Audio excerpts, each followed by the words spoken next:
Hello everyone, I'm the Creep's Cabin. I know you use these videos to fall asleep. So before that, like the video and subscribe to the channel. Also, where are you from and what time are you watching? Now get comfortable and relax.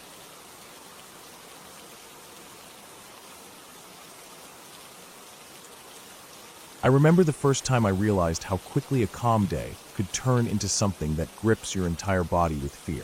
I was out on a weekend hike alone in a remote forested area I had been wanting to explore for months. The trail was supposed to be easy, mostly flat with small inclines, winding through dense patches of oak and pine. The map showed a creek cutting through the middle of the trail, and I had planned to follow it for a while before looping back. I had packed lightly, just a small backpack with water, some snacks, a flashlight, a knife, and a first aid kit. I left my phone in the car. I wanted this to be a real escape from everything. At first, the forest was beautiful. The sunlight filtered through the leaves and scattered golden patches on the ground, and I could hear birds calling to one another in the distance. The smell of damp earth and pine was strong, but comforting. I moved at a steady pace, stepping carefully over roots and small rocks that jutted out from the path. Every so often, I stopped to look around, noticing the way the light shifted and how the shadows grew longer as the sun climbed higher. The forest felt alive, and I felt entirely alone, but in a way that was calming rather than frightening. After a couple of hours, the trail led me to a small clearing near the creek. I could hear the water trickling over rocks, the sound sharp and clear in the quiet of the forest. I sat on a fallen log, took a sip of water, and rested. I had been hiking for nearly 3 hours, and the solitude was soothing. I closed my eyes for a moment and listened. There was the rush of the water, the rustling of leaves, and something else, something faint that I couldn't immediately identify. It sounded like a heavy, deliberate breathing, not a person's but something larger, more deliberate. I opened my eyes and scanned the clearing. There was nothing, no movement, no signs of any animal, at least not that I could see. I shrugged it off, telling myself it was the wind or maybe my imagination. I packed up and started following the creek, thinking the sound would disappear. It didn't. As I moved along the bank, the breathing grew more distinct. It wasn't constant, but it came in bursts, slow and deep, almost measured, like something was watching and deciding whether to move closer.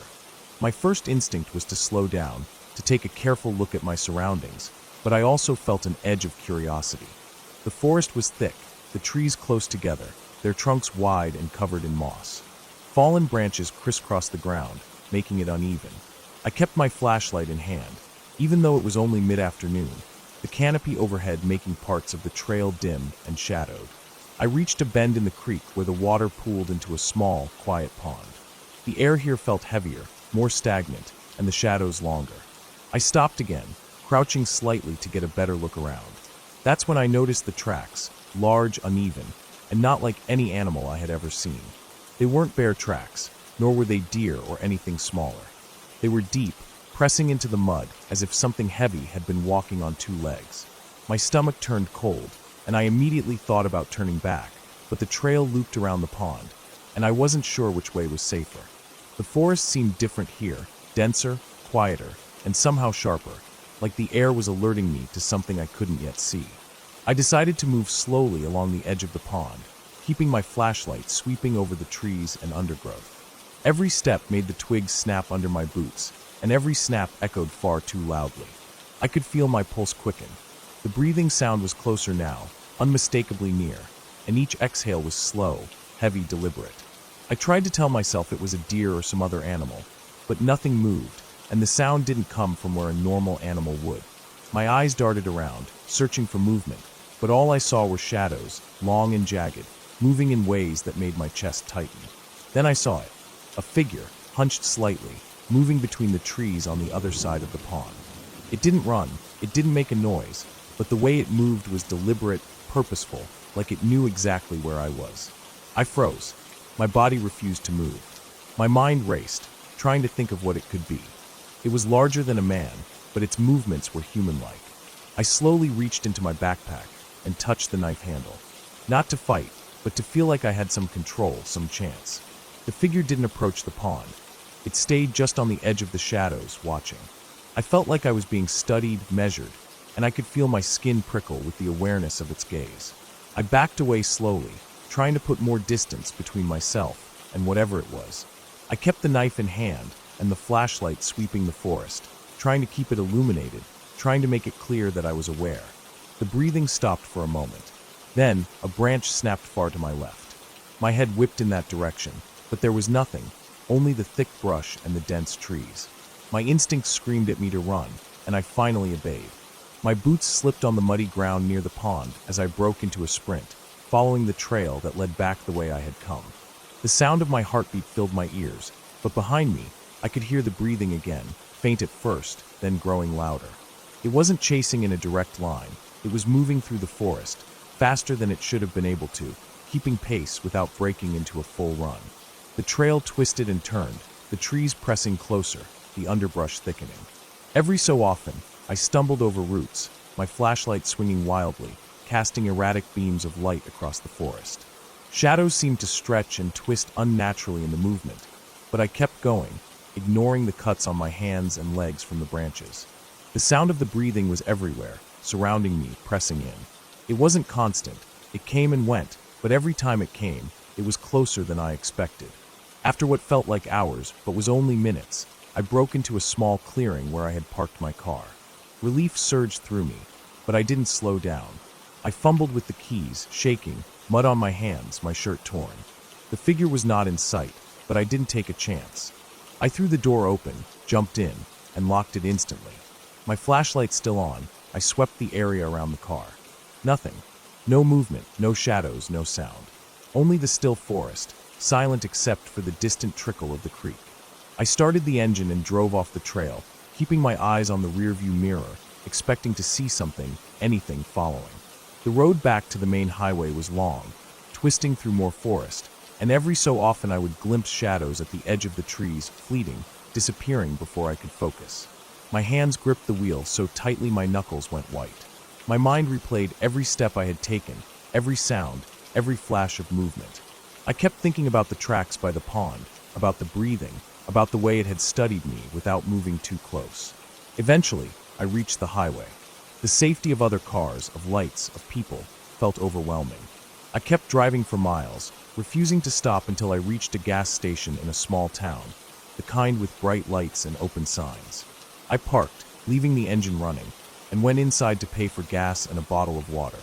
I kept glancing out the windows, half expecting to see it standing outside, hidden in the shadows. But the lot was empty, the town quiet but normal. People walked past, oblivious, and I could hear cars and voices in the distance. By the time I returned to my car and drove the final stretch home, the fear had subsided into a deep, bone-deep tension, a kind of exhaustion that comes from being aware of something constantly and narrowly escaping it. I unpacked my backpack, cleaned the cuts and scratches, and sat down to try to calm my mind. I realized then that the forest hadn't changed. The trail hadn't changed. Nothing had. But something had followed me, something that moved with a silent intelligence, that knew exactly how to stalk without revealing itself until I was aware. I never went back to that trail. I researched the area and found nothing unusual, no warnings, no reports of dangerous animals or escaped exotic pets. But I know what I saw and heard. I know the way the figure moved, the way it observed me, the way the breathing seemed calculated, almost clinical.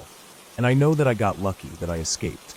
I know now that the forest holds more than beauty and calm. It holds something else, something patient, something aware, and I carry that memory with me every time I step into the woods.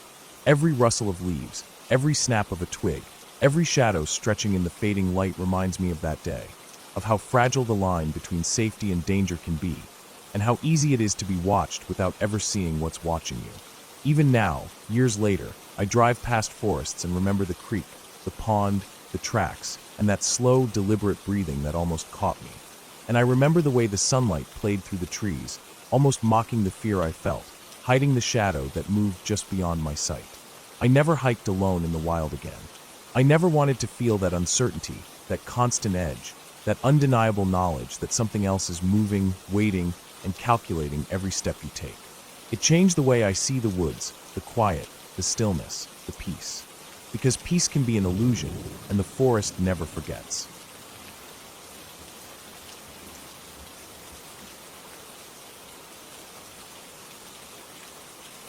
I remember the first time I went deep into the woods alone. It wasn't planned to be scary, at least not at first. I had been hiking around smaller trails for years, always sticking to paths I knew well. But that day I decided to take a route I hadn't explored. It was early morning, the kind of day when the sun barely reaches the thickest parts of the forest, leaving everything in a soft, gray light. The air was damp and smelled faintly of wet leaves and moss.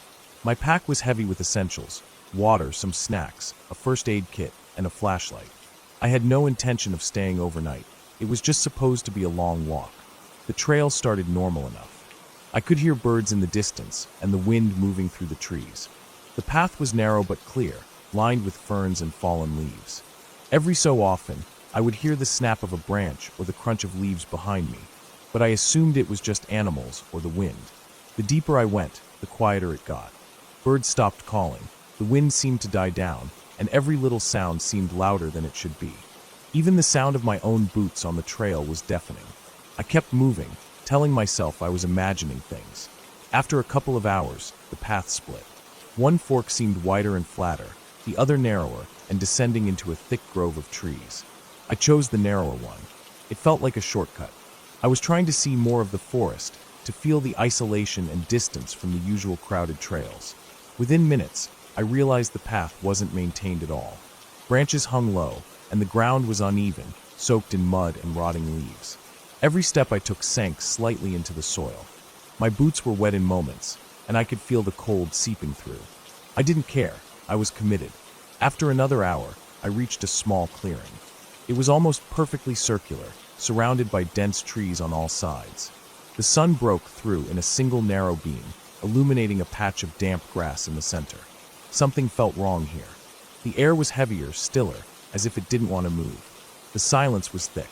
I stopped and listened. At first, I thought I heard footsteps behind me, soft and hesitant. I froze, straining my ears. Then it stopped. Nothing. I told myself it was my imagination, just the wind shifting leaves. I shook my head and kept going. The trail twisted back into the trees and started to descend steeply. My legs were tired, my boots soaked and muddy, and the sky was starting to darken in the thick canopy above. That's when I noticed the sound. It wasn't a branch snapping or a bird calling. It was breathing, heavy, deliberate, slow breaths. I froze. My heart slammed in my chest. The sound was close, coming from behind a clump of trees to my left. I considered running, but the terrain was rough, and I didn't want to fall. I stayed still, listening. The breaths continued, deliberate and low. I could hear them rising and falling, matching some rhythm that felt terrifyingly human. Instinct finally kicked in. I started moving, carefully at first, then faster, trying to put distance between myself and whatever was there. Every step I took on the wet leaves made a loud crunch. I wanted to be silent, but it was impossible. My heart was pounding so hard I was afraid it would give me away. I glanced back. I couldn't see anything, but the feeling of being watched was overwhelming. Every shadow looked like it was moving. Every tree trunk seemed to hide a figure. My imagination was probably exaggerating everything, but that didn't matter. My instincts were screaming at me to get out. I found a narrow path leading down to a small creek. The sound of running water was faintly soothing. I followed it, hoping it would lead somewhere familiar. The path was overgrown, but I had to keep moving. I slipped in the mud once, my hand scraping against a tree bark and leaving a sting. I wiped it quickly and kept going. The light was fading fast, and I realized I was far deeper in the forest than I had intended. The sense of isolation was suffocating. Every step forward felt like a gamble.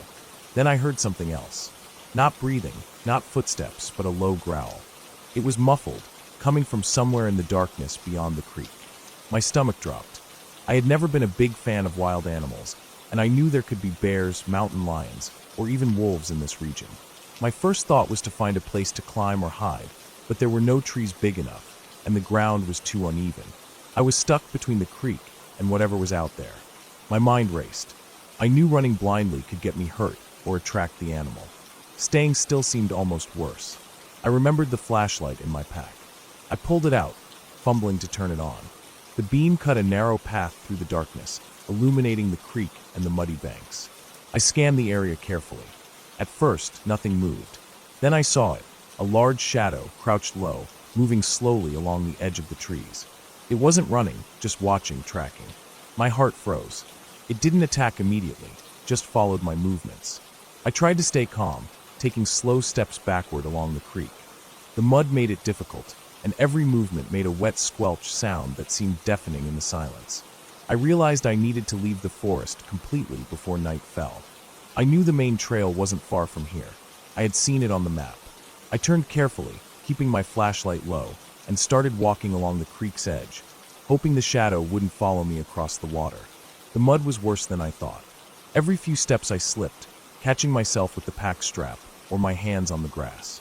My legs were shaking from fear and exhaustion. The sound of breathing, or growling, never left me.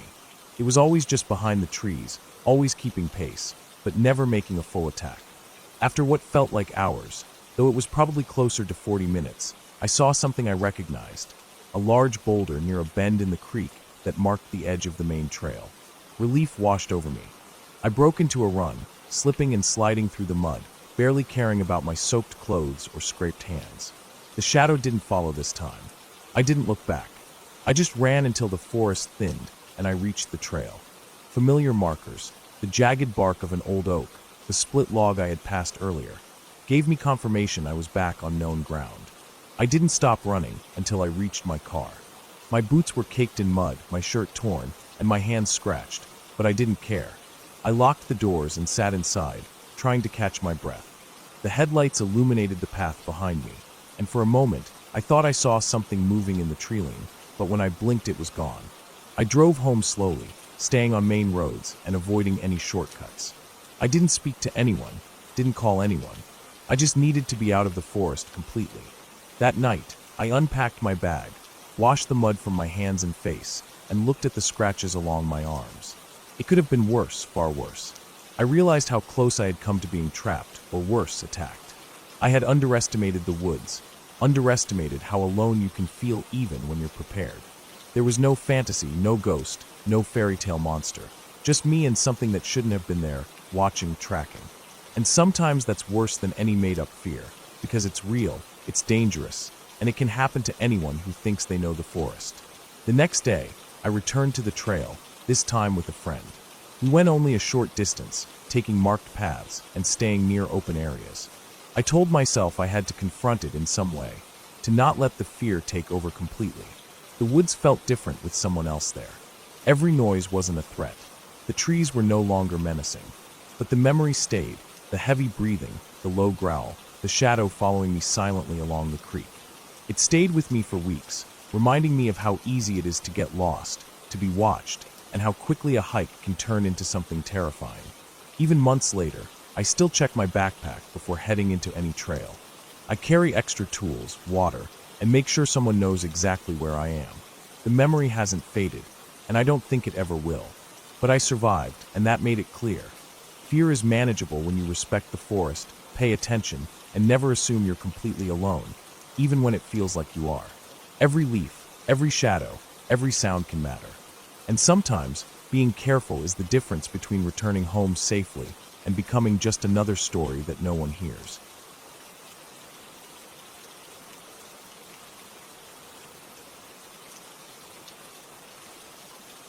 I remember the day clearly, though at the time I didn't realize how much it would stick with me. It was midsummer, the kind of heat that makes the air shimmer and the dirt smell dry and dusty. I had decided to take a short trip into the backwoods of a state park I had never visited before. The plan was simple, a solo hike to clear my head, a little camping, and then back to the car the next day. I packed light, carrying just a small backpack with water, some snacks, a flashlight, a pocket knife, and a thin sleeping bag. I told myself I was prepared, though I knew deep down I wasn't experienced at all. I had no one to show me the ropes, and the idea of being alone in the woods both thrilled and unnerved me.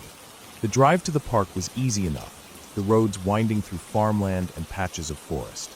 I parked at the trailhead in the late afternoon, noting the sun was starting to dip, casting long shadows across the trees. The trail itself was narrow and overgrown in places, with dirt so dry it crunched under my boots. The air was thick with the scent of pine and earth, and I could hear birds calling out, their songs echoing faintly between the trunks. I felt a strange sense of excitement, like stepping into a world removed from the routines of everyday life. At first, the hike was peaceful. The trail climbed gently, winding past fallen logs and shallow creeks. I stopped often, crouching to examine plants or listen to distant woodpeckers tapping against trunks. Eventually, I left the trail behind without really noticing, following a faint path I thought would loop back eventually. I didn't want to admit it at the time, but I was already wandering off course. The forest became denser, the trees closer together, the underbrush thicker and thornier.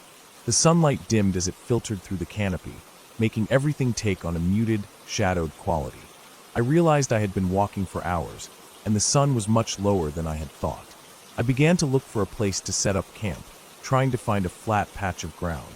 It took a while, but I finally found a small clearing surrounded by thick trees and bushes. I set down my pack and began arranging my sleeping bag and supplies. The further the light faded, the more every sound seemed amplified. The rustling of leaves, the snapping of twigs, the distant call of an unknown animal. I kept telling myself I was safe, but the unease in my chest refused to fade.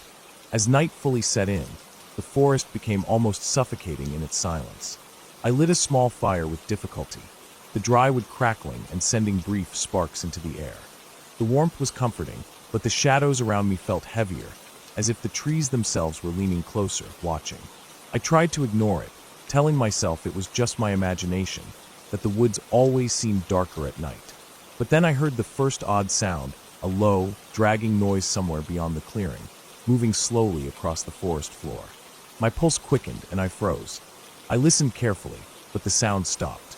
I told myself it was probably a deer, or maybe a branch falling. Anything but the thought that crossed my mind. I wasn't alone. I ate my small dinner, trying to focus on the mundane task of eating, but the noises continued. There was a snapping of twigs, the shuffle of leaves, an occasional scraping that made my skin crawl. I shone my flashlight into the darkness, but it revealed nothing beyond the immediate edge of my firelight. Every time I thought I saw movement, it vanished before I could be sure.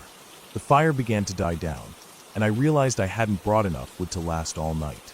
I considered moving closer to a bigger pile of fallen branches I had seen near the trees, but the thought of leaving the relative safety of the clearing made me hesitate. Hours seemed to pass like minutes. Every small sound was magnified in the quiet, and I started to feel the weight of isolation pressing down on me. Then I heard it again, the dragging sound, slow and deliberate, coming from one side of the clearing. My first instinct was to run, but my legs refused to cooperate. I gripped my knife tightly, wishing I had brought something heavier. The sound grew closer, accompanied by occasional thumps, like something large moving over the uneven forest floor. I told myself it had to be a wild animal, maybe a bear or a wild boar, though I had never encountered either at night. I tried to reason, tried to calm myself, but my heart was pounding so hard it felt like it might burst. Suddenly, the sound stopped directly at the edge of the firelight. I could hear the crunch of leaves beneath heavy steps.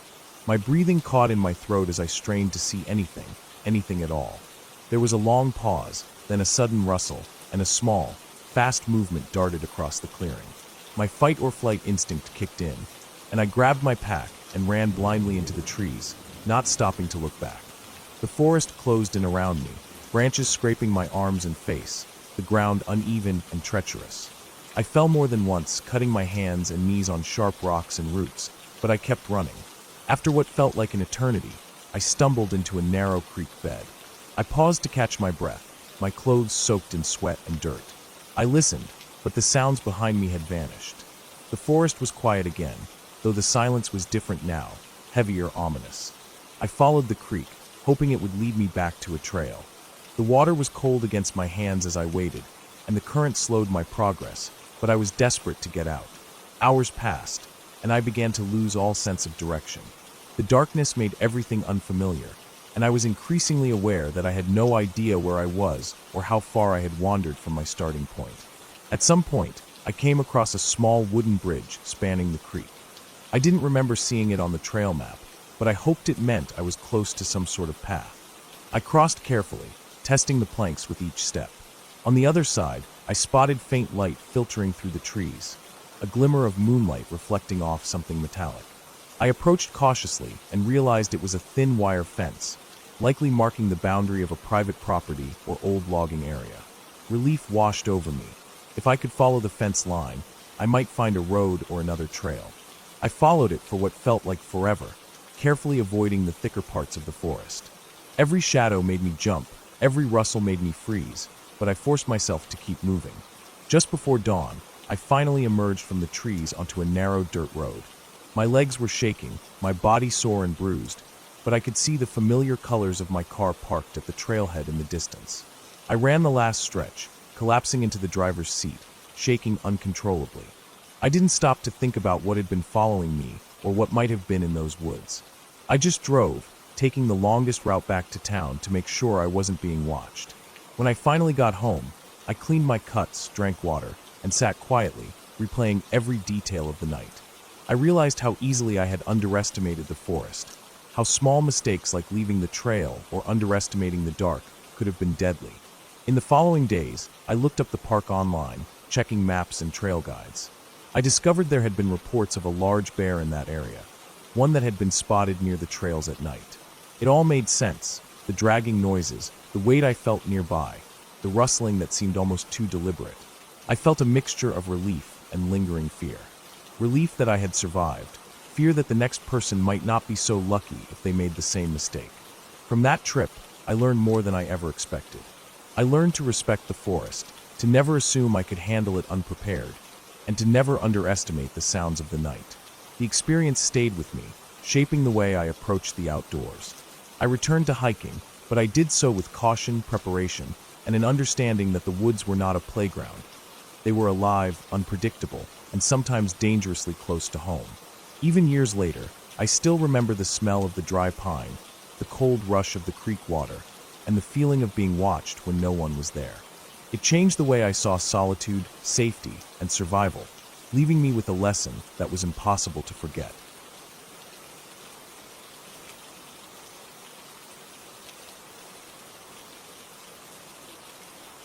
I remember driving down that narrow dirt road, the kind that twists and turns through the forest, the sun just starting to dip behind the trees. The air was thick with the smell of wet leaves and earth, and the forest on either side was so dense that the fading light barely reached the ground. I had decided to take this road on a whim, wanting to explore a trail I had read about online, a place supposedly far from any real human presence. I told myself it would be a peaceful break from the city, a place to camp for the night, hear some birds, maybe even catch sight of deer or other wildlife. I had no idea how quickly that sense of adventure would turn into something that made my heart race in ways I couldn't control. The road was rough, uneven, and full of loose rocks. My car's suspension rattled with every bump, and I kept my speed low, trying not to miss any sharp edges or hidden dips. Every so often, a large tree branch would have fallen across the path, forcing me to slow down, swerve, and sometimes even back up. As the shadows grew longer and the road became less defined, I realized that there weren't any signs, any markers, or even the faintest hint of a path diverging from the main track. It felt like I was driving straight into the middle of nowhere, and the thought should have unsettled me more than it did. Instead, I felt a strange thrill, a mix of fear and curiosity. Eventually, I came to a small clearing, a rough patch of flattened earth surrounded on all sides by towering pines and oaks. I pulled the car over and stepped out, stretching my legs and taking a deep breath of the forest air. The temperature had dropped noticeably, the shadows thickened, and the occasional rustle of leaves sounded unnervingly close. I could hear the soft babble of a stream somewhere in the distance, though I couldn't see it. I unpacked my small bag, taking out a lantern, a water bottle, and a light camping stove, setting up a simple area for the night. I hadn't planned on staying too long, maybe just enough to enjoy the forest before turning back in the morning. The sun finally disappeared completely, and the forest was swallowed by darkness. The lantern I lit cast a small pool of orange light around my camping spot, leaving the surrounding woods in deep shadow. The sounds of the forest became more pronounced: the soft snap of twigs, the distant call of an owl, the rustle of something moving through the underbrush. I told myself it was just small animals, squirrels, raccoons, deer, things that belonged there. But every now and then, I'd catch the sensation of being watched, the hair on the back of my neck standing up, as though something was observing me just beyond the reach of the light. After making a simple meal on the stove, I cleaned up and decided to explore the immediate area. I stayed close to the clearing, shining my flashlight over roots and rocks, making sure I didn't stumble. The ground was uneven, covered in leaves that muffled my footsteps, but every so often I'd hear a louder crack, like someone or something was moving quickly through the forest. I tried to convince myself it was my imagination. The forest can play tricks on you at night, shadows shifting, sounds echoing, turning small things into something far bigger in your mind. But then I noticed it, footprints. Not animal prints. Human. Bare feet, mud clinging to the soles, leading from the tree-line toward the clearing and stopping just a few yards from where I stood. I froze, staring at them, my pulse quickening. The prints were fresh, the mud still moist. Whoever it was, they had been here recently, maybe even while I was cooking dinner. I grabbed a small knife from my bag and held it loosely, the only comfort against the unease rising in my chest. I considered getting back into the car and leaving immediately, but something kept me from moving. Part of me wanted to know who, or what, was out there. The forest had an almost magnetic pull, urging me deeper, whispering that it wasn't too late to see more, to find answers.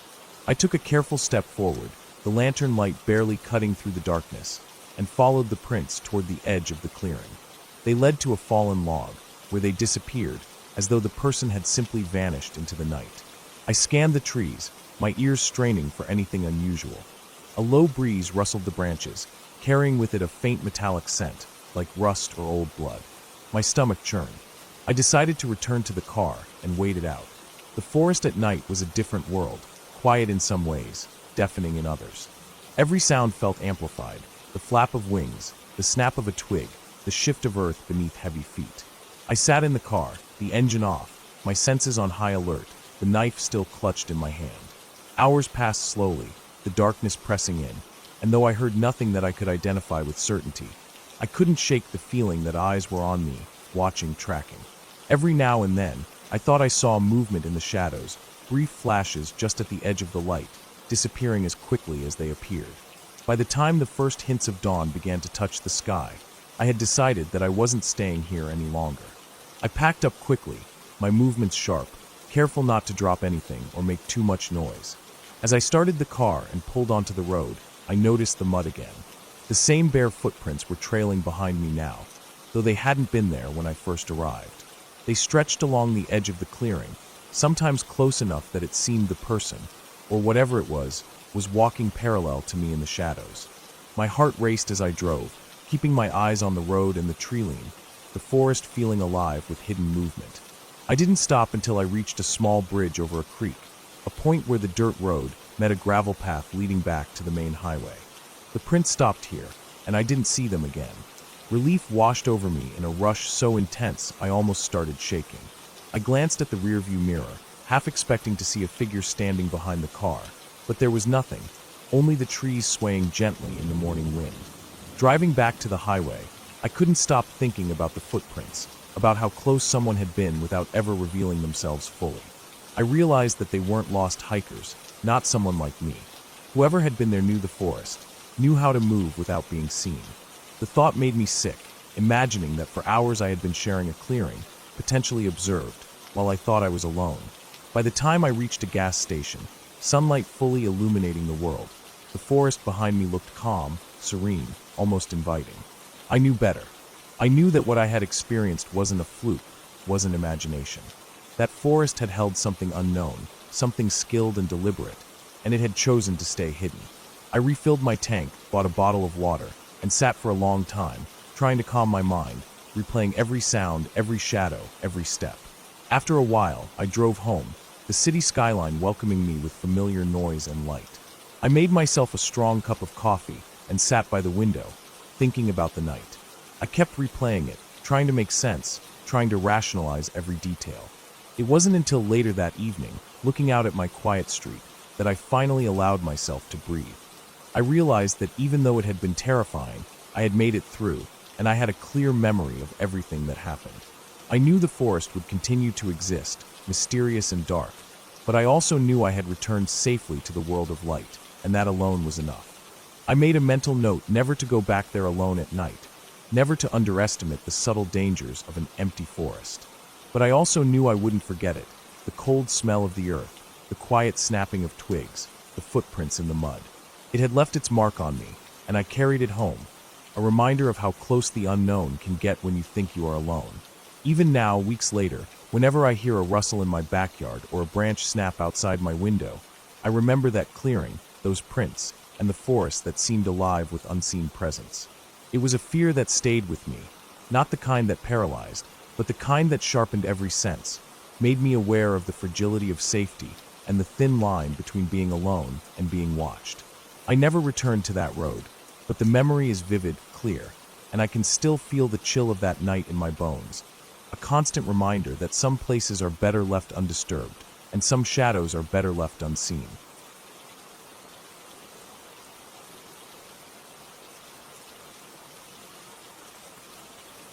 I remember the first time I went out alone into the deep woods near the old logging road. It was late spring, the air still cool at night, and everything smelled like damp earth and pine. I had parked my car at the edge of the forest, where the gravel turned into mud after the last rain, and had walked in with just a small backpack. Inside were the essentials: a flashlight, some water, a pocket knife, a map, and a granola bar or two. I had planned to spend the night somewhere far off the main path, hoping to find a quiet clearing where I could set up a small tarp, lie back, and watch the stars. The first hour was peaceful, almost too quiet. The forest seemed alive, but in a calm, steady way. Birds chirped occasionally, and the wind stirred the tops of the trees. Sunlight had faded into a dusky orange, then a deep blue, and shadows thickened. I kept my flashlight off for now, wanting to preserve my night vision, and I stayed alert, listening to every small snap of a twig or rustle of leaves. My boots sank slightly in the soft, wet ground, and the smell of mud and pine needles clung to me. Everything was fine, or at least it felt fine. As darkness deepened, I came across a stream that wasn't on my map. Its water moved swiftly, reflecting the dim light like tiny sheets of glass. I knelt down to drink some water and felt the cold rush over my hands, cutting through the warmth of the day that lingered in my clothes. When I looked up, the forest on the other side of the stream seemed different. It wasn't just dark, it was heavier, denser, almost like the trees themselves were pressing together, forming a wall I couldn't pass through. I thought about turning back, but I had walked far, and the idea of going back the way I came made me uneasy. Something about retracing my steps in growing darkness felt wrong. I took a deep breath and decided to follow the stream, thinking it would eventually lead to an open area, or at least a trail. As I moved along the water's edge, my flashlight became necessary. Its narrow beam cut through the darkness, illuminating moss-covered rocks and fallen branches. Each step had to be careful, especially over roots that could twist an ankle in a second.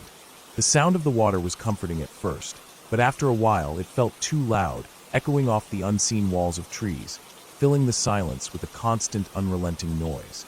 I started to notice how still everything else was. No birds, no insects, nothing except the rush of the stream. Even the wind seemed to have stopped. My stomach tightened. I couldn't explain why, but my instincts screamed that I wasn't alone. That feeling didn't go away. Every time a branch cracked somewhere deeper in the woods, my pulse jumped. I kept glancing over my shoulder, but the flashlight only showed dense darkness beyond its narrow beam. I tried to convince myself it was a deer or some small animal, but the movements were subtle and deliberate, not random. They weren't close enough to see clearly, but they were definitely there. Hours passed. At some point, I stopped looking at my map entirely. It had become useless. The forest changed too fast, and landmarks that seemed familiar in the fading light had disappeared entirely.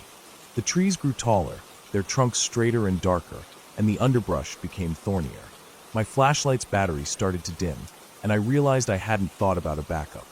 My heart began to race at the thought of being completely blind in this forest. I decided to set up my tarp near a cluster of large boulders that jutted out of the forest floor like the remnants of some ancient wall. It wasn't an ideal spot, but it was something solid, something I could wedge myself against to avoid the cold wind that had started to pick up. I didn't light a fire. It was too risky. Fires attract attention, and I didn't want to reveal my presence to whatever was moving out there. Instead, I used my flashlight just long enough to arrange my sleeping bag and sit down.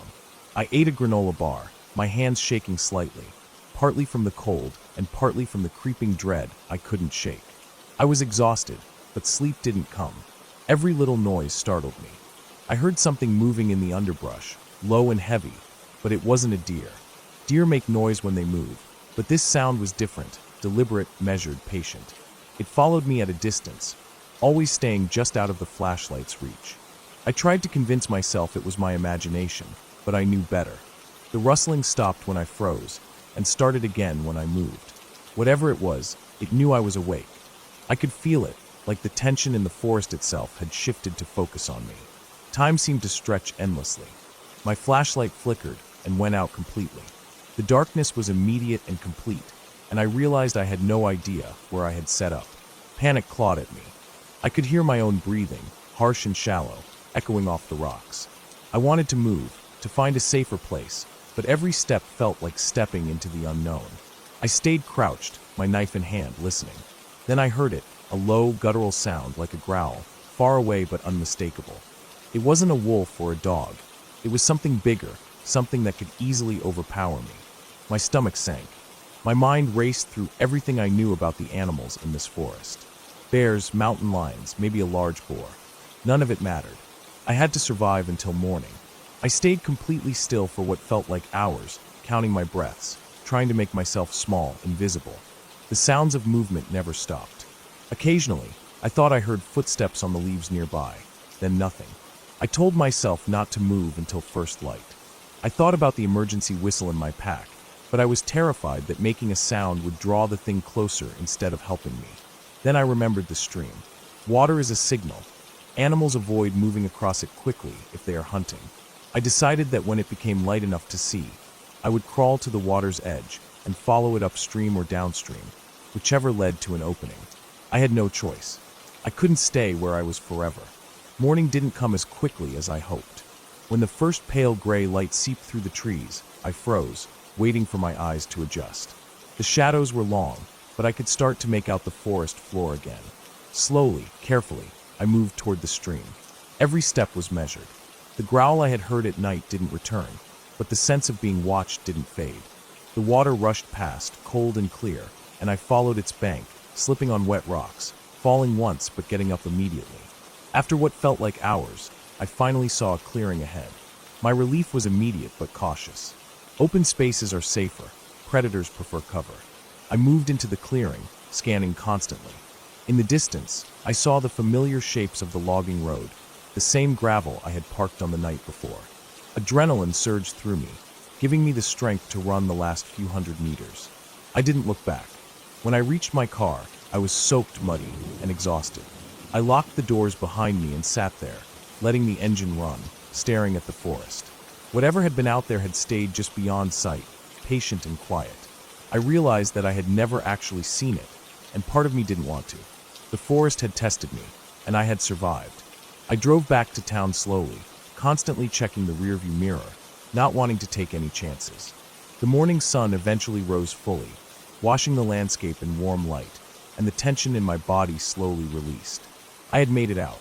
That night, back in my apartment, I washed off the mud and soaked in a hot shower, my body shaking from the cold and fear. I didn't tell anyone where I had been. There was no point. Some experiences are meant to be endured alone. I thought about going back to the woods eventually, but I knew I would never go in the same way again. I had learned how fragile comfort is, how easily darkness and isolation can consume you. The forest was still out there, waiting, quiet but alive, and I had survived it. That knowledge stayed with me, sharp and clear, and it changed how I moved through the world from that day forward. I never underestimated my surroundings again, and I never took silence or solitude lightly. I had been tested and had made it back whole, and that was enough.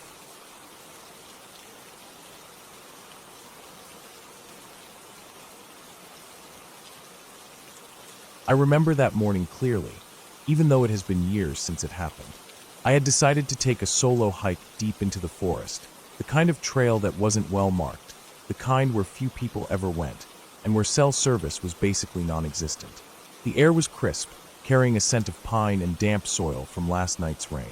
I parked my car at a small clearing by the side of a dirt road and set off, my backpack light but filled with essentials: water, some snacks, a first aid kit, a map that was already slightly torn, and a flashlight, even though it was early in the day. The trail started out relatively easy, a gentle incline with soft dirt under my boots and the occasional protruding root or loose rock. I followed a narrow path that twisted through tall trees, sunlight filtering through their branches in scattered golden patterns.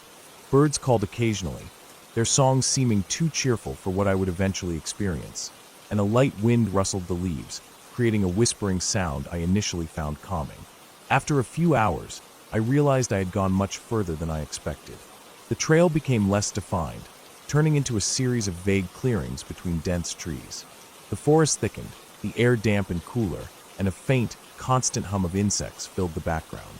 I stopped to check my map, trying to confirm my route, but the lines were confusing, and the landmarks were no longer visible. I realized then that I was likely off the main path. Despite the unease settling in, I continued. I told myself it wasn't a big deal. I had been hiking off-trail before, but as I walked deeper, the feeling of isolation grew heavier. The trees seemed taller and more oppressive, their branches interlocking overhead to block more of the sunlight. The air felt thicker, harder to breathe, and the shadows seemed to shift in ways that didn't make sense. Every so often, I thought I saw movement in the corners of my eyes, shapes that were gone when I looked directly. I reached a small clearing where a fallen tree had created a natural bridge over a narrow stream. The water was clear but moved faster than it should have for such a small stream, and the noise of it rushing over rocks seemed louder in the otherwise still forest. I crossed carefully, my boots slipping slightly on the wet wood, and once on the other side, I paused to rest. My legs ached, and I drank some water, trying to shake off the growing feeling that I was being watched. I decided to keep moving, heading uphill. The incline was steep, and the soil loose and slippery. Small rocks shifted under my weight, and I had to use my hands to steady myself on roots and low-hanging branches. The forest grew denser, the ground covered in thick moss and fallen leaves that made every step uncertain. I noticed a strange smell then, something metallic and sharp, faint but distinct, carried on the wind. It made my stomach twist. The sun was lower now, the forest darker, and I realized that if I didn't find a clearing soon, I might be forced to continue in near darkness. My flashlight was in my pack, but I wanted to avoid using it if possible, preferring to rely on the remaining daylight. The rustling of the leaves and the constant hum of insects continued, but every now and then, there was a sudden snap of a twig or the crunch of leaves that wasn't from me. My heart would jump every time, and I found myself glancing behind, though I saw nothing. Eventually, I found what looked like a faint path, worn slightly into the forest floor, as if others had walked it before. I followed it, hoping it would lead somewhere safer. It wound around a small ridge and led me to a place where the trees thinned, revealing a wide, shallow valley. I paused, scanning the area, trying to figure out if I could make camp here for the night if necessary. The valley floor was uneven, with rocks and roots making it uncomfortable, but it was open enough that I could see any approaching movement. I made a mental note to consider it if I had no other choice. I kept walking, thinking I could find a better spot, and that's when I saw it, a large, dark shape standing near the edge of the clearing, just at the tree line. It didn't move at first, just watching. My stomach dropped, and I froze. It was hard to tell exactly what it was, too big to be a deer, but the shape was low, muscular. I thought of bears first, and my pulse accelerated. I remembered reading that bears usually avoid humans, but I also remembered that they can be unpredictable. I slowly reached for the bear spray I kept in my pack, my hands trembling slightly.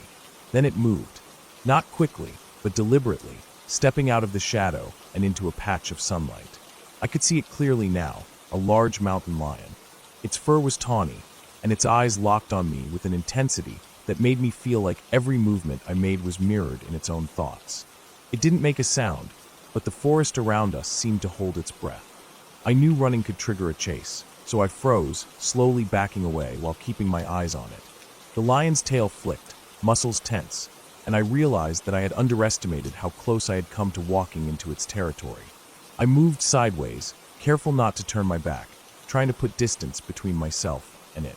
Every snap of a branch under my boot seemed deafening.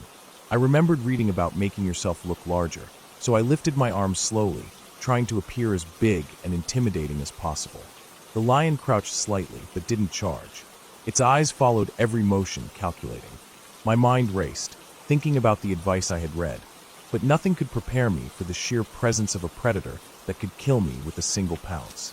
Minutes stretched, and I realized I had to get out of the clearing. I scanned the perimeter and saw a path that led toward denser trees on the opposite side, a potential cover, but also more unknowns.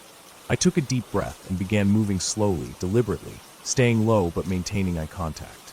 The lion stayed at the edge of the clearing, watching, following with its eyes. My heart pounded in my chest, each step feeling louder than the last. Finally, I reached the tree line and ducked into the shadows. I didn't stop moving until I was sure I had put enough distance between myself and the animal. My body shook uncontrollably, but I forced myself to keep walking, following the terrain downhill, hoping to reach the stream I had crossed earlier. I knew water would lead me to lower ground, and potentially back toward the road. Hours passed as I navigated through the forest in near darkness, guided by the faint moonlight filtering through the canopy. Every sound, the rustle of leaves, the snapping of twigs, the distant calls of animals, made me flinch, my mind replaying the image of the mountain lion's eyes. I stayed low, moving carefully, avoiding open areas whenever possible. I stumbled several times, scraping my hands and knees, but kept going, knowing that stopping could be dangerous. Eventually, I reached the stream again. The sound of running water was a relief, a familiar landmark. I followed its course, careful not to slip on the wet rocks. The forest began to thin, and faint traces of the dirt road I had parked on emerged in the moonlight. I allowed myself a small sigh of relief, but kept moving, alert for any sudden movement. Finally, I reached the clearing where I had left my car. The sight of it, illuminated faintly by the moon, brought a wave of relief that almost overwhelmed me. I quickly checked the area, making sure no predators were nearby, and then climbed in, locking the doors. My hands shook so badly I could barely start the engine. I drove slowly, still scanning the edges of the forest, my mind replaying every moment from earlier. By the time I reached the main road, the first hints of dawn were breaking. The world felt safer, the air warmer, and the forest behind me no longer seemed threatening, but distant and quiet. I parked at a gas station, bought some food and coffee, and finally allowed myself to relax. The experience had been terrifying, but I was alive, and that realization grounded me. In the following days, I reflected on how close I had come to disaster, and I knew that my respect for the forest, for wildlife, and for preparation had changed forever. I studied maps more carefully, learned more about animal behavior, and made a mental checklist for any future hikes. Never alone, always aware, always prepared. I never saw the mountain lion again, but the memory of its gaze, so calm yet deadly, stayed with me, a reminder that nature commands respect, and survival sometimes depends on the smallest decisions and the sharpest awareness. It had been a terrifying day, but I had come through it, and that survival brought a clarity I had never experienced before. I understood the fragility of life in ways that no ordinary day could teach, and every time I returned to the forest after that, I did so with careful steps, eyes wide open, and a heart tuned to the subtle rhythm of the wild around me. I had learned that fear, when acknowledged and managed, can be a guide, and that even in the darkest, most isolated places, caution and awareness can carry you back into safety. The forest had not defeated me, but it had demanded everything I had to offer, and I left it that day changed, wiser, sharper, and profoundly grateful for the life I had been fortunate enough to return to.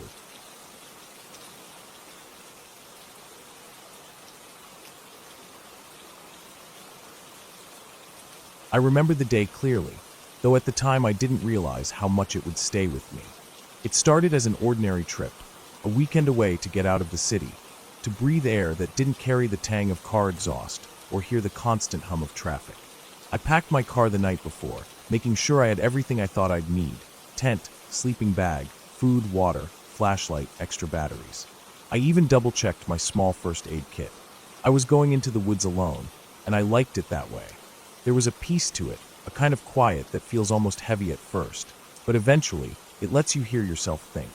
I left early in the morning, before most of the town was awake, driving along winding country roads that cut through hills and fields, until finally the asphalt ran out and I was on gravel.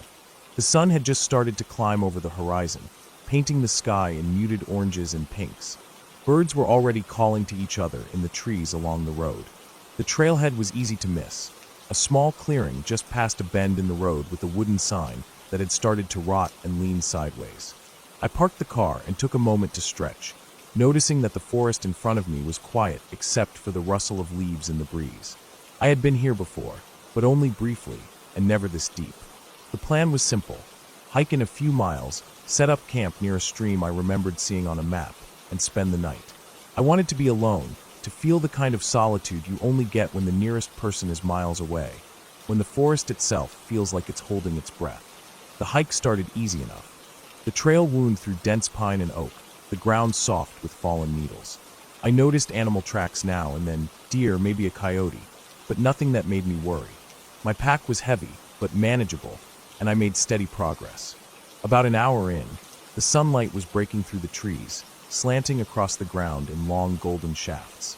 The air smelled of wet earth and moss, and I breathed deeply, enjoying the scent. I passed a fallen log, twisted and covered with mushrooms, and paused for a moment to look at it. It was easy to lose yourself in details like that in the forest, and for a while I did. After several hours of hiking, I reached the stream. It was smaller than I expected, just a narrow ribbon of water tumbling over stones, but it was perfect for a campsite. I set down my pack and began collecting firewood, stacking dry branches and pine needles in a tidy pile. I felt a sense of satisfaction at setting up the tent and getting a small fire going. It was mid-afternoon, and the sunlight was fading into softer shades as the day moved toward evening. I ate a simple meal, sitting on a rock near the water, listening to it gurgle and the occasional bird calling from somewhere deeper in the forest. Night came faster than I expected. By the time the sun disappeared completely, the woods were dark, almost black, except for the firelight flickering across the tent and nearby trees. I felt that familiar shiver of isolation, that prickling of awareness that comes when you're the only person in a wide, quiet place. I didn't mind it. I liked the feeling of being watched by the forest itself, or at least imagining it. But that night, the feeling didn't fade. I had just crawled into my sleeping bag when I heard it, a faint snapping of a branch somewhere not too far from the fire. I froze. The noise was soft, but deliberate, like something had stepped carefully and then stopped. I strained my ears, trying to place it, but the forest was full of shadows and quiet, and the sound didn't come again immediately. After a few minutes, I told myself it was probably a deer, maybe a raccoon, and that nothing would bother me as long as I stayed near the fire. Then I heard it again. This time, it was closer, and it wasn't a snap like a branch falling naturally. It was the sound of something large moving through the underbrush. My heart rate spiked, but I told myself to stay calm. I was in a safe position near the stream, in a flat area with visibility from several angles. I grabbed my flashlight and unzipped the tent slowly, peeking out into the darkness. The light cut through the night, reflecting off the water of the stream and glinting on wet leaves. Nothing moved. I stepped out, the cold night air hitting me immediately. I swept the flashlight across the surrounding trees, rocks, and fallen logs. The beam caught shadows and shapes, but none of them moved, at least not visibly. I kept telling myself that the sound I'd heard was nothing, maybe a branch cracking under its own weight, or some small animal. I tried to convince myself until the next noise came. This time it was unmistakable, a low, deliberate crunch, like a heavy boot pressing through dry leaves. It was slow, steady, methodical. It wasn't a deer or a raccoon. Something was walking toward the camp, and it wasn't small. I froze, listening. The sound came from the far side of the stream, moving parallel to the water. I couldn't see anything, but I could hear every step, the way the leaves crunched, the sound of small twigs snapping under weight. I crouched behind a tree, keeping my flashlight low, trying to make myself as small and quiet as possible. My pack was still near the tent, and I knew I needed it if I wanted to move quickly. Minutes passed, though it felt like hours. Then, something shifted in the darkness. A large shadow moved across the stream bank, barely visible in the firelight. It didn't run or make a noise like it was startled. It simply moved, deliberate and quiet. My mind raced through possibilities. Bear, mountain lion, human. There was a rhythm to its steps that didn't feel natural for a wild animal. It was deliberate, calculated. My gut told me it wasn't an animal.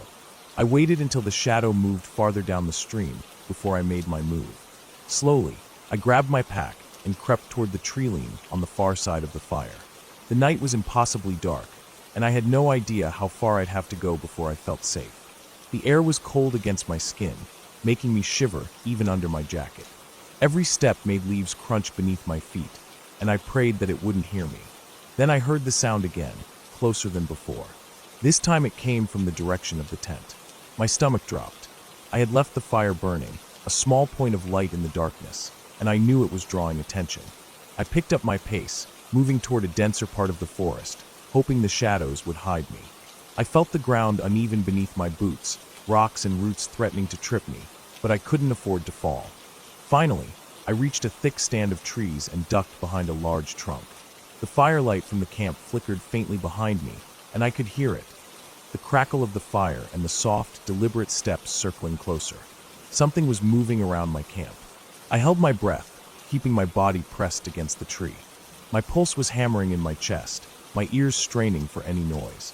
After what felt like an eternity, the steps receded slightly. I didn't dare move until I was certain whatever it was had gone. When the crunching became faint, I started creeping away, deeper into the forest, putting as much distance as I could between myself and the stream. I kept moving, following a faint trail I remembered from earlier in the day, until the sounds finally disappeared entirely. The forest returned to its normal night rhythm: crickets, the rush of the stream, wind through the trees, but the tension didn't leave me. I kept walking until I found a small clearing with a fallen tree I could climb onto, hidden from the trail. I sat there in the darkness, listening to the forest and trying to calm myself. The adrenaline was still pumping, making my hands shake. I watched the sky through gaps in the trees, noticing the faint stars above. I stayed there until dawn, too afraid to move toward the camp, imagining every possible scenario of what could have happened if I had stayed. When the sun finally rose, I moved cautiously back to the camp. The fire was out, and nothing had been disturbed, at least not obviously. No footprints or signs of anyone, or anything, were visible beyond the usual tracks of deer. I packed everything quickly, not daring to linger, and started the hike back to the car. Every step was heavy with exhaustion and relief, my senses still on high alert. By the time I reached the car, the morning sun was strong enough to make the shadows short and clear. I sat behind the wheel for a few minutes, taking deep breaths, feeling the safety of the road beneath me and the distance of the forest behind. I drove back to the city slowly, replaying every sound and shadow in my mind, realizing how close I might have been to something dangerous, how easily a wrong move could have turned the night into a nightmare. The whole experience stayed with me, lingering for weeks. I couldn't stop thinking about what had moved near my camp, what had been so deliberate in its steps, and how quickly I'd had to react. Even months later, when I think about going back to that forest, I feel the same tension, the same sharp awareness that something can be lurking in the quiet, waiting. I've never gone camping alone again. The memory is vivid, unshakable, and it's a reminder that some places, no matter how peaceful they seem during the day, have a darkness that demands respect, and sometimes caution isn't enough. You have to be lucky.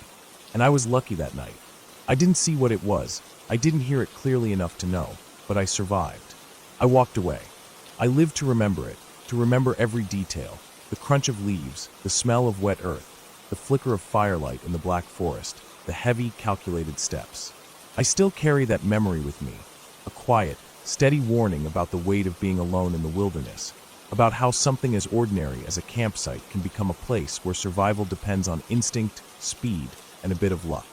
The forest doesn't care about you, and that night I realized just how close you can come to the edge without even knowing it, and still make it back.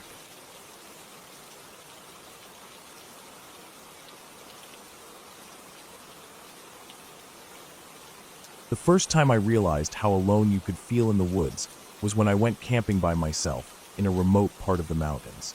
I had planned this trip for months, checking maps, looking at trails, and making sure I had enough supplies to last a couple of days. I wanted the solitude, the kind of silence that city life could never offer.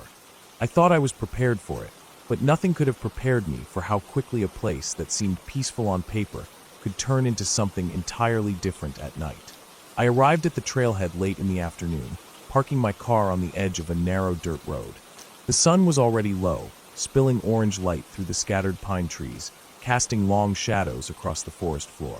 My pack felt heavier than I expected as I hoisted it onto my back and started down the narrow trail. The path was uneven, littered with roots and rocks, winding steadily upward. I could hear the faint rush of a river somewhere in the distance, but the sound didn't reach the trail until much later. Birds chirped overhead, and I saw the occasional squirrel darting between trees. I tried to focus on the trail, but I couldn't shake the feeling that something was watching me, though I kept telling myself it was just nerves. By the time I reached the clearing I had picked for my campsite, the light was fading fast. I set my pack down and began unloading, taking out the tent, sleeping bag, and stove. The clearing was small, surrounded by thick trees on three sides and opening onto a gentle slope toward the river I had heard earlier. The ground was uneven, covered in small rocks and dead pine needles, but it was the best flat spot I could find. I set up my tent, hammered in the stakes, and got my sleeping area organized. Everything felt routine at first, the kind of quiet satisfaction that comes from being organized and self-sufficient in nature. I even managed to start a small fire, collecting dry sticks and kindling from around the clearing. Flames flickered, casting shadows across the trees, and for a moment I felt completely at peace. But as the sun disappeared entirely, the peace began to feel fragile. The forest seemed to shift around me as darkness swallowed the clearing. The wind picked up slightly, rattling the branches above. The birds were gone now, replaced by the occasional rustle of small animals in the underbrush. Every crack of a twig made me tense, my mind filling in shapes and movements that weren't really there. I kept telling myself it was just animals, that this was normal, that I had chosen to be alone in the woods, and I needed to accept the sounds as part of the environment. Still, there was something in the way the shadows moved, something that didn't feel random. It felt deliberate, as if whatever it was knew I was there. I ate a quick meal by the fire, trying to ignore the feeling that I wasn't alone. When darkness fully settled in, I decided to climb into my sleeping bag, hoping that sleep would calm my nerves. The fire had burned down to glowing embers, and the forest seemed to press in on all sides. Lying in the tent, I could hear the wind rustling the branches above, the distant murmur of the river, and the soft crunch of leaves underfoot. Footsteps that didn't belong to me.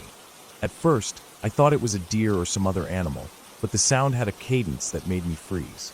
It was slow, deliberate, careful, like someone moving through the forest with purpose. I tried to tell myself it was probably nothing, that I was just letting my imagination run wild, but I couldn't shake the feeling that I was being watched. I unzipped the tent slightly, just enough to peer into the night. The clearing was dimly lit by the embers, and the trees beyond stood like dark sentinels. That's when I saw movement at the edge of the clearing. It wasn't fast or sudden, but slow, almost like the figure was testing the boundaries. My heart raced, and I held my breath. It wasn't an animal, I knew that immediately. The shape was too upright, too deliberate. Whoever or whatever it was didn't step on the twigs. It moved around them, careful, calculating. I couldn't see a face, just a silhouette blending into the shadows. I considered staying perfectly still, hoping it would move away, but it didn't. It lingered at the edge of the clearing for what felt like an eternity, then slowly moved along the tree-line, keeping just enough distance that I could see it, but not enough to feel safe. Panic began to set in. I thought about my options. My phone had no signal, the nearest road was miles away, and my car was parked at the trailhead, a long hike down a dark trail if I tried to escape.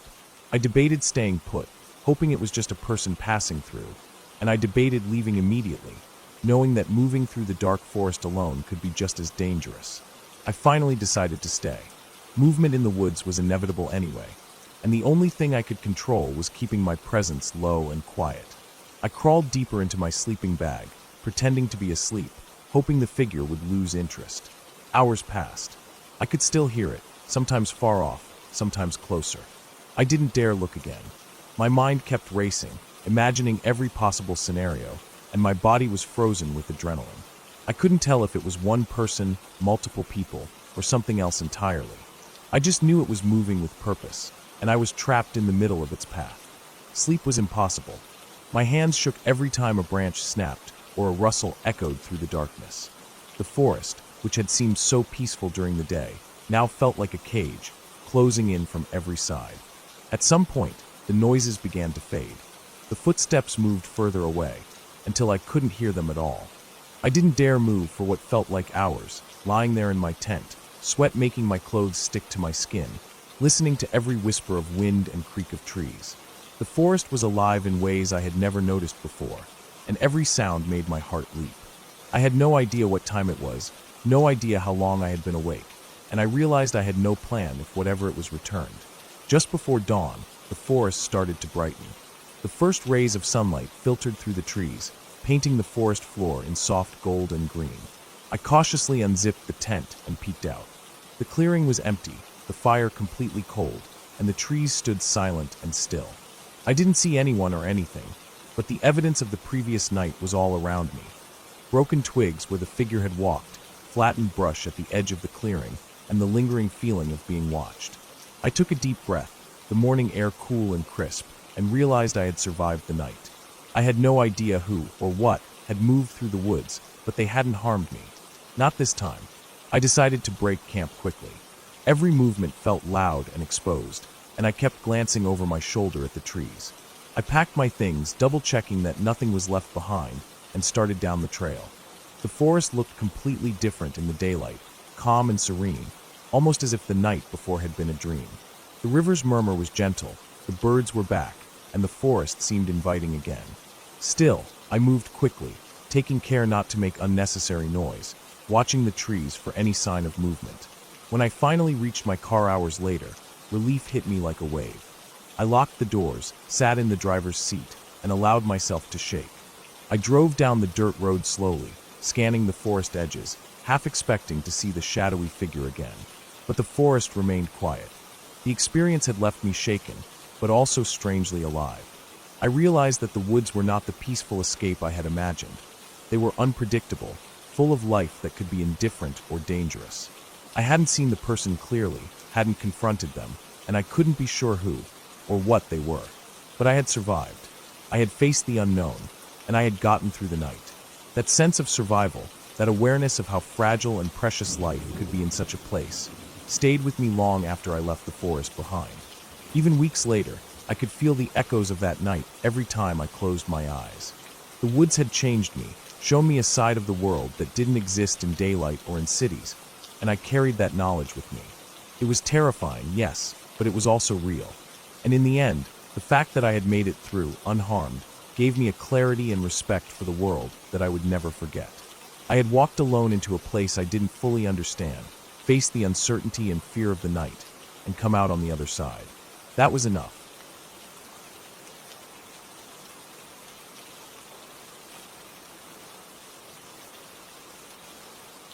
I remember the first time I truly understood how alone a person could feel in the middle of nowhere. I had decided to take a solo camping trip in a dense part of the forest, far from any main roads or established trails. The idea was simple: disconnect, enjoy the solitude, and push myself to survive in a place that felt wild and untouched. I thought I had prepared well.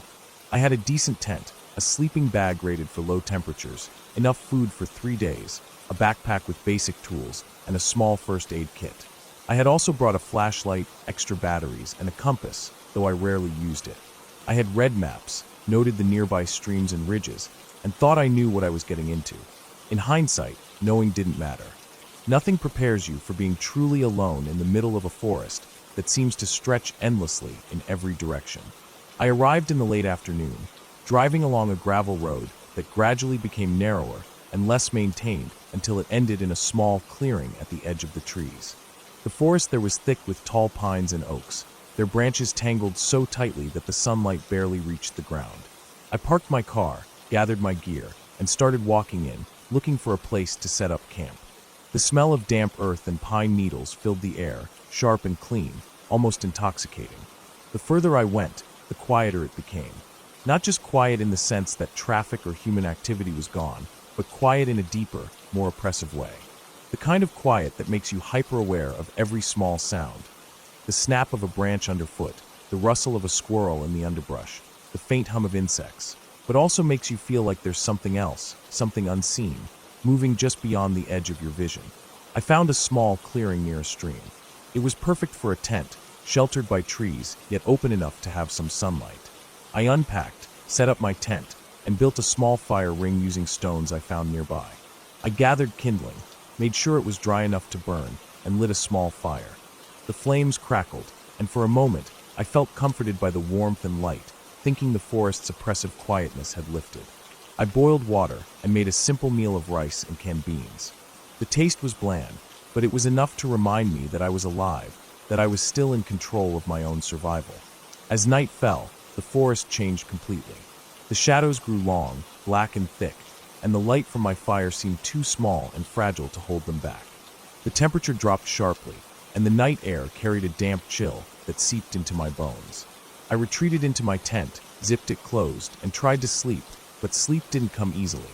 Every small noise, the creaking of branches swaying in the wind, The distant crash of a tree falling, the sharp scuttling of something in the underbrush, made my heart jump. I kept thinking I saw movement outside, glimpses of shapes in the dark, but when I looked directly, there was nothing. Around midnight, I heard it. Heavy breathing, low and rhythmic, coming from somewhere near the stream. My first thought was an animal. Bears were common in these forests, but the sound didn't match anything I'd ever heard. It was too deliberate, too close, almost like someone, or something, was standing just beyond the tree line, watching me. My stomach dropped. I grabbed my flashlight and slowly unzipped the tent flap. The beam cut through the darkness, illuminating the trees, the rocks, the stream, but nothing else. I told myself it was a deer or maybe a raccoon, but the sound persisted. The breathing was heavy and uneven now, almost as if the creature, or person, was moving closer. My mind raced. I had my knife and a small hatchet nearby, but my instincts screamed to stay inside the tent. Then I heard a snap, like a heavy branch breaking, very close, maybe 10 feet from the tent. My heart pounded so hard I was afraid it would give me away. I tried to steady my breathing, listening. The sound repeated, not continuously, but in a slow, methodical pattern. Something was circling me, just out of sight, moving between the trees. I switched on the flashlight and scanned the clearing. A shadow darted across the light, vanishing before I could focus on it. My pulse skyrocketed. I had no way to tell if it was an animal, a person, or something else entirely, but I knew it was close. I considered staying in the tent, hoping it would leave, but then a different sound reached me, soft, wet footsteps on the damp earth. It was deliberate, careful, like someone knew exactly where I was, and was trying to get as close as possible without making too much noise. My mind ran through everything I had read about bear attacks and predator behavior. Bears normally make noise when approaching, but this felt different. It was strategic. I could almost sense intelligence behind it, the way it moved, calculated and slow. Panic hit me, but I forced myself to think. I remembered the stream. I could hear water a short distance away. If I ran toward it, the noise of my movement and the water might mask me. I waited until the breathing stopped, then slowly unzipped the tent on the side facing the stream. The moment I poked my head out, I saw a large dark shape slipping between the trees. I couldn't see it clearly, but its size was enormous. My first thought was a bear, but it moved almost silently, which didn't match the sound of the earlier breathing. My instincts screamed at me to run, but I forced myself to move slowly, keeping low and using the trees as cover. The stream was only 30 feet away. I slipped into the shallow water, the cold hitting my legs and drawing a sharp gasp from me. The sound of rushing water immediately masked the forest noises, giving me a small sense of safety. I crouched low, letting the water flow around me. From the corner of my eye, I caught movement near the tree line. The shape paused, then disappeared into the darkness. I stayed like that for what felt like hours, listening to the water, the wind, and the distant creaking of trees. Every time I thought I had a moment of peace, the forest would shift, and I would catch another movement, another hint that something was out there. Eventually, exhaustion set in. I had no choice but to leave my makeshift hiding spot and try to get to my car. The risk of staying overnight in the tent, surrounded by whatever was out there, was too high. I waited until the first faint light of dawn, when visibility improved and the forest's oppressive shadows were lifted.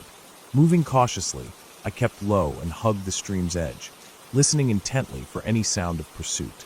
Every rustle of leaves or snapping twig sent a jolt through me, but I forced myself forward. Hours later, I reached the gravel road where my car was parked. Relief hit me like a physical wave. I grabbed my keys, unlocked the car, and got inside. The doors locked behind me, and for the first time that night, I exhaled without fear. My hands were shaking, my clothes soaked, and my heart was still racing, but I was safe for now. I looked back toward the forest, still dark and dense even in daylight, and realized how vulnerable I had been. Driving away, I tried to make sense of what had happened. Was it a bear? A mountain lion? A person? I didn't know, and I doubted I ever would. All I knew was that the forest was alive in ways I had underestimated, and that solitude, once thought peaceful, could quickly become terrifying. I decided then that I would never return to that part of the forest alone. I needed people, safety in numbers, a plan that didn't rely solely on my own instincts. By the time I reached a gas station miles away, I had started to feel human again. I bought coffee, ate a small breakfast, and called a friend, telling them I was fine and heading home. The memory of that night stayed with me. a stark reminder of how small and fragile a person is when confronted with the untamed world. The forest, beautiful as it was, had its own rules, its own intelligence, and I had been nothing more than an intruder. I had survived, and I had learned painfully that respect for the wild is not optional. It is necessary. Every step into it must be measured, every movement deliberate, every sound understood, because out there, even a single mistake can become your last. When I finally got home, I unpacked my wet clothes, washed the mud and grime from my hands, and sat for a long time thinking. The experience had changed me. I no longer saw forests as mere recreation or adventure. I saw them as something far older, far more dangerous than I had ever imagined. And I realized that surviving isn't just about skill or preparation. It's about awareness, caution, and the humility to understand that no matter how ready you think you are, the wild is always one step ahead.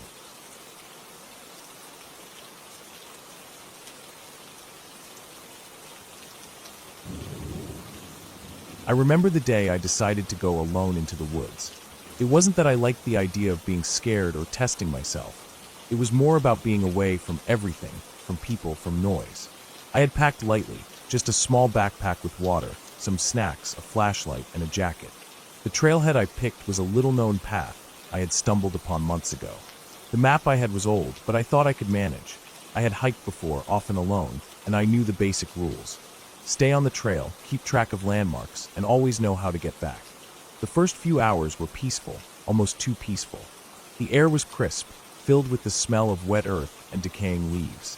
The sunlight filtered through the trees, casting long, uneven shadows across the ground. Birds called occasionally, their cries echoing off the trunks, but otherwise it was silent. I walked steadily, feeling the crunch of leaves and twigs beneath my boots.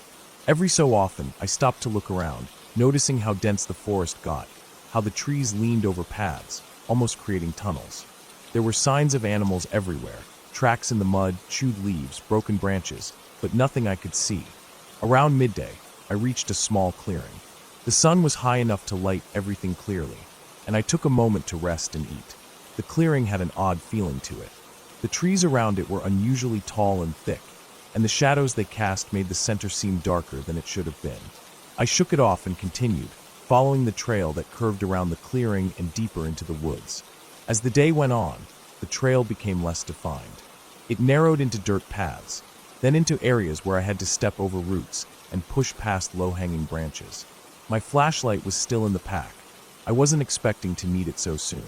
I passed a small creek, its water running clear and cold, and followed it for a while, thinking it might lead to a larger path or road. It didn't. By the time late afternoon came, I realized I had gone farther than I had intended. The sun was starting to drop behind the trees, and the forest felt different somehow. The sounds I had grown used to, the birds, the wind through the leaves, were quieter, and the shadows longer and deeper. I noticed a slight chill in the air, a dampness that seemed to seep into my jacket. I decided it was time to turn back.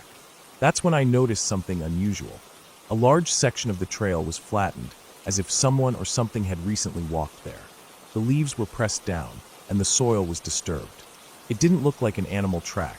It was too large, and it didn't follow the patterns of deer or bear footprints I had seen before. My stomach sank a little, but I told myself it could just be another hiker. Still, my pace quickened, and I kept my eyes on the path ahead. I walked for what felt like hours, though it was probably only 20 minutes, and I realized I had lost the trail entirely. The sun had nearly disappeared, leaving a dim, gray light filtering through the canopy. I stopped to look around. Trees were everywhere, and everything looked the same. I tried to retrace my steps, but each direction looked identical, each shadow deeper and more threatening than the last. My heart started to beat faster, and I realized that panic was creeping in. I pulled out my flashlight, flicked it on, and the beam barely penetrated the darkness. It highlighted roots, broken branches, and patches of mud. I tried calling out, just to hear my voice, but it felt swallowed by the forest. Then I heard something, a rustle, a shift in the underbrush. It wasn't far, but it wasn't close either. I froze, listening. Nothing followed for a moment, then a low, snapping sound, like a branch breaking under weight, echoed from somewhere behind me. I didn't look back. I started moving, stepping carefully but quickly, trying to keep my footing over the uneven ground. The sounds followed intermittently, snapping twigs, rustling leaves, something moving. I couldn't tell if it was an animal or a person, but the uncertainty made my chest tighten. I pushed myself harder, my legs burning, lungs heaving, flashlight beam bouncing wildly as I ran. The darkness deepened around me, the forest closing in. I stumbled over a root, fell, and scraped my hands and knees, but I didn't stop. The sounds were still there, closer now, and I realized something crucial. I had no idea which direction led back to the clearing, or even to the main trail. I started marking trees with scratches and tying bits of cloth to branches as I ran, hoping to create a trail of breadcrumbs. My mind raced through every safety rule I knew. Stay calm, stay aware, conserve energy, and make noise. Hours seemed to pass. The flashlight flickered, and I realized the batteries were dying. Panic surged again. I had to find shelter, or at least a place where I could rest without fear. I spotted a dense thicket ahead and scrambled inside, pushing through branches and underbrush. The space was small, cramped, but it was hidden. I sat down, heart pounding, and tried to catch my breath. I listened. The sounds outside slowed, and after what felt like eternity, I convinced myself they had moved on. I stayed there, shivering, trying to stay awake. The temperature dropped sharply, and the forest became almost completely silent. In the weak light, I could see the ground littered with leaves and small rocks. My hands were scraped, and my jacket was torn in a few places from the branches. Hunger and thirst gnawed at me, but the fear of leaving the cover was worse. Morning came slowly, pale light filtering through the trees. I had slept lightly, in short bursts, always alert for movement. The forest looked less threatening now, but I still couldn't see the trail. I remembered the creek and decided to follow the sound of running water. Water often led to human paths, roads, or signs of civilization. I moved carefully, keeping my flashlight handy in case I needed it, but the day gave me enough light to navigate. The creek's sound grew louder, and eventually, I came across a larger body of water, an old logging pond, likely abandoned, with muddy banks and overgrown trees around it. I paused, looking for any sign of a path, footprints, anything. Then I saw it, tire tracks in the mud, faint but clear, leading into the woods. I followed the tracks, stepping cautiously but with growing hope. The forest gradually thinned, trees spaced wider apart. Sunlight reached the ground in patches, and I started seeing familiar signs. Old wooden posts, remnants of a fence, and finally, the edge of a dirt road. I ran the last stretch, heart pounding, limbs stiff and sore, and collapsed onto the gravel. The road led to a small, rarely used logging trail, and I could see a parked truck in the distance. Relief washed over me, almost overwhelming. I walked the road until I reached a house a few miles away. The owners were surprised to see someone emerging from the woods so disheveled, but they gave me water, food, and a place to sit. I told them what had happened, though I left out details I wasn't sure of myself. The rustling, the sounds behind me, the feeling of being followed. They called the local ranger, who later explained that the area had some abandoned logging paths, and that hikers sometimes got lost when trails weren't maintained. By evening, I was on a proper road heading home. The experience stayed with me long after. The cold of the forest at night, the way every shadow seemed alive, the desperate panic of not knowing which way to go. But it also left me with a clear lesson.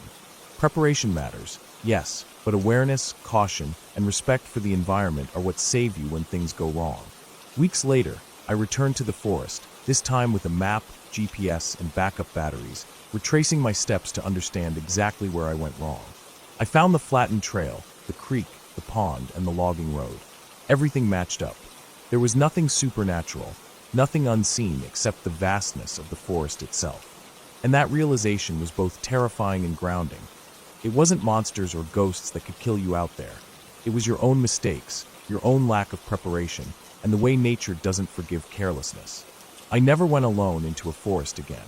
I still hike, still enjoy the solitude, but I make sure I have company, multiple navigation tools, and a clear exit plan. The forest isn't scary because of myths. It's scary because it's real, and it will challenge you in ways you might not be ready for.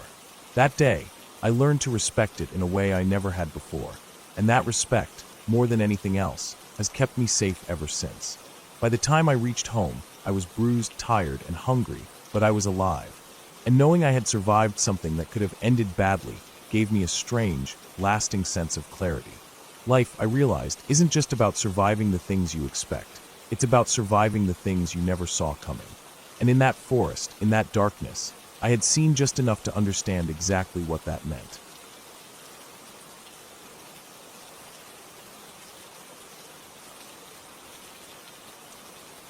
The sun had already started its slow descent when I parked at the edge of the forest. The air was warm but carried a slight crispness, the way it does just before evening really settles in. I had been hiking all day, taking a route that veered off the main trail to find a small clearing I'd read about in an old guidebook. The clearing was supposed to be perfect for a short solo camping trip, isolated but not too far from a road, with a small stream nearby. I wanted quiet, I wanted solitude, and I thought I knew the forest well enough to handle myself. The forest itself felt ordinary at first, pine needles underfoot, leaves rustling softly in the wind, and the occasional bird call that seemed to echo longer than it should in the thinning light. I dropped my pack on the ground, shaking loose some of the dirt and pine needles, and started to set up my tent. I work fast, mostly because I like the rhythm of it and the satisfaction of seeing a small space of order form out of chaos. The tent went up with a few swift movements, the poles clicking into place, the rainfly stretched taut over the top. I brushed off my hands and stepped back to look at it, the structure suddenly appearing more permanent than it really was, standing like a small, fragile defense against the vastness of the woods around me. The stream I'd read about was only a short walk from the clearing, running with a soft, constant murmur. I filled my water bottle and rinsed some of my gear, the sound of the flowing water layering with the wind in the trees. It felt peaceful, almost too peaceful. That evening sky was growing dim, the last hints of sunlight brushing gold over the tops of the trees. Shadows deepened, the world flattening slightly as night edged closer. I started a small fire in the stone circle I found near the center of the clearing. Sparks flew up into the darkening sky as I added kindling, the smell of burning pine and wood settling into my senses. It was quiet, but that quiet felt alive in a way that the day's light had not. After I ate a small dinner and cleaned up, I decided to take a walk around the perimeter of the clearing. The ground was uneven, covered with roots and old leaves, and the shadows between the trees grew long and strange. My flashlight cut a sharp, narrow path ahead of me, the beam bouncing off the rough bark and catching on patches of moss. I felt something almost immediately, a small shift in the air, like the forest itself had exhaled. It wasn't fear exactly, but a sudden awareness that I was not alone. I stopped listening. The wind whispered through the branches, and in that soft hum, I thought I could hear something else. Footsteps? I shook my head, telling myself it was just the wind, or perhaps a deer moving through the trees. But the feeling lingered, prickling against the back of my neck. I returned to the clearing and settled near the fire, letting it warm my hands. The shadows of the flames flickered across the trees, and I felt a strange dissonance, the calm of the scene countered by a subtle tension that I couldn't quite place. I heard it then, the first clear sign that something was moving closer. A crack of a branch, unmistakably human in rhythm and timing, but careful, deliberate. I froze, eyes scanning the dark tree line. Nothing, only the faint glow of the fire and the darkness beyond it. My heart picked up pace. I didn't have a weapon, just a hiking stick and a small knife, but I also had the knowledge that most people in these woods were careful not to be seen. Still, the sound persisted, shifting slowly around the edge of my vision, always staying just out of reach. I tried to calm myself, telling myself I was alone, that it must be an animal, but the movement didn't sound like an animal. There was weight to it, and intention, the kind of slow, deliberate motion that made you notice the sound even when you weren't looking for it. I looked back toward my tent. My pack was still there, my gear untouched, but the hair on my arms was standing straight. I felt exposed. I started moving slowly, careful not to make sudden movements that would draw attention. My flashlight swept over the trees again, and this time I caught it, a faint silhouette, just beyond the reach of the firelight, blending perfectly with the dark shapes of the trees. I froze, breath caught. It was tall, thin, moving slowly but purposefully, stopping when I stopped. I didn't scream. I didn't run. I just watched, heart hammering, mind racing through all the scenarios I could think of. The figure didn't step closer, didn't make a sound, just stood there, watching. Minutes passed, though it felt like hours. The fire burned lower, and I felt the chill of the night pressing in around me. I knew that once it got darker, I'd be vulnerable. Every instinct I had screamed at me to get to the car, to drive away, to put distance between myself and whoever, or whatever, was out there. I took a deep breath, trying to steady my hands as I reached slowly for my pack. The figure moved then, stepping sideways behind a tree, just a flicker of movement, not enough to see clearly. I knew it was deliberate, calculated. Whoever it was, they knew what they were doing. I slung my pack over my shoulder, keeping low, moving toward the edge of the clearing nearest the trail I had come in on. My ears strained for any sound, every snap of a twig making me jump. By the time I reached the tree line that marked the end of the clearing, the figure had vanished. I paused, listening, trying to detect any sign of pursuit. Nothing. I pressed forward, moving quietly through the underbrush, the path I had walked earlier now unfamiliar in the dark. The sound of my own breathing and the crunch of leaves under my feet seemed unbearably loud. I forced myself to keep walking, counting steps, marking landmarks in my mind, until I reached the faint light of my car parked at the edge of the forest. Relief hit me like a wave. I didn't wait. I climbed in, locked the doors, and sat for a long moment, heart still racing, ears straining for any sign that I had been followed. When nothing came, I started the engine. The forest seemed to exhale, and I realized I had left everything behind: the tent, the fire, the gear. None of it mattered. I drove slowly at first, then faster as the sense of being trapped faded behind me. The road stretched out into darkness, and I kept driving, refusing to look back, refusing to think about what might have been out there. By the time I reached a small town, the sun was almost gone, the horizon bleeding a dull orange into the sky. I found a motel, paid in cash, and spent the night in a room with locked doors, the hum of the air conditioner filling the space with a monotonous safety I hadn't felt all evening. I didn't sleep well, constantly waking at every sound, every creak, every bump from the street below. The forest haunted my mind, not with ghosts or fairies, but with the simple, terrifying knowledge that I had been watched, studied, and possibly targeted. The isolation I had sought became a lesson in vigilance, a reminder that being alone in the woods is a privilege that comes with very real risks. The next morning, I returned to the area with daylight on my side, careful to stay on the main trail and avoid the clearing.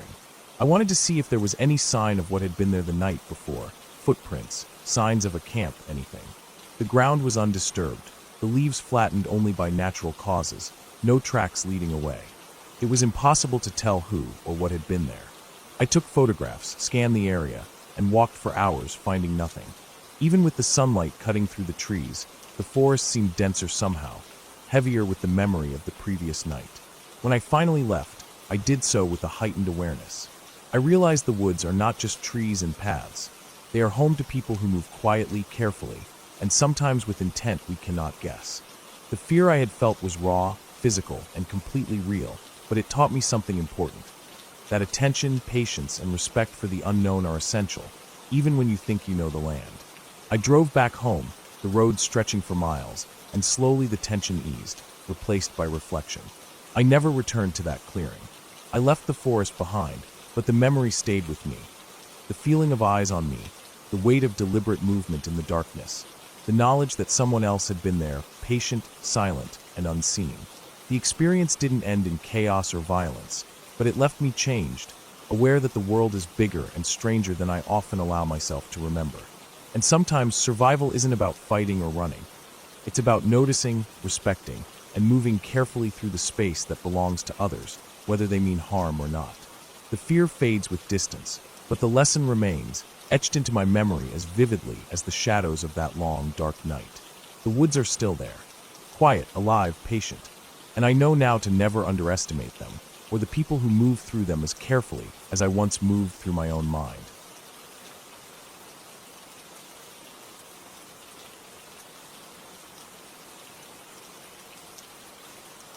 I remember the first time I went out alone into the backcountry. It wasn't a planned trip, more like a moment of impulse. I had been driving along a quiet, almost forgotten forest road late in the afternoon, the kind of road where you can see for miles but rarely spot another car. The sun was dropping behind the ridges, casting long shadows that stretched like dark fingers across the ground. I had my backpack in the car, a small tent, a sleeping bag, water, some snacks, and a basic first aid kit. I told myself I just wanted to find a spot to set up for the night, maybe sit by a fire and watch the stars. I wasn't prepared for how raw and isolating the woods could feel once the sun sank completely out of sight. I parked the car in a small clearing off the main dirt road. The area smelled of pine and wet earth, a sharp, clean smell that felt almost alive. I grabbed my pack and started walking toward the thicker forest, following a narrow trail that was more of a suggestion than a path. At first, everything was normal, the crunch of leaves underfoot, the occasional snap of a twig from some small animal. The sky was fading from gold to deep orange, then a deepening blue as the last light disappeared. By the time I reached a suitable clearing to set up my tent, it was almost dark. I unpacked quickly, setting the tent on a patch of relatively flat ground, careful to avoid roots and rocks. The smell of damp soil and pine was stronger here, almost overpowering in the enclosed stillness of the forest. I lit a small portable stove to cook some instant noodles, the small flame flickering and casting shadows across the trees. For a while, I felt at peace. The quiet was almost complete, broken only by distant bird calls and the occasional rustle of small animals. After eating, I sat for a long time staring into the darkening forest. The tent felt protective at first, like a small barrier between me and everything outside. But soon, the sounds of the woods became sharper, closer. Leaves rustled just beyond the light of my small lamp. I told myself it was nothing, maybe a deer or a raccoon, but instinctively I knew the forest around me had grown larger and more active in the darkness. I decided to go for a short walk, just around the edge of the clearing, to stretch my legs. I carried a flashlight, sweeping it over trees, rocks, and fallen branches. That's when I noticed the footprints.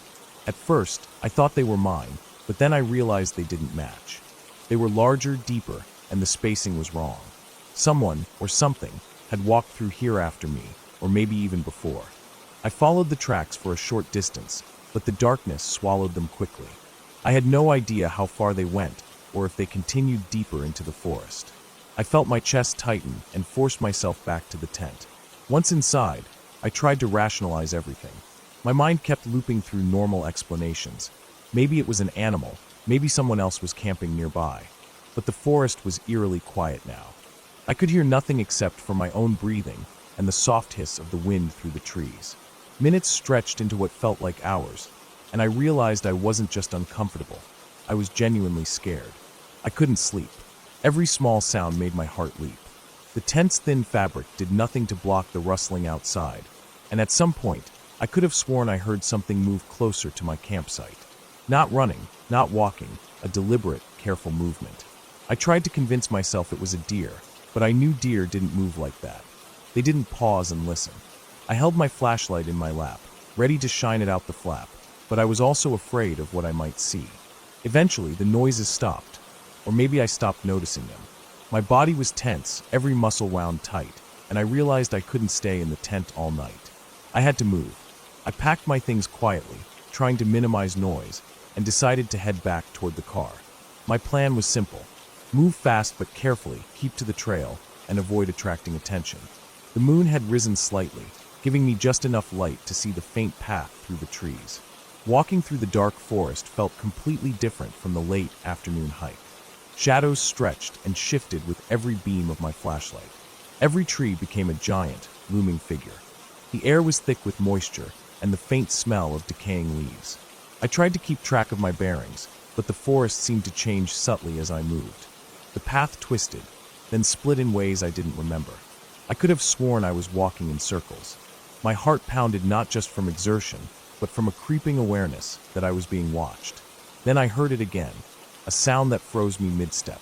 Heavy breathing, low and deliberate, coming from just beyond the trees. I stopped and held my breath, trying to pinpoint the source.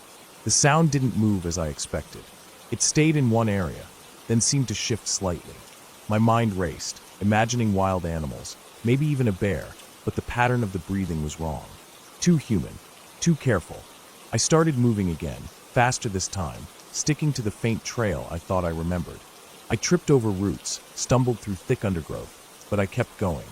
Every few steps I risked glancing back, but the flashlight's beam was swallowed by the darkness almost immediately. The forest felt alive in a way that was almost conscious of me, aware of every movement, every sound. I wanted to run, but I forced myself to keep a steady pace.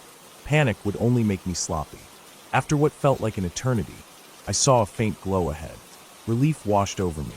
It was my car, parked exactly where I had left it, the taillights reflecting the last sliver of moonlight. I ran the final few meters, slamming the door shut behind me and locking it. I sat there, chest heaving, hands trembling on the steering wheel. For a long time, I just stared into the darkness beyond the headlights, waiting for something to emerge, but nothing did. I started the engine and drove slowly back toward the main road. My mind replayed every sound, every shadow, every step. The forest behind me seemed to shrink with every mile. When I finally reached the first streetlights of civilization, I felt a wave of exhaustion and relief unlike anything I had experienced. I had survived, and the forest remained untouched behind me, vast and impenetrable. It took me hours to calm down enough to sleep that night. Even then, I kept waking up, half expecting to hear that deliberate, slow breathing outside my window. But I never saw it again. I realized later that the woods weren't filled with monsters or ghosts. They were just wild, alive, and indifferent. I had been a trespasser in a place where every sound, every shadow could mean something dangerous. The fear I felt was real, grounded, and unrelenting, but it wasn't supernatural. It was the forest itself, demanding respect, demanding awareness, demanding survival. Since that night, I've been back to the woods, but never alone, never without preparation, and never after dark. I keep the memory close, not as a tale of horror, but as a lesson. The forest doesn't need to be haunted to be terrifying. It only needs to exist, and to remind me that sometimes the most realistic fear is simply being human, alone, and unprepared in the presence of something greater than yourself. Even now, years later, when I drive past that old dirt road, I feel it. The quiet, the shadows, the heavy breathing of a place that doesn't care about you. And I know I was lucky. Lucky to make it out. Lucky to see the car and leave. Lucky to return to a world with light and warmth. The fear has never left me entirely, but it's a careful, disciplined fear now. One that keeps me alert, aware, and alive. It's a fear that I respect, because it reminds me of that night when the forest was more real than anything else in my life. It's not a story with ghosts, or myths, or monsters in the conventional sense. It's just the woods, dark and vast, and the knowledge that sometimes survival itself is the scariest thing you'll ever experience. And the ending, the only real ending, is the drive back into light, into safety, into the normal world, carrying with me every detail, every shadow, every sound, and every heartbeat that reminded me just how close I had come to losing it all. The forest never leaves you completely. It follows in your memory, in your caution, in the moments when you stop and listen to the wind and remember that one night, in the deepest shadows, you were utterly alone and completely human.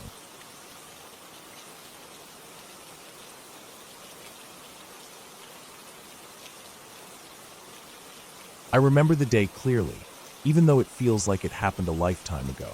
It was late summer, the kind of summer where the air is thick, heavy, and clings to your skin.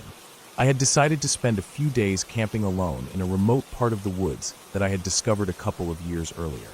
The forest wasn't marked on any official map, and there were no trails that anyone could follow.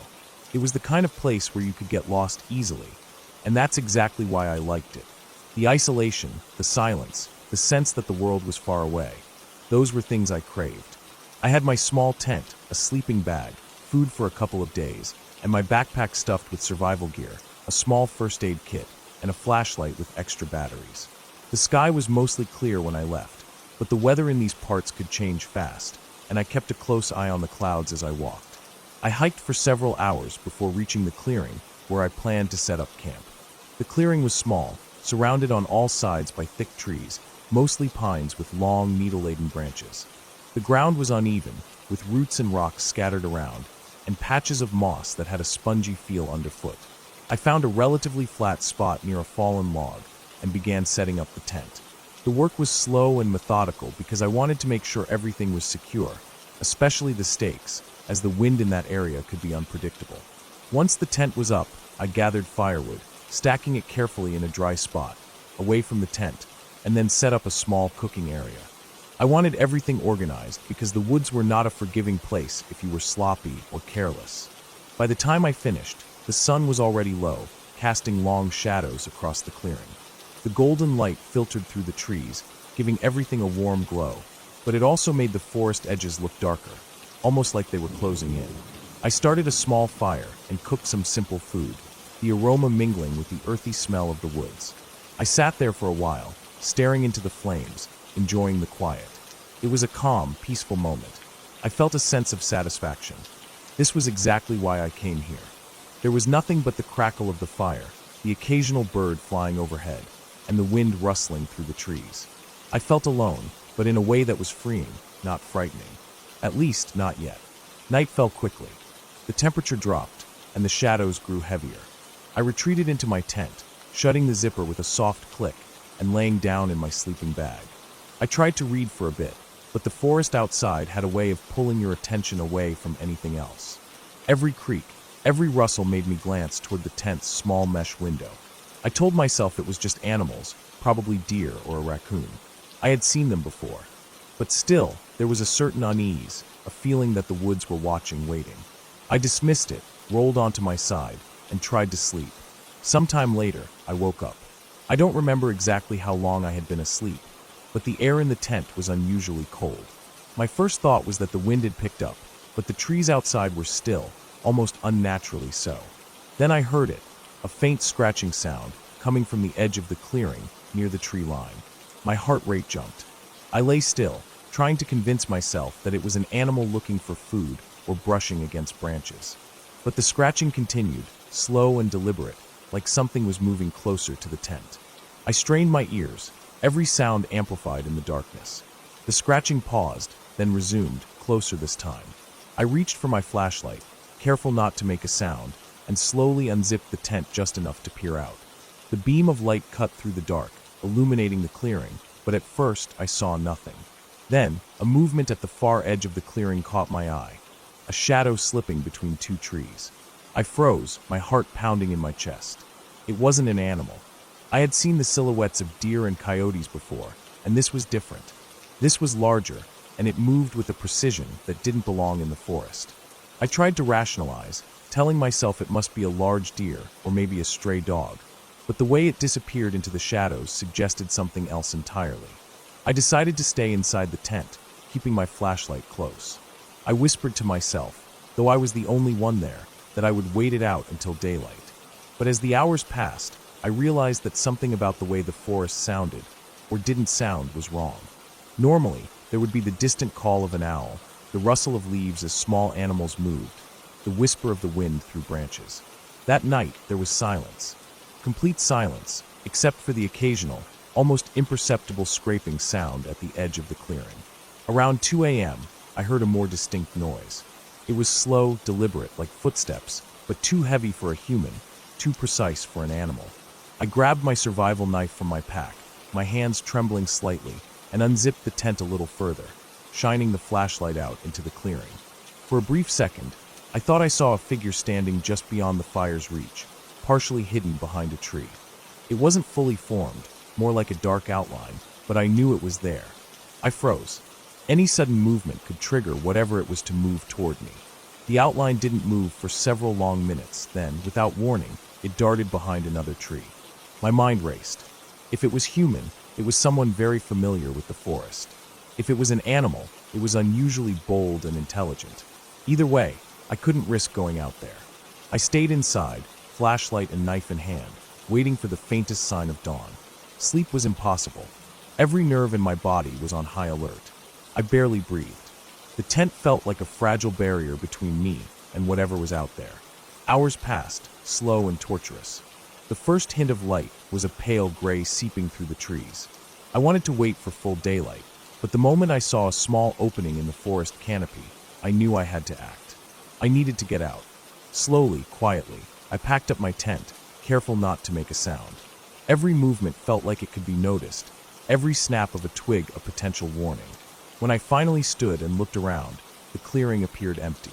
There were no footprints, no broken branches, nothing to indicate anyone, or anything, had been there, except for a few shallow scratches in the dirt near the edge of the trees. They weren't deep, but they were precise, deliberate. I couldn't tell what had made them. I didn't wait to find out.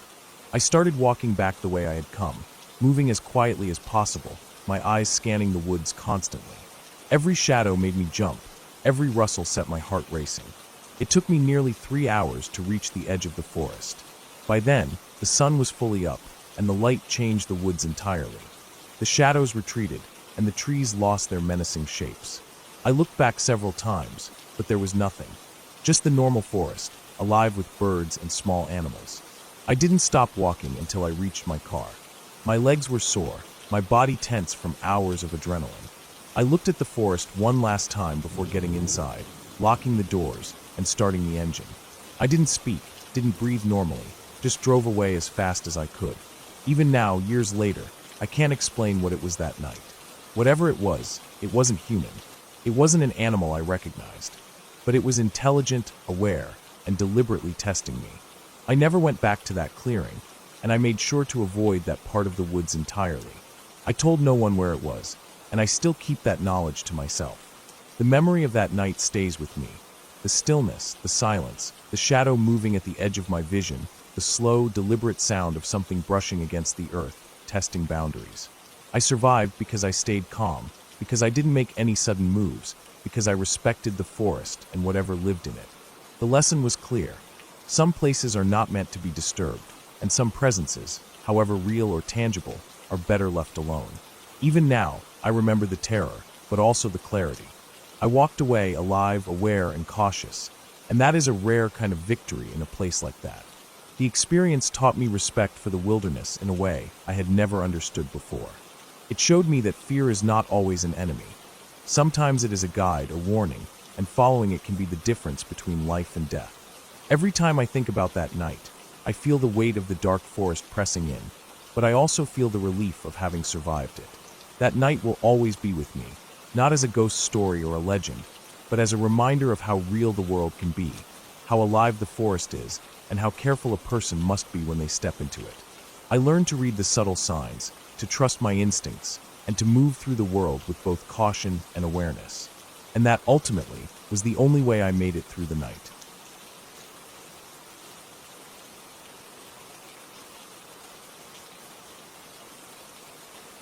The sun was already dipping below the horizon when I arrived at the small clearing that served as the edge of the forest. I had been hiking all day, following a narrow, overgrown trail that twisted through dense undergrowth and between tall pines, and by the time I reached this spot, my legs were heavy and my backpack was pressing uncomfortably against my shoulders. The clearing was a small, flat area, barely large enough for a single tent, surrounded on all sides by thick trees that seemed to lean in toward the center, as if the forest itself was closing in. I set my pack down and took a moment to catch my breath, scanning the edges of the trees for any movement, though there was none. Only the wind whispered through the branches, carrying with it the sharp scent of pine and damp earth. I began unpacking my gear and setting up my tent, trying to work quickly before darkness fully fell. The light was fading fast, and I knew that once night settled in, navigating the forest would be near impossible. Every crack of a twig beneath my feet seemed magnified in the silence, and I could feel my heartbeat quicken with each shadow that shifted in the dimming light. By the time I had the tent pitched, staked, and the rainfly secured, the last traces of sunlight had disappeared, leaving the clearing in deep twilight. I lit my small lantern inside the tent, the warm glow spilling out onto the ground, cutting through the immediate darkness like a weak shield. Dinner was quick, a couple of energy bars and some trail mix, but the sounds of the forest made it impossible to eat in peace. Every gust of wind that rattled the branches sounded like movement, and every distant snap of a twig made me freeze, convinced someone, or something, was out there. I forced myself to brush it off as nerves, telling myself it was just deer or other wildlife. The forest was alive, after all, and I was a stranger in its midst. I finished eating and cleaned up quickly, stacking my supplies neatly in the corner of the tent and making sure nothing would attract animals. I wanted to be cautious. A wrong move could draw attention I didn't want. By the time I lay down on my sleeping pad, the darkness was nearly absolute outside. My tent's lantern provided a circle of comfort, but beyond that, the world was black. The wind had died down, leaving an eerie stillness that pressed against the tent walls. I could hear my own breathing, my heart thudding loudly in my ears, and the occasional distant rustle of something moving just out of sight. Sleep didn't come easily, and I kept my flashlight within arm's reach, telling myself I would be ready if I needed to leave quickly. Hours passed. The wind picked up again, this time with more force, making the branches scrape against each other and the ground. The rustling was different now, sharper, deliberate. I lay still, straining to listen, my imagination filling in the gaps. I could hear small animals scuttling through the underbrush, but there was something else. Heavier footsteps, slower, measured, moving in a rhythm that didn't match any animal I knew. I held my breath, trying to convince myself it was just the forest playing tricks. But then it stopped.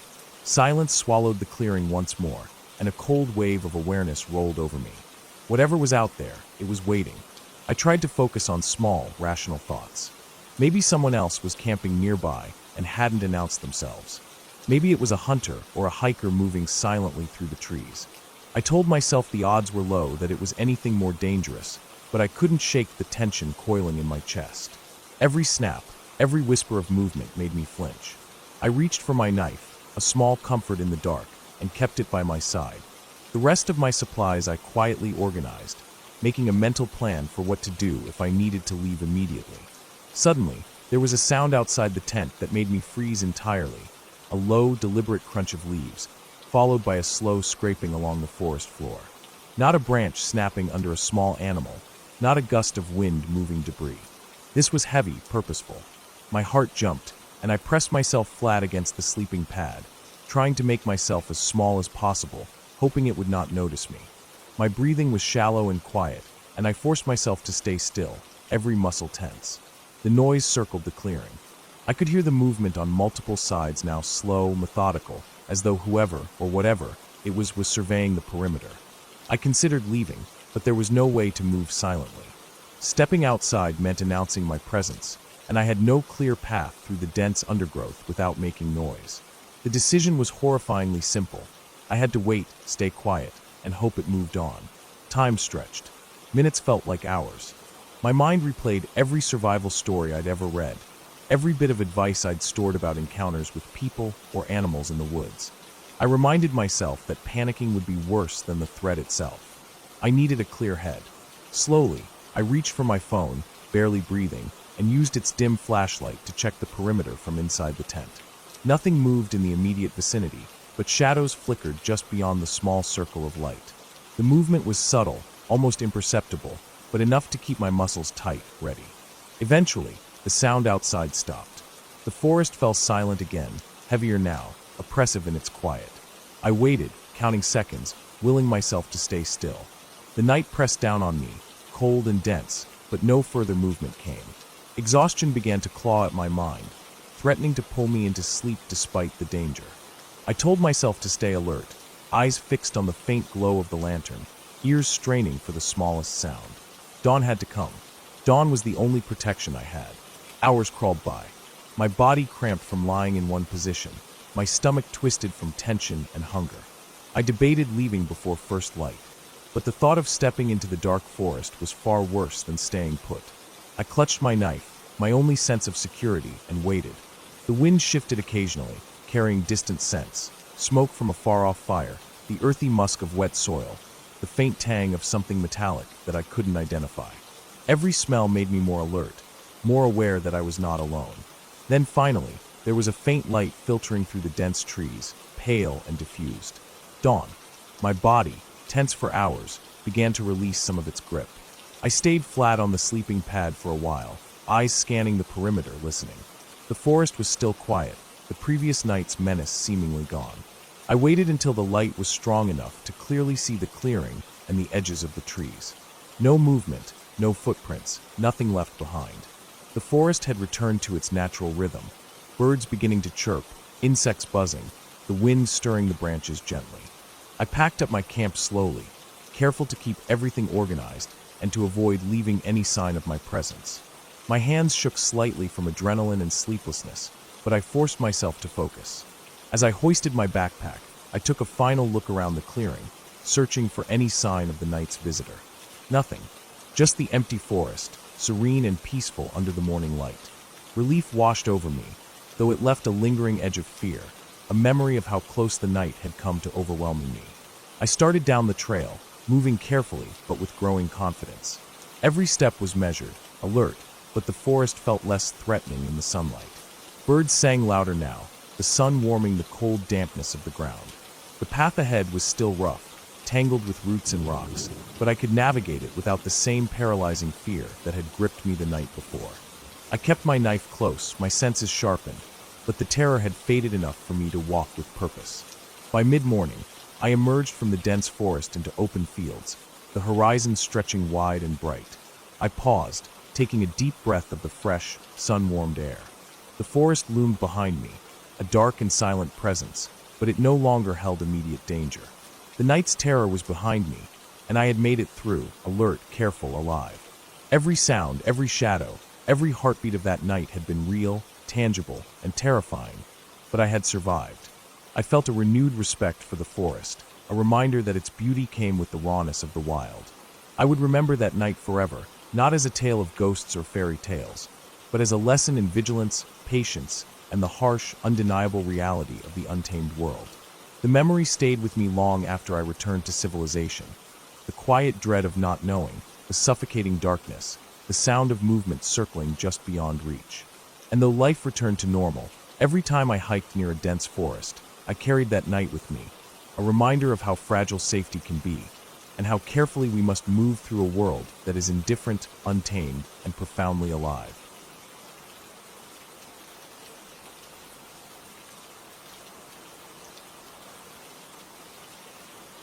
I had planned the trip for weeks, mapping out a route to a small patch of forest I had discovered on a satellite map, far from any town, any road, any sign of people. The idea was simple: escape, even for a few days, from the constant noise and obligations of city life. The forest promised solitude, a chance to feel the raw quiet that I hadn't realized I was missing until I stood at the edge of it. I packed lightly but carefully: tent, sleeping bag, a small stove, water, some food. I even brought a flashlight, though I preferred to rely on natural light. I drove for hours, the road twisting and narrowing as I got deeper into the country, the trees on either side thickening, the air cooler, the hum of traffic fading into nothing. By the time I parked at the small clearing that marked the trailhead, the sun was low, orange slanting light falling through the branches, and the forest felt like a different world, quiet but not empty. There was a sense of something ancient and indifferent all around, something patient. I set off down the narrow trail, stepping over roots and fallen branches. The ground was uneven, damp from a recent rain, and the smell of wet leaves and earth was strong. Birds moved through the canopy, the occasional rustle of small animals in the underbrush. The trail wound uphill, and soon I was above the line of sight of the clearing where I had parked. There was no human sound here at all, just the rhythm of my boots crunching over leaves and the distant rush of a stream somewhere below. I felt the thrill of being completely alone, the freedom to move without anyone noticing, but also a tightening in my chest, a low-level tension that I tried to ignore. By late afternoon, I found a small plateau, a flat space large enough to pitch my tent. It was surrounded by trees, but there was a break in the canopy above, letting in enough light to see clearly. I unpacked my gear, setting the tent carefully, staking it into the soft ground. I gathered firewood, dry enough to catch, and stacked it neatly. The forest was quiet, but in a way that felt almost alive. The wind rustled the branches in a pattern that was hard to follow, and I kept noticing shapes moving in the corners of my vision, small but deliberate, always gone when I turned to look. Night came faster than I expected. The sun slipped behind the trees, leaving only a faint glow on the horizon. I lit a small fire, the sparks dancing up into the dark, the smoke smelling sharp and clean. Shadows stretched long across the clearing, and I realized just how deep the dark of the forest could be. Every sound was amplified: the crack of a branch under an animal's paw, the whisper of leaves, even the occasional distant hoot of an owl. I ate a simple meal, sitting close to the fire, staring into the flames. The deeper darkness brought a weight, almost physical, pressing down from all directions. My imagination started to fill in gaps. The way a tree's shadow could become a figure standing just at the edge of vision, the sound of a branch snapping in a pattern that felt too deliberate. Hours passed, the fire dying down, the cold settling in. I lay in my tent, the fabric creaking as the wind shifted.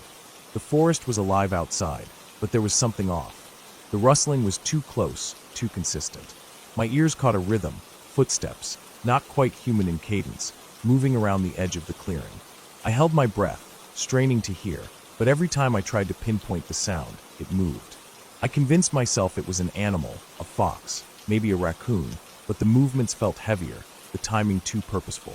I reached for my flashlight, turning it on for a moment, sweeping the clearing.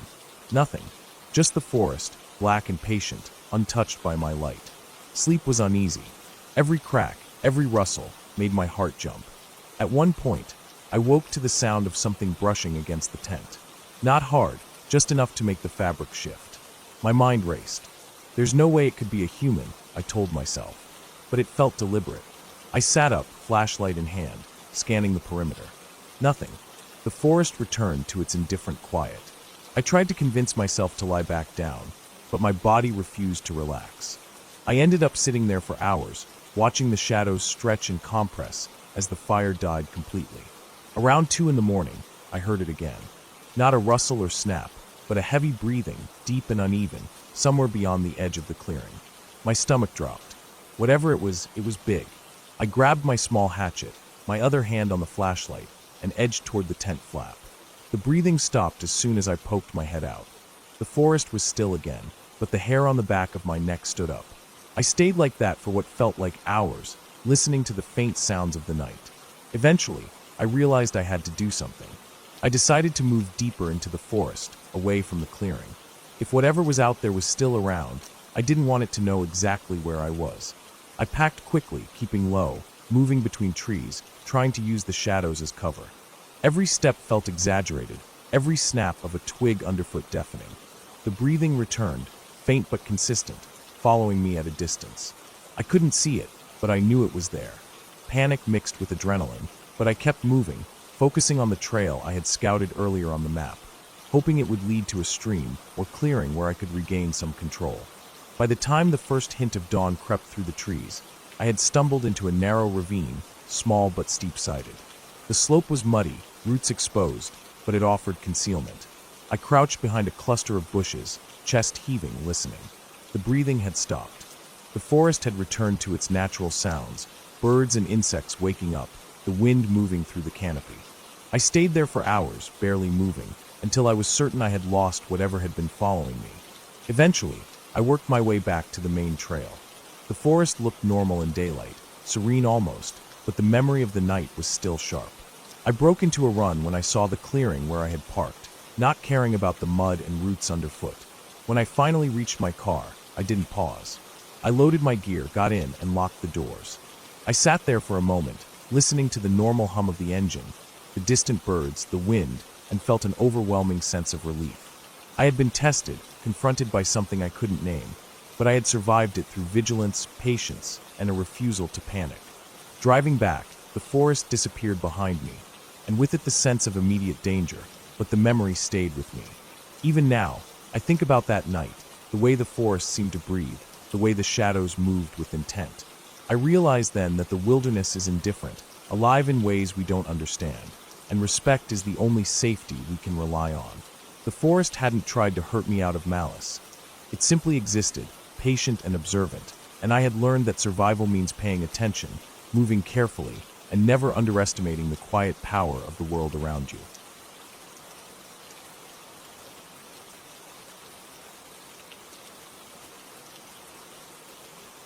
I remember the first time I really felt the weight of being alone in the woods.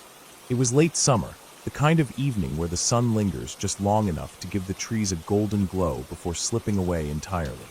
I had planned this trip alone, something I thought would be peaceful, just me, a tent, and miles of forest stretching out in every direction.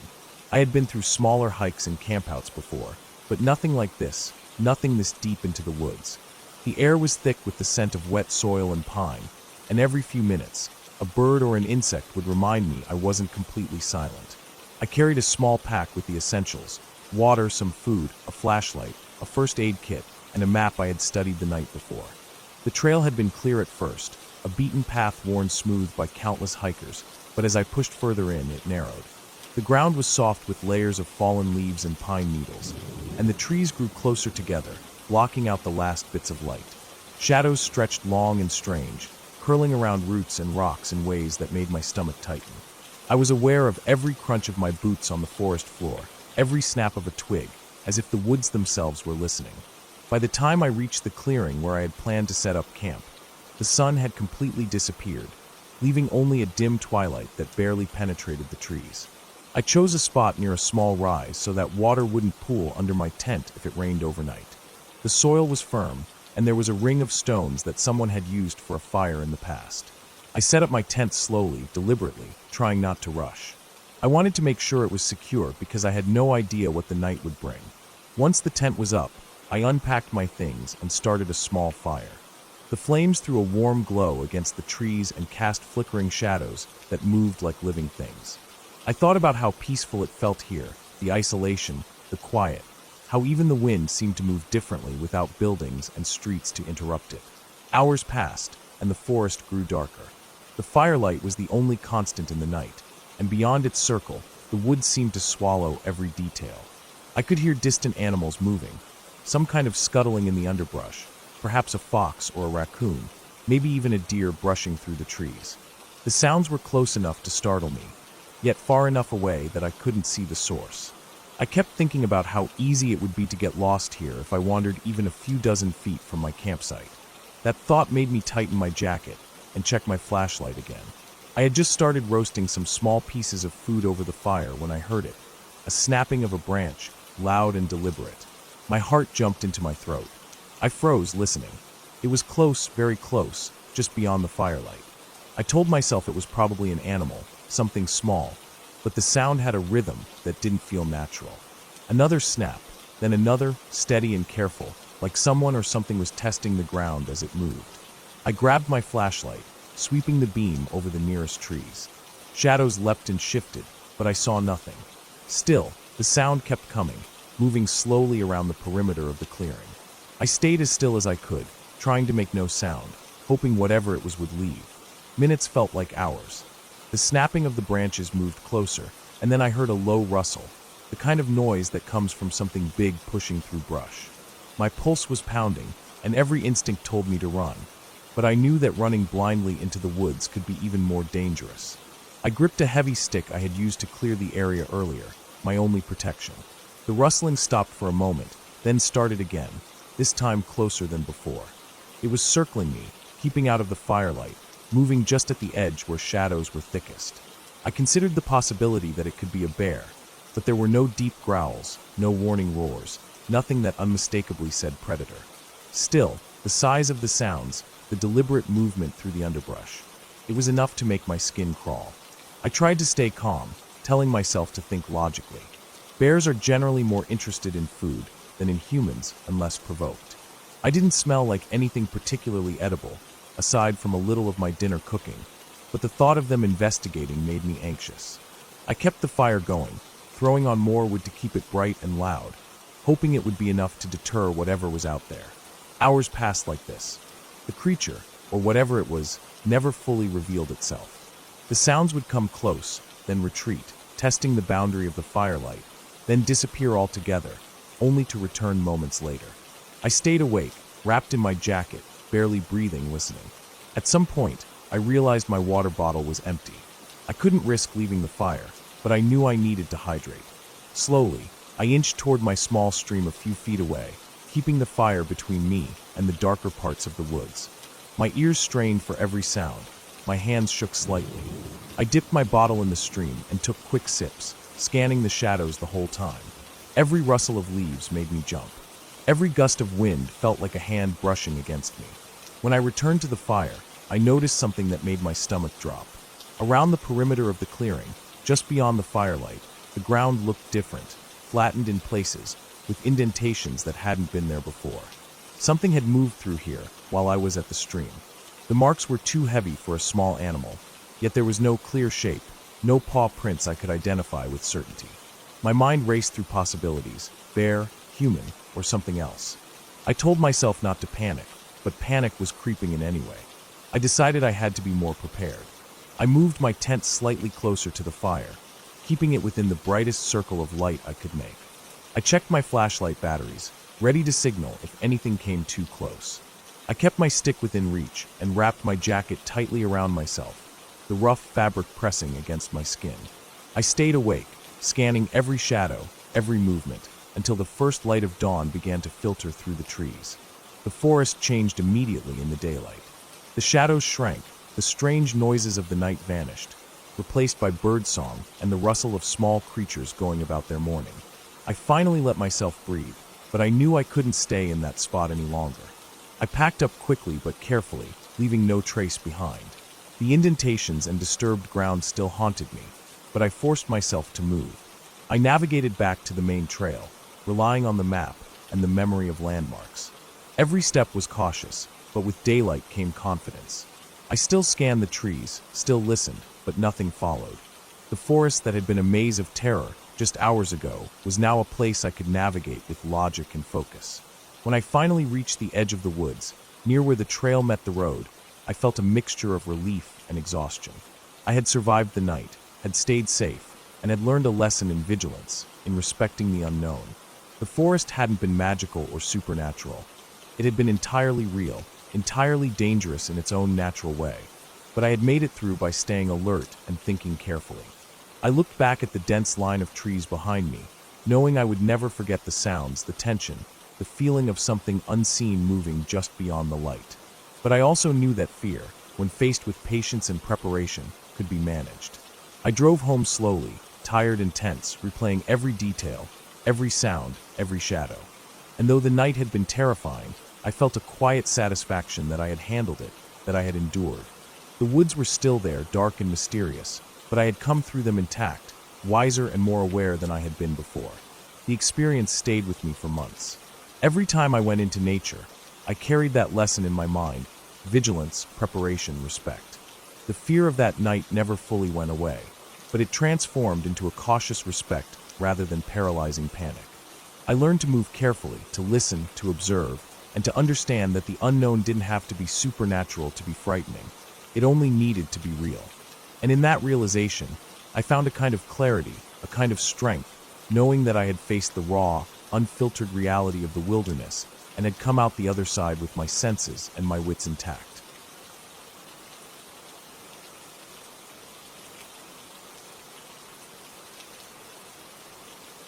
I had been planning the trip for weeks. I wanted to go somewhere quiet, far away from the city, somewhere I could just be alone with the woods and the sounds of nature. I had loaded my backpack with food, water, a small tent, and a sleeping bag. The place I had picked was deep in the mountains, a national forest with no marked trails in some areas. I drove for hours, the road narrowing into dirt and gravel, the trees closing in until the sunlight barely reached the ground. I could feel the tension in my shoulders easing with every mile, the stress of work and the noise of the city fading behind me. By the time I parked, the sun was low, casting long shadows across the clearing where I set up camp. It was just a small patch of flat ground surrounded by thick trees, the kind of place where the air felt heavy and still, and the only sounds were the rustling of leaves and the occasional call of a bird. I unpacked my gear, pitched my tent, and built a small fire.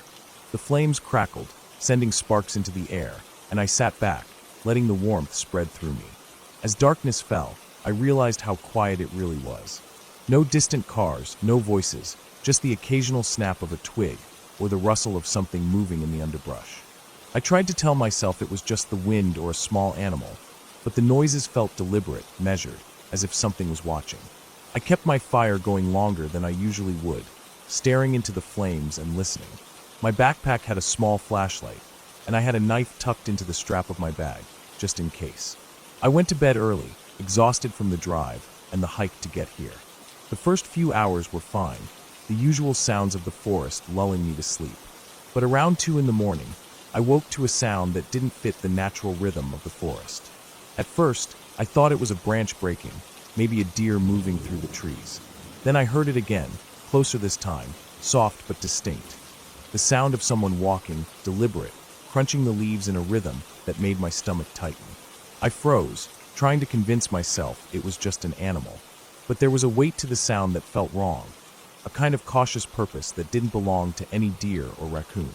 I turned on my flashlight and shone it in every direction, but the beam only cut through the immediate circle around the tent. The forest beyond was dark, an endless wall of black and shadow. Minutes passed, or maybe hours, I couldn't tell. Every time I thought the noise had stopped, it started again, closer now, circling around the clearing. I stayed completely still, listening, trying to pinpoint its location. It was coming from different angles, moving around the edges of the trees, sometimes stopping, sometimes starting again, always deliberate, always quiet enough to make me strain my ears. My mind raced, thinking of all the possibilities. Someone could be out there, watching me, maybe lost, maybe not. The thought made my skin crawl. I considered packing up and hiking out, but I didn't know the terrain, and it was pitch dark. I couldn't see the path well enough to be sure I wouldn't get lost. The safest thing was to stay put, I reasoned, but staying put didn't make me feel safe. I grabbed my knife and flashlight, keeping them close. I made sure my fire was still burning, though I knew the glow didn't reach far beyond my camp. Every few minutes, I'd hear a snap in the darkness, just a branch breaking under a heavy step. The sound was close enough that I felt it reverberate through the ground beneath me. Hours passed like this. I didn't sleep. My body ached from tension, my mind spinning with scenarios that ranged from being lost and stalked by a stranger to wild animals bigger and more dangerous than I expected. Every rustle of leaves, every sudden movement in the shadows, made my heart jump. At one point, I caught a faint glimpse of movement beyond the trees, a shadow larger than a deer, moving carefully but with purpose. I couldn't make out anything more, but it was enough to make me freeze in place, gripping my knife and willing the fire to last. Morning came slowly. The darkness lifted, and the first light revealed the forest in a way that made it seem ordinary again. The shadows were gone, the eerie shapes that had haunted the night vanished. I stepped out of the tent, shaking, and scanned the area. Nothing. No footprints, no signs that anyone had been there. My fire had burned down to ashes, and the cold morning air made me shiver. I packed up my gear quickly, my hands trembling slightly. I kept my eyes on the edges of the clearing as I moved, scanning the trees for any movement. When I finally reached the path back to the car, I noticed something that made my stomach drop. There were footprints, faint but clear, leading from the edge of my clearing into the deeper forest. They weren't animal tracks. They were human, and they were fresh. I didn't stop to think. I kept walking, moving faster now, my heart hammering. Every step back to my car felt heavier, the silence around me growing oppressive. When I finally reached the road, I didn't even check for the car at first. I just ran until I could see it. I jumped in, locked the doors, and drove away, leaving the forest behind. The road felt endless, but the city lights finally appeared on the horizon, and I felt some of the tension ease, though my hands were still shaking. I didn't go back to that area for years. Even now, thinking about it, I can remember the sound of those footsteps circling my camp, the way the darkness felt alive, the way I realized I wasn't as alone as I thought. The forest had seemed peaceful when I arrived, but that night it had felt like a trap, a place where someone, or something, was patient enough to wait and watch. Eventually, I told myself it had to be someone lost, or maybe someone looking for trouble. The thought didn't help much, but it was all I had. What I learned that night is simple. Even in the quietest, most beautiful places, there's always the possibility that someone else is there, and not everyone is harmless. I became careful after that, choosing campsites closer to roads, never camping alone in areas without trails, always keeping my phone charged and my knife within reach. That experience changed the way I think about being alone in the wilderness. Nature itself isn't scary, it's predictable, understandable. But people can be unpredictable, dangerous in ways that aren't immediately obvious. And sometimes the scariest thing isn't a bear or a storm or a falling tree. It's knowing that someone has been there, watching, moving silently, waiting for you to be vulnerable. Over time, I returned to camping, but I never forgot that night. The feeling of being watched, the tension that made every sound matter, the hours spent listening in the dark, it all stayed with me. And I always make sure I can see the path, keep a clear line to my car, and know that if I need to leave, I can do it quickly. Because one thing I learned is that it's better to be cautious, to be aware, and to respect the fact that not everyone in the woods is just there to enjoy the scenery. Some people are waiting for an opportunity, and you won't know it until it's too late.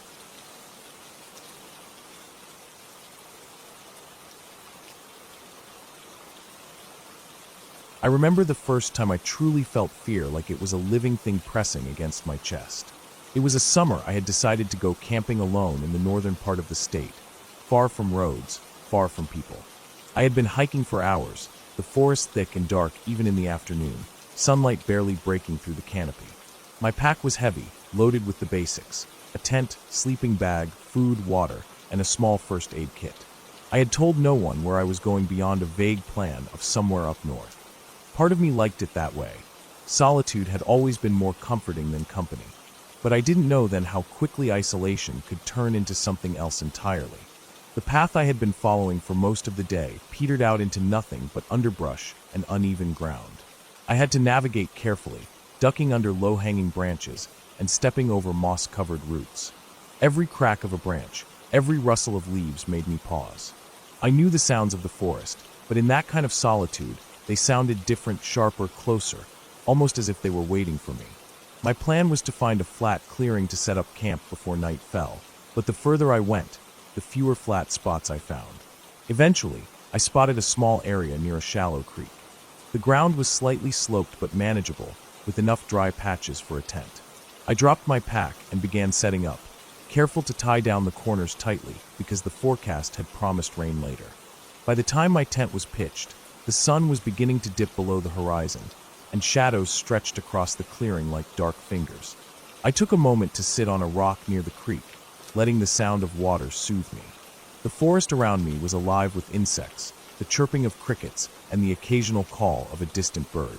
I tried to focus on these ordinary sounds, telling myself it was just the forest, nothing more. But then I noticed something odd. The rustling wasn't entirely random. It seemed to have a rhythm, moving in short bursts, stopping abruptly, starting again. I scanned the tree line, but the dimming light made it impossible to see far. My pulse quickened slightly, but I shook it off. Animals move through the forest, I told myself. Probably a deer or a raccoon. I made dinner using a small portable stove, and while the smell of cooking food usually calmed me, that night it didn't. I kept glancing toward the tree line, thinking I caught glimpses of movement out of the corner of my eye. Shadows shifted unnaturally, but every time I looked directly, there was nothing. By the time I finished eating, night had fully descended, and the forest had grown colder and quieter. The rustling had stopped, replaced by something heavier, a subtle, almost imperceptible crunching, like someone or something was walking through the fallen leaves. I tried to ignore it, telling myself again that it was just an animal. I crawled into my tent and zipped it up, listening to the creek babbling in the background. I tried to read a bit on my phone, but the battery was low, and the light it gave off felt intrusive in the blackness. I set it aside and tried to sleep, but the sounds of the forest refused to let me. Every few minutes, I heard a snap, a twig breaking closer than the last. My heart would jump, and I would hold my breath, straining to listen. It was like the forest had shrunk to just my clearing, and whatever was out there was circling, pacing, testing me. I kept telling myself I was imagining things, that I was tired and my mind was playing tricks. But even then, part of me knew that there was something real out there, just beyond the thin walls of my tent. Around midnight, the wind picked up slightly, rustling leaves and making the tent flap against its poles. I lay perfectly still, hoping nothing would notice my presence, listening to the creek, listening to the forest. Then I heard it again, a crunch, much closer this time, right outside the tent. My breath caught. I held it, lying frozen, and the sound didn't stop. It moved slowly around the perimeter of the tent, circling, pausing occasionally. It wasn't fast like a deer, it was deliberate. Every step seemed careful, calculated, and every time the movement paused, I felt a pressure in the air, like the forest was holding its breath along with me. I debated whether I should leave the tent, climb a tree, or make some noise, but any movement could betray my location. The sounds continued for what felt like hours, though it may have only been minutes. Finally, the movement stopped. Absolute silence fell over the clearing, so complete it was almost worse than the noise. My pulse thundered in my ears. I told myself I had to do something, but my body refused to move. Then I noticed something I hadn't before, small, heavy footsteps, pressed into the soft soil around my tent, forming a circle. I could see them in the faint moonlight filtering through the canopy. They were large, too large for any deer I had ever seen. My stomach churned, and I realized whatever had been walking around me could have been a bear, or worse. I considered calling for help on my phone, but the signal was gone. Even if someone had been able to hear me, they were miles away. The forest had me alone. I spent the rest of the night curled inside my sleeping bag, trying to stay as silent as possible.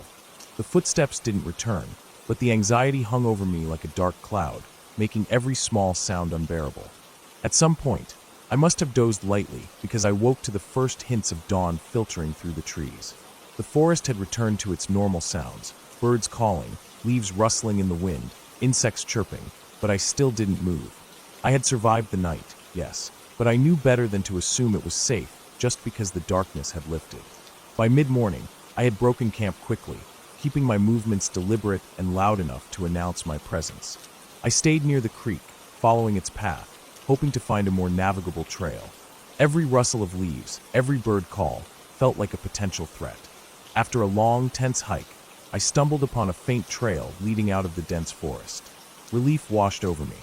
I didn't stop until I saw the edge of a road, and eventually, a car passed by. I stuck out my thumb, catching a ride from a driver who looked at me with concern when they saw the exhaustion etched into my face. I didn't tell them much about what had happened. I didn't want to sound insane. When I finally got home, I sat in my kitchen for a long time, trying to process everything. I realized how close I had been to danger, how quickly a peaceful night in the forest could turn into something terrifying and uncontrollable. I had underestimated the isolation, underestimated the wildlife, underestimated how easily fear could take root in your mind. But I had survived. I had made it through the night, and I had learned something vital. Respect the forest, respect its power, and never assume that solitude is the same as safety. From that day on, I never went into the woods alone. I always told someone exactly where I would be, and I carried more equipment, more precautions. But even then, every time I returned to the forest, even with friends, there's a moment when the trees seem to close in, the wind shifts just slightly, and I remember the night when the forest itself felt alive, watching me, circling me, waiting. And I know that no matter how safe you try to be, the wild has its own rules, and it doesn't care about you, your plans, or your courage. Survival is simply about respecting that, and being lucky enough to get through it.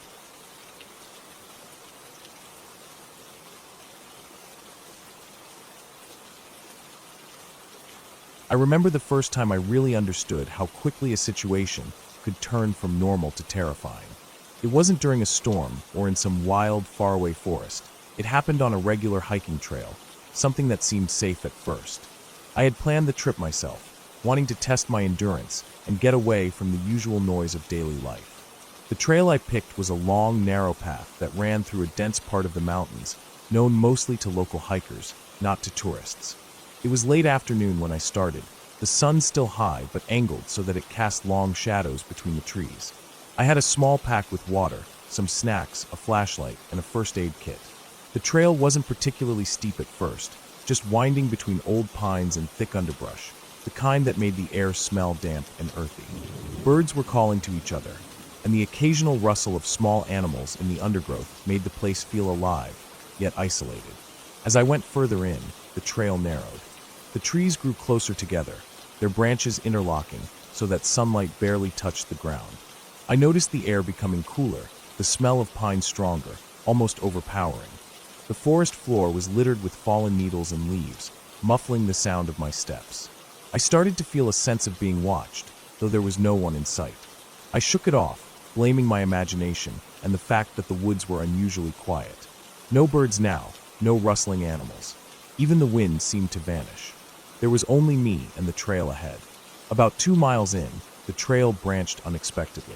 I hadn't expected a split, and there were no signs to indicate which way was safe or correct.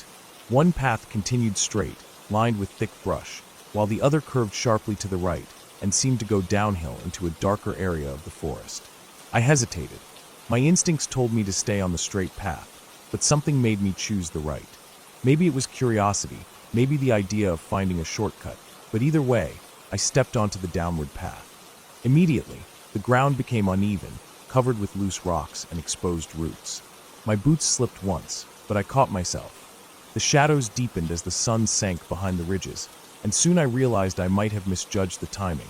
I was farther in than I thought, and darkness was coming faster than I had planned for. I pulled out my flashlight, flicking it on. The beam cut through the dimness, revealing twisted trees, roots like gnarled fingers, and the occasional patch of moss-covered rocks. The path curved and turned sharply, sometimes so steep that I had to slow down and grab onto tree trunks to steady myself. Then I noticed something unusual: footprints. Human footprints, barely visible in the soft soil, running alongside the path, fresh and distinct. They weren't deep, like someone had been light on their feet, almost like they were moving carefully, intentionally avoiding making noise.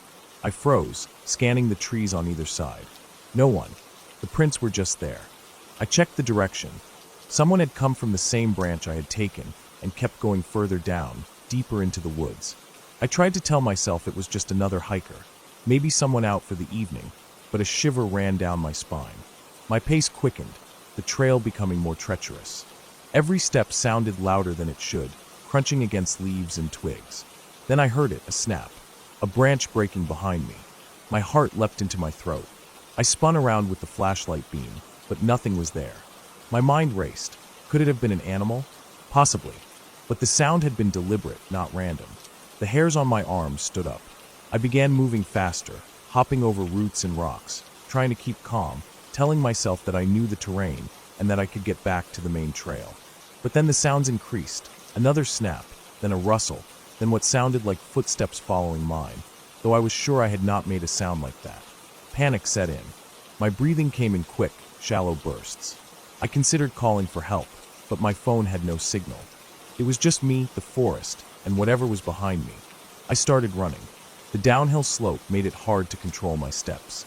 I stumbled several times, my flashlight beam shaking wildly, illuminating nothing but darkness, twisted roots, and the occasional patch of rock. The air felt heavy, thick with tension. Every sense was heightened. I could hear my own heartbeat pounding in my ears, and faintly, almost impossibly, I thought I heard someone, or something, matching my pace behind me. I reached a clearing, a small flat area where the trees parted slightly.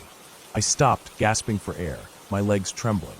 The beam of my flashlight caught movement at the edge of the clearing, a shadow slipping behind a tree, vanishing almost instantly. I squinted, trying to see if it was a person or animal, but it was gone. The sense of dread grew heavier. I realized I had no idea how far I had gone, no clue how to get back to the main trail safely. My initial confidence was completely gone, replaced with raw fear. The sun had almost completely set. Darkness pressed down, thick and heavy. I could barely see the path ahead. I tried to retrace my steps, hoping to find the main trail, but every turn looked the same. The footprints were still there at first, but they became erratic and then vanished entirely. I shouted, my voice cracking, hoping the sound might deter anyone following me, but all that answered was the echo of my own fear bouncing back from the trees. Eventually, I stumbled across a small stream, the sound of running water strangely comforting. I remembered reading that streams often led back to larger paths or roads. I followed it cautiously, stepping carefully on slippery rocks, trying to make as little noise as possible.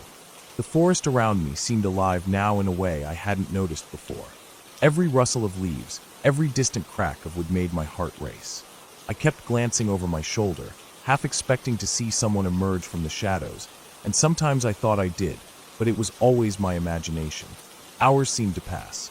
The trail along the stream twisted and turned unpredictably. My energy was draining. My legs ached. My hands were scraped from grabbing roots and rocks. I thought about sitting down, about giving up, but fear pushed me forward. I couldn't let whatever was behind me win, even if it was only in my head. Finally, as the first faint light of dawn began to seep through the trees, I saw it, a break in the forest, the edge of a road. My pulse surged with relief. I rushed forward, stumbling onto the gravel shoulder of the road, exhausted, covered in dirt and scratches. There were tire tracks, and soon a car approached, its headlights cutting through the early morning mist. I waved frantically, and the vehicle slowed. The driver asked if I was okay, but all I could do was nod, my voice failing me. They offered to call the authorities, but I assured them I could make it back to civilization from here. As I drove away, I looked back at the dark forest. In the daylight, it seemed less menacing, almost ordinary, but I knew the fear I had felt was real. The experience had been terrifying, a reminder of how quickly a normal adventure could become dangerous. I never hiked that trail again, and I made sure to stick to well-traveled paths after that, no matter how tempting the idea of exploration might be. I carried the memory with me for years, not as a story of ghosts or monsters, but as proof that the unknown, even when seemingly harmless, could create fear more intense than anything imagined. I still remembered the feeling of running blindly through the dark, the sound of footsteps that might or might not have been there, and the relief when the first light finally showed me a way out. It was a fear that was real, grounded, and unforgettable, and it stayed with me long after I had returned to safety. Even now, I think about that night whenever I venture into the woods. I remember the smell of damp pine, the slippery roots, the sense of being watched, and the echo of my own footsteps in the silence. I remember how the fear made every nerve in my body alert, how it forced me to focus, to survive. And I also remember the relief, the clear, undeniable proof that careful movement, calm thinking, and a little bit of luck can carry you through even the most terrifying moments. I learned that the woods are full of hidden dangers, not supernatural, but very real, and that respect for them is the only way to make it out safely.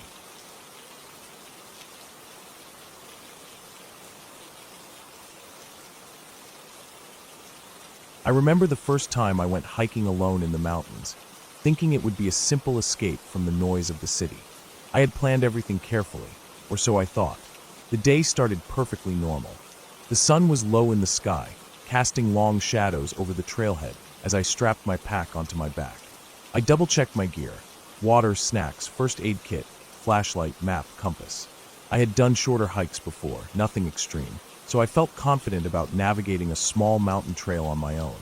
I told myself it would be relaxing, that I would enjoy the solitude and the quiet, that it would be the perfect way to disconnect. The beginning of the trail was exactly as I expected. A gentle climb through a forest of pine and oak, sunlight speckling the dirt path.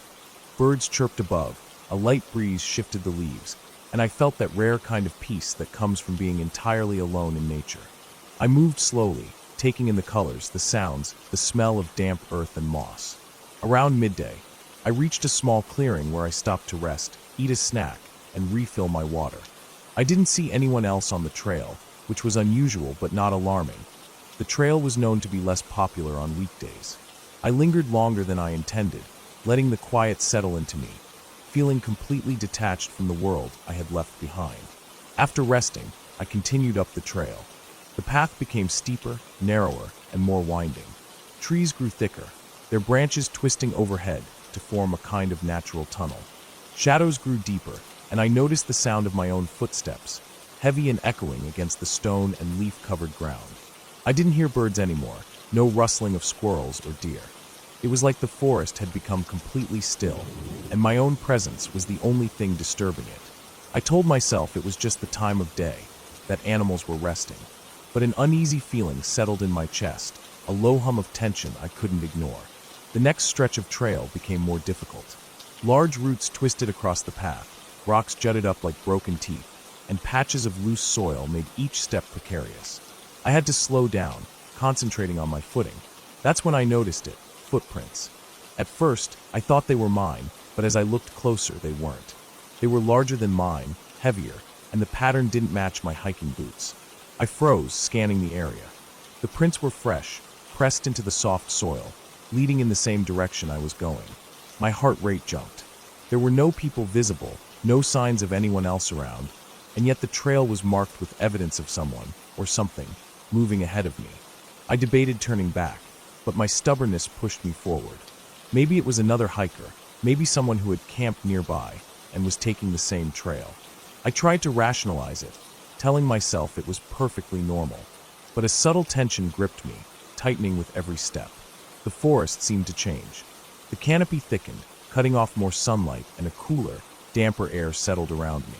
Moss-covered stones became slick underfoot, roots more treacherous, and the quiet pressed in on all sides, filling my mind with every imaginable sound. The crack of a branch, the rustle of leaves, the whisper of the wind. I reached a point where the trail split. One path continued upward, steeper, almost climbing toward a ridge. The other veered slightly downward into a narrow valley, darker, overgrown with thick shrubs and brambles. I checked my map and compass, but the markings were confusing, vague, not like the clear trails I had followed earlier. Hesitating, I realized I had no idea which path would reconnect with the main route I had planned. I chose the ridge, thinking higher ground would give me a better view and allow me to spot anyone or anything approaching. The climb was grueling. The incline steepened sharply, my legs burned, and sweat soaked my shirt. Rocks shifted under my boots, forcing me to test each foothold before trusting it. My pack dug into my shoulders with every upward motion, and my breaths came in short, panicked bursts. At some point, I stopped to rest, gripping a tree trunk and looking around. The forest stretched endlessly, thick and dark, and I realized I couldn't see the clearing I had rested in an hour ago. It was as if the trail had disappeared behind me, swallowed by the dense wilderness. That's when I heard it, a low, guttural growl. My chest tightened, and my heart slammed against my ribs. It wasn't distant. It was close, impossibly close, echoing between the trees. I froze, straining my ears. Then came another sound, a rustle in the underbrush, deliberate and slow. Something was moving, and it wasn't cautious, it was deliberate. The prints I had seen earlier suddenly made sense. Whatever had made them was still ahead, and now I knew I was being followed. Panic clawed at my throat, but I forced myself to think. I had my whistle in my pocket. I could make noise to scare something away if it approached. I had a flashlight, though it was still daylight, and I had a sturdy branch nearby if I needed to defend myself. I kept moving, deliberately slow, trying to make my presence known without revealing panic. But every step I took, I felt eyes on me, felt the weight of something tracking my every move. Shadows shifted strangely. Trees looked like they leaned in closer, and every snap of a twig underfoot felt amplified, warning me that the creature, or person, was matching my pace. My throat was dry, my muscles screaming for rest, but I couldn't stop. Not now. I reached the ridge finally, the incline leveling slightly, the forest thinning enough to give me a faint view of the terrain below. I paused, scanning for movement. Nothing. The prints had vanished. Relief washed over me, brief and fragile. I told myself it must have turned off somewhere, that I had finally lost whatever was behind me. I lowered my pack and took a deep breath, letting the adrenaline ebb slightly. Then I saw it, a flash of movement far across the ridge, something tall, dark, gliding almost silently between the trees. I froze. It wasn't human, not entirely, not in the way it moved. It wasn't running, it wasn't jumping. It was smooth, calculated, and it stopped as soon as I looked directly at it. My stomach churned, and I realized that it had been tracking me for hours, maybe longer. The prints, the sounds, the subtle pressure on my awareness, it had been there the whole time. I debated staying put or running. Staying meant waiting and hoping it didn't approach. Running risked exposing myself in the uneven terrain. My survival instincts won. I took the steepest, quickest path downward, relying on memory and rough instincts rather than the map. Every step was precarious, every rock a potential twist of my ankle, every root a trap. I could hear the wind through the trees, the rustle of animals scattering at my passage, but I didn't dare look behind me. My focus was on moving, on surviving, on putting distance between me and whatever had been following me. Hours passed. My legs screamed with pain, my chest burned, my throat dry. I stumbled over roots and rocks, slid down slick patches of dirt, and scraped my arms and hands along brambles and rough bark. Eventually, I reached a small stream. I paused to drink and to collect myself, splashing water on my face. The sun was low now, orange and fading, casting long shadows across the forest floor. I knew I couldn't stay in the forest overnight. I wasn't prepared for that. I had to find the road, the trailhead, anything that would bring me back to civilization. I followed the stream, hoping it would lead to a larger body of water or a road. The terrain leveled slightly, and I began to recognize faint signs of human presence. Broken branches, a discarded water bottle, tire tracks on the muddy banks. My hope surged, but I kept moving cautiously, knowing that fear could cloud judgment. As night fell completely, I finally saw the faint glow of headlights in the distance. I sprinted toward it, adrenaline overriding exhaustion. The car was parked on a small gravel path, engine running, the driver unaware of me. I didn't stop to think. I leaped into the driver's side, locked the doors, and leaned back against the seat, gasping for air. My legs trembled, my chest heaved, and the fear that had accompanied me for hours finally began to drain. I looked at the forest behind me. It was dark, silent, and endless. Whatever had been there was gone, or perhaps it had never followed me this close. I didn't know, and I didn't want to know. I drove slowly down the gravel path, still shaking, scanning the edges of the forest for movement. Nothing, just the trees, the shadows, and the night. By the time I reached the main road, I felt a strange mix of relief and disbelief. I had survived, yes, but the fear lingered, etched into my memory. I realized how easily a simple hike could have turned into something far worse, how quickly the quiet of the forest could turn into a trap if one wasn't careful. When I finally reached home, exhausted and dirty, I sat on my porch and let the night settle around me. I couldn't stop thinking about the ridge, the prints, the movement in the shadows, and the low growl that had followed me for hours. I knew I would hike again, eventually, but I also knew I would never take the forest for granted. The experience had taught me vigilance, patience, and respect for the wilderness, and for the unknown that lurked just beyond the path. It was a fear that was tangible, grounded in reality. A reminder that sometimes the scariest things aren't made up. They're just out there, watching, waiting, and patient enough to test your limits. I never saw the creature or person again, and I didn't want to. I had learned what I needed to know. The forest was alive in ways I hadn't imagined, and while the sun and the day might feel safe, the shadows always held secrets, and the prints left behind were proof that I was not, and never would be, entirely alone. Time passed, and I went back to hiking.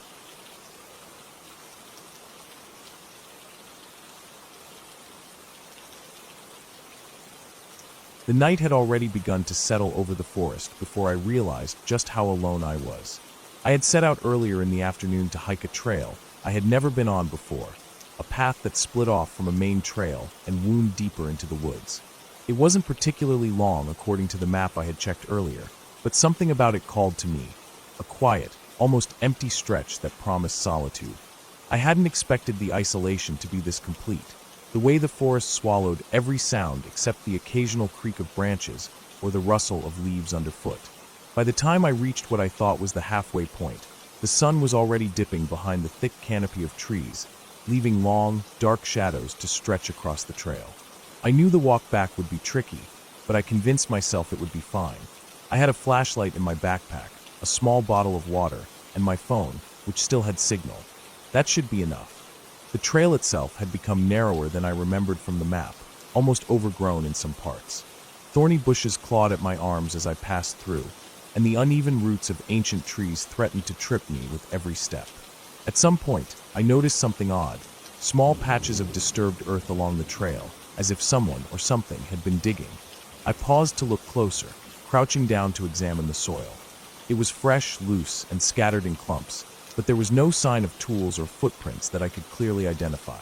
A shiver ran down my spine, but I forced myself to move on, telling myself it was just an animal, maybe a deer digging for roots or a raccoon searching for insects. As I walked further, the canopy overhead thickened, letting in almost no light, and the air grew cooler, damp with the scent of moss and decaying leaves.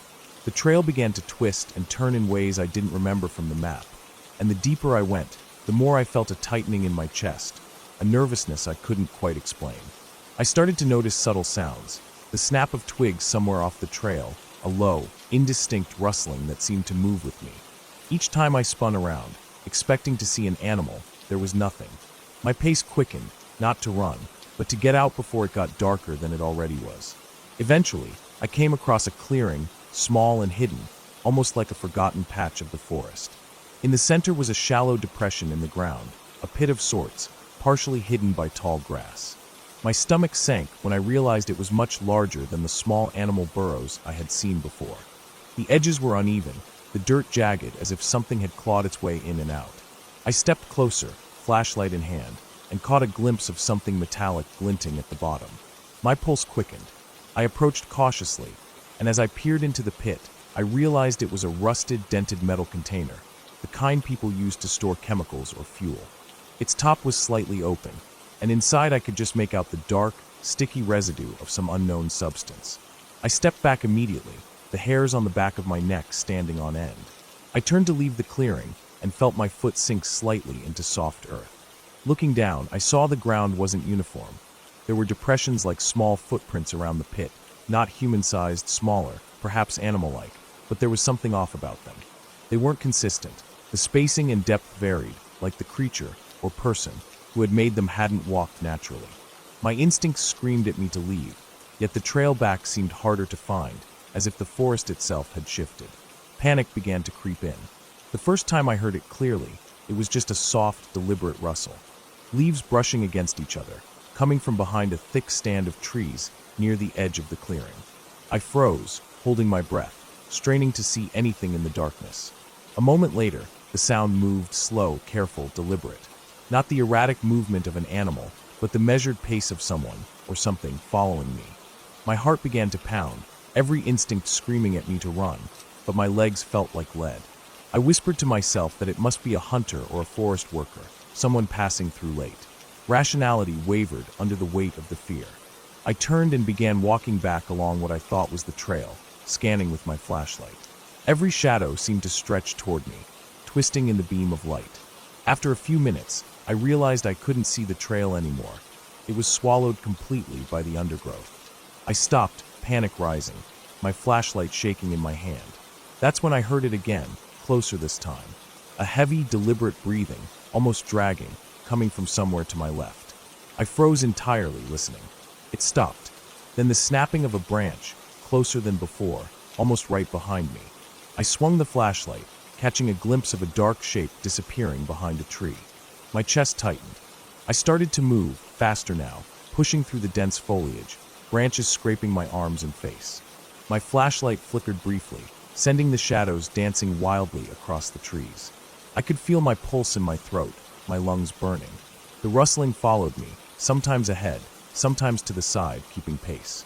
I kept telling myself it was an animal, a bear maybe, but nothing about the sounds matched the erratic movements of wildlife. The forest seemed to stretch endlessly, and I began to despair, the fear settling into my bones like ice. I stumbled into another clearing, slightly larger than the first, this one filled with tall, dead trees that had fallen over in all directions. The smell here was different, earthy but sour, and I realized I could hear the sound of water somewhere nearby, a stream perhaps. Relief washed over me. Water meant a natural path, a potential trail back. I moved toward the sound, stepping carefully over roots and fallen branches. Then I saw it, a small wooden bridge, old and decaying, spanning a narrow stream. The bridge was shaky, planks missing, but it was the only way forward. I crossed slowly, feeling it groan under my weight. Halfway across, I heard the rustling again, close enough that I could smell damp earth and something else metallic. My stomach turned. I ran across the rest of the bridge, nearly falling into the water, and didn't stop until I reached the far side. The stream bank opened into a more open area, and I saw something I hadn't expected. Tire tracks, faint but unmistakable, pressed into the mud. They led in one direction, straight through the trees. I followed them, hope rising. Maybe this would lead me out. The tracks were old, not fresh, but still better than nothing. My pace increased. The forest began to thin slightly, and the air felt warmer, lighter. I could hear birds, far off, an unnatural calm after the tense silence of the last hour. Eventually, I stumbled onto a dirt service road, overgrown but clearly used, leading back toward civilization. I could see faint glimmers of light through the trees ahead, and my exhaustion mixed with relief. I walked quickly, scanning constantly, but the rustling had stopped. The shadows no longer seemed threatening. The road curved, and in the distance, I saw the headlights of a car approaching, and beyond that, a faint outline of houses. I kept walking until I reached the first yard, safe from the forest. I never found out what had been following me. The pit and the container, the footprints, the breathing. I never returned to look. I told myself it was just a hunter or a curious animal, but part of me knew the forest had hidden something I wasn't meant to see. Even days later, I could still feel the weight of the darkness there, the feeling of being watched, measured, studied. That night left a mark I can't erase. But I made it back, unharmed, and in the end, that was enough. The forest had tested me, pushed me to my limits, but I had survived, and I carried the lesson with me. Even familiar places can hold unseen dangers, and sometimes the only way out is to keep moving, keep breathing, and trust that persistence can carry you back to safety. I returned to that area only once after that night, during daylight, and the forest looked entirely different, tame, quiet, unthreatening. The pit was overgrown, the container gone, the tracks faded into the dirt. It was as if the forest had swallowed the evidence, leaving only the memory of fear in my mind. I never went back at night, and I never will. The lesson was clear. Some parts of the world are meant to remind us of our fragility, to teach us caution, and to make us respect the thin line between solitude and danger.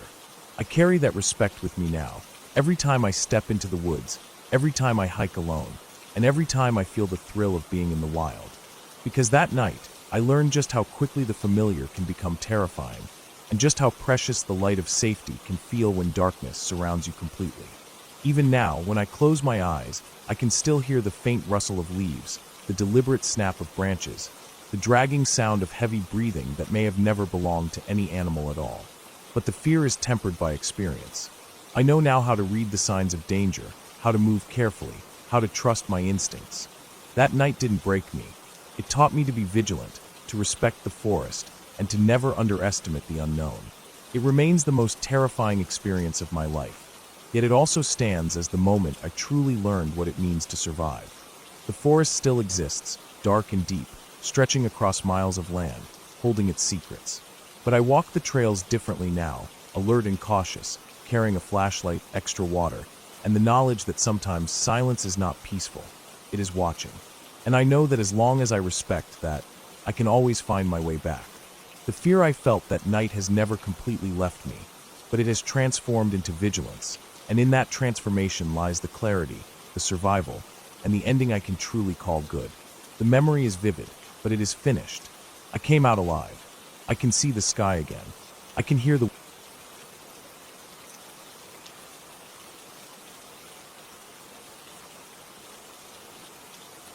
I remember the day clearly, though at the time it felt like nothing extraordinary.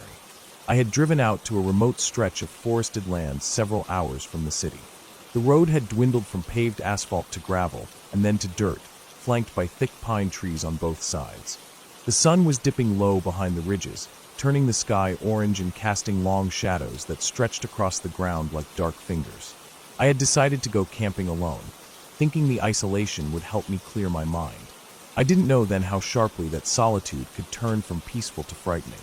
I parked my car in a small clearing where the trees opened up slightly. There wasn't a single other car in sight, and no houses, no cabins, nothing except the faint rumble of a distant creek. I unloaded my backpack, which carried a tent, sleeping bag, some food, water, and a small first aid kit. I had done enough solo camping to know the basics, and I always made sure to prepare for the possibility of things going wrong. As I walked around choosing a flat spot for my tent, I noticed subtle signs of animal activity.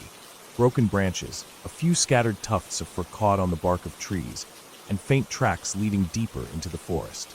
It wasn't unusual, but my subconscious noted every detail, the way a nervous animal watches its surroundings.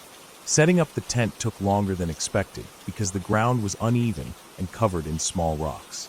By the time I finished, twilight was settling in, and the forest had taken on that muted, grayish hue where everything seems both present and hidden at the same time.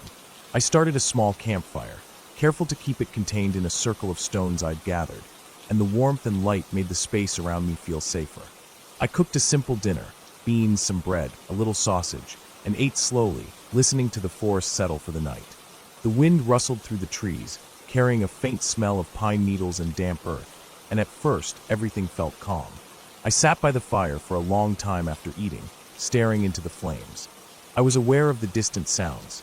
The snap of a twig under the weight of some small animal, the occasional rustle of leaves, and a far-off cry that might have been a bird or a coyote.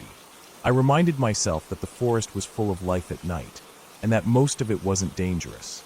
Still, a knot of unease had started to form in my chest, the kind that you can't shake off no matter how much you tell yourself you're safe. I tried to ignore it, focusing instead on organizing my supplies and checking that my flashlight and fire were ready for the night. Night fully arrived, and with it came a different kind of quiet. The forest no longer felt lively, it felt expectant. Every sound, an owl hoot, a branch creaking, was amplified, echoing through the trees and bouncing around in the darkness. I crawled into my tent around 10, intending to read for a while before sleeping.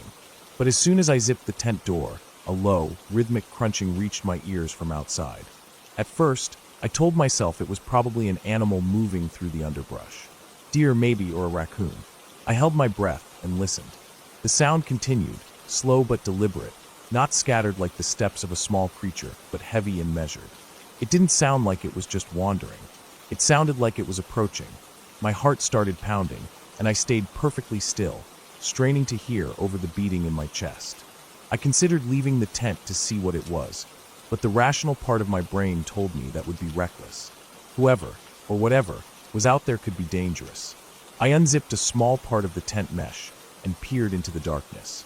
The fire had burned low and mostly gone out, leaving only glowing embers that barely illuminated the clearing. At first, I saw nothing. Then, out of the corner of my eye, a shadow shifted near the treeline, too large and deliberate to be a deer. It didn't move like a normal animal. My stomach clenched. I stayed motionless, hoping it would leave, my mind racing through possibilities. Lost hiker, some hunter, maybe a bear. I remembered I had left my flashlight on the edge of the tent.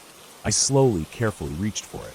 The sound of fabric against my movement made me freeze again, thinking for a moment that it might have alerted whatever was out there. When I finally held the flashlight, I shone it toward the shadow. The beam swept through the trees, catching nothing at first. Then, further back, between two thick pine trunks, I saw the figure. A man, standing perfectly still, just beyond the clearing, looking in my direction. His face was hidden in darkness, and he wore dark clothes that blended into the night. My hands went numb, and I dropped the flashlight for a second, then picked it up again. The man didn't move, didn't make a sound, but he was there, clearly watching me. I realized I had to think fast. I knew my car was a few hundred feet down the dirt path, but leaving the tent would mean crossing open ground with no cover. I also knew the nearest main road was at least 2 miles away, and at night, it would take much longer to reach. I decided to stay put, thinking maybe he would leave if I stayed calm and didn't make any sudden moves. I tried to remember the pepper spray in my pack, but my hands were shaking so badly I struggled to reach it. Minutes passed like hours. Every crack of a branch, every rustle of leaves made me jump. My ears picked up distant sounds I hadn't noticed before. The low scrape of something dragging across the ground, the subtle snapping of sticks closer than before. The figure hadn't moved. Then, just as suddenly as he had appeared, he turned and vanished into the darkness of the trees. My body didn't relax. I knew he hadn't gone far. I waited for a long time, holding my flashlight in one hand and my pepper spray in the other. The air felt heavier, colder, as if the forest itself had decided to watch me. Eventually, the noises stopped, or at least receded. I stayed awake the entire night, listening, praying I hadn't fallen asleep. The moment the first light of dawn touched the sky, I unzipped the tent and looked around. The clearing was empty, and there were no tracks near my tent. I wanted to believe it had been a trick of my imagination, but I knew what I had seen. I packed quickly and didn't take time to eat. My hands shook as I drove the car back down the dirt path toward the paved road. Every shadow and bend in the road made me tense, half expecting him to appear. I kept the doors locked and the windows up. 2 miles, then 10, then 20. I didn't stop until I reached a small town with a gas station and enough people around to feel safe. I bought coffee and sat in the parking lot for a while, trying to calm my mind. Later, after I had returned home, I learned something that confirmed my fear. The area I had camped in was known for occasional violent incidents involving people trespassing and hiding in the woods.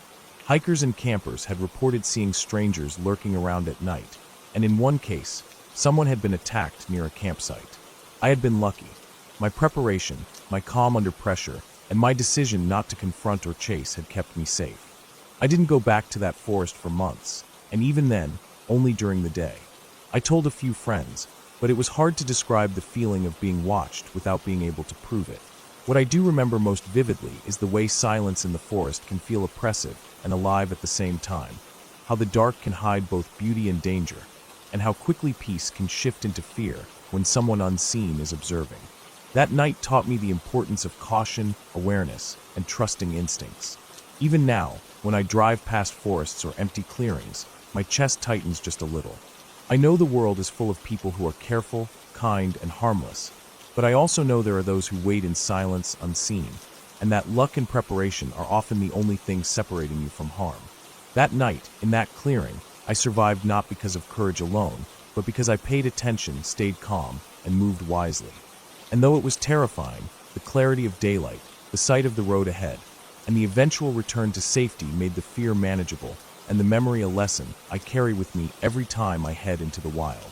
I can still picture him standing there, perfectly still, as if part of the shadows, a reminder that the forest holds many secrets, and sometimes the scariest things are not imagined.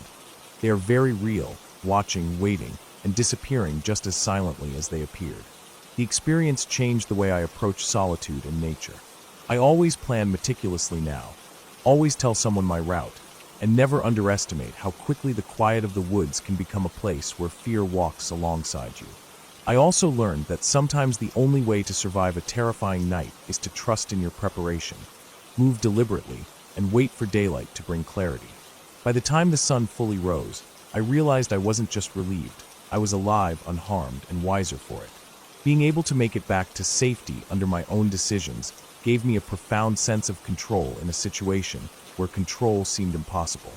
I felt gratitude for the skills I had practiced, for the calm I maintained, and for the chance to see morning light again.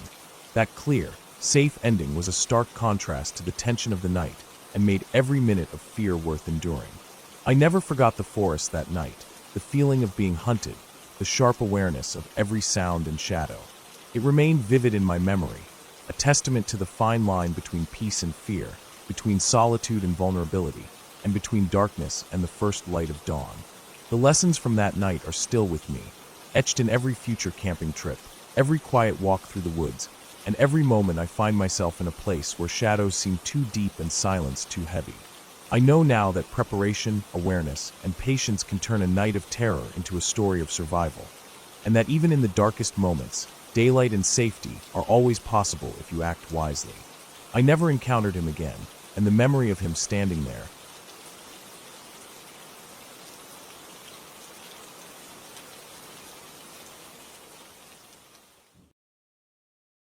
Hello everyone, I'm the Creep's Cabin. I know you use these videos to fall asleep. So before that, like the video and subscribe to the channel. Also, where are you from and what time are you watching? Now get comfortable and relax.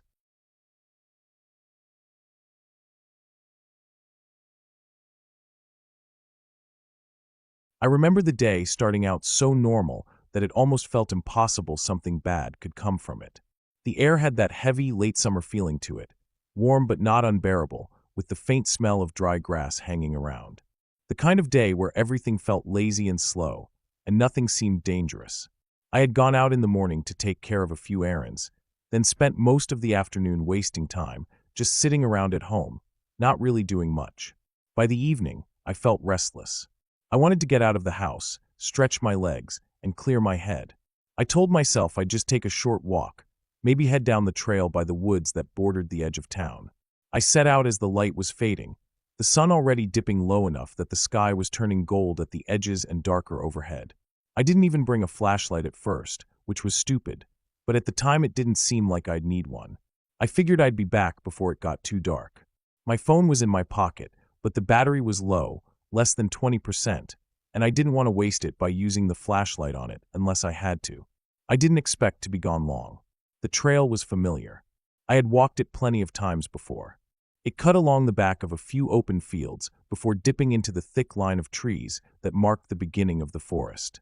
I always thought of that line of trees as the real edge of town, because once you crossed it, you left behind the open sky and easy paths and stepped into a place that felt closed in and unpredictable. I wasn't planning to go deep, just far enough to feel like I was somewhere different, somewhere quiet. When I got into the woods, the air shifted right away. It was cooler, denser. The light fell differently, breaking apart in patches between the branches. The sounds changed too, less of the distant hum of cars and more of the steady noise of insects and the occasional rustle of leaves. At first, it was calming. My steps were steady, crunching lightly over the dirt and scattered leaves, and I breathed slower, letting my head clear. But I didn't turn around when I thought I would. Instead, I kept going, step after step, deeper into the trees. I told myself I'd just walk for a little while longer, then head back, but the trail kept pulling me in. The farther I went, the darker it got, until the shadows under the trees stretched longer and started to blend together. I checked the time on my phone, realized it was later than I thought, and finally told myself I should turn back. That's when I first noticed it. The woods had gone quiet. Not completely, but enough that it felt different. The constant drone of insects had thinned out, leaving little gaps of silence. I stood still for a moment, listening. I told myself I was imagining it, but then I caught the sound. A step. Not mine. It was faint, just the crunch of something pressing into the ground somewhere behind me. I turned, staring back down the path I had walked, but the trees swallowed up the view. I couldn't see anyone. I stood there longer than I should have, trying to pick the sound out again. Nothing came, and I told myself it was probably just an animal. A deer, maybe. A squirrel. Anything. So I started walking again, faster this time. The sound came again, clearer now. Another step. My stomach tightened. I didn't look back right away. I just kept walking, pretending I hadn't noticed, pretending it was nothing. But the noise followed. Every time I shifted my pace, it seemed to echo me. Not perfectly, not in sync, but close enough that I knew it wasn't just coincidence. When I finally turned to look again, I saw movement. Not much, just the shadow of something shifting between the trees, far enough back that I couldn't make out details. My chest tightened, my breathing quickened. For the first time, I wished I had brought a flashlight, wished I had anything to throw light into the shadows and make sense of what I was seeing. I told myself not to run.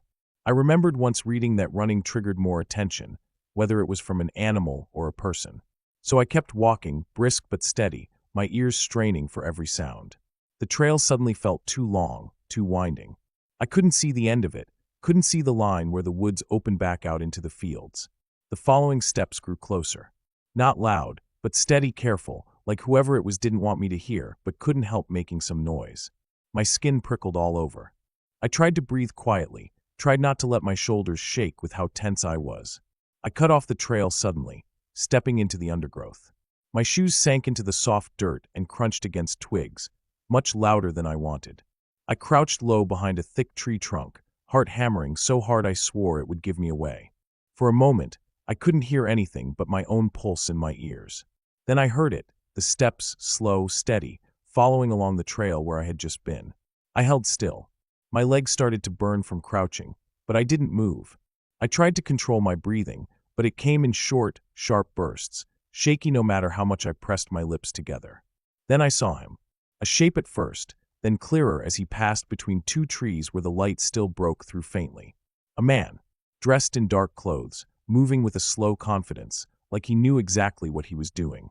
His head turned slightly as he scanned the trees, and for a split second, I thought his eyes landed right where I was. I froze completely, afraid even to blink. He kept walking, though. Slow, measured steps down the path. My chest felt like it might collapse with the pressure of holding so still. I waited until he passed farther down the trail, then shifted just enough to glance the other way. The way back. The way out. I didn't think. I just moved. Quiet as I could, I pushed through the brush, away from the trail, heading in the direction I thought would take me back toward the edge of the woods. My feet caught on roots, branches scratched at my arms, but I didn't care. All I wanted was distance. Behind me, I heard it again. Movement. Faster this time. He had left the trail. He knew I had too. I broke into a run, every instinct in me screaming to move faster, to get out. The woods felt endless, the trees pressing in tighter with every step. My breath tore in and out of my throat, painful and hot, my chest burning. My foot slipped on a patch of loose dirt, and I went down hard, hands scraping against the ground. I scrambled up, ignoring the sting, forcing myself to keep going. The sounds behind me grew louder. Twigs snapping, leaves crushing. He was closer. Too close. Then finally I saw it. The faint thinning of trees ahead, the faint glow of open space beyond them. The edge of the woods. I pushed myself harder, legs screaming, vision blurring with sweat. I broke through the tree line and stumbled into the field. The sky was darker now, but it was open wide, no longer pressing in on me. I didn't look back. I just kept running, across the grass, toward the faint lights of town in the distance. My lungs burned, my legs threatened to give out, but I didn't stop until I reached the road. I bent over, hands on my knees, gasping, trembling so badly I could barely hold myself up. I turned back once, just once, to look at the woods. The trees stood silent, dark, as if nothing had happened at all. I couldn't see him anymore, but I knew he was there, watching, waiting. Maybe he had turned back into the shadows the moment I broke free, knowing he had been close, knowing he could try again another time. That night, I locked every door and window in my house, checked them twice, then sat awake in the dark, listening to every sound, every creak. My body ached, my mind replayed it all again and again, and I couldn't stop shaking. The woods weren't the same after that. Every time I saw the tree line, even in the daylight, I felt that cold knot in my chest. I stopped walking the trail altogether. And even now, years later, I can't shake the memory of those steady footsteps behind me, the shape moving in the shadows, the feeling of being hunted by someone who wanted me alone, away from anyone else. I survived that night, but only because I ran when I did. If I had waited longer, if I had tried to convince myself it was nothing, if I had hesitated even a little, I don't think I would have made it out of those woods. Not alive.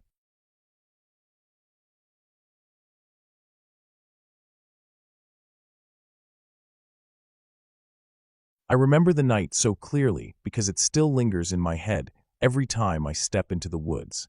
It started as a simple outing, something I had done many times before. I had been restless for weeks, stuck between work and routines, and I decided to head out on a solo camping trip. I wanted silence, fresh air, and space where no one could bother me. The forest had always been a strange place for me, both comforting and intimidating. I liked how it felt away from everything, but I never shook the unease that came with being in a place where you couldn't control anything. I drove out in the late afternoon, the sun already leaning west, the light starting to dull. The road narrowed as I got closer to the area I had chosen, a spot near a clearing that opened into a wide field, with the tree line stretching like a dark wall at the far end. I parked my car off a dirt path, shouldered my pack, and started the short walk to the clearing. My boots sank into the soft ground, and each step brought with it the sound of leaves crunching and twigs breaking.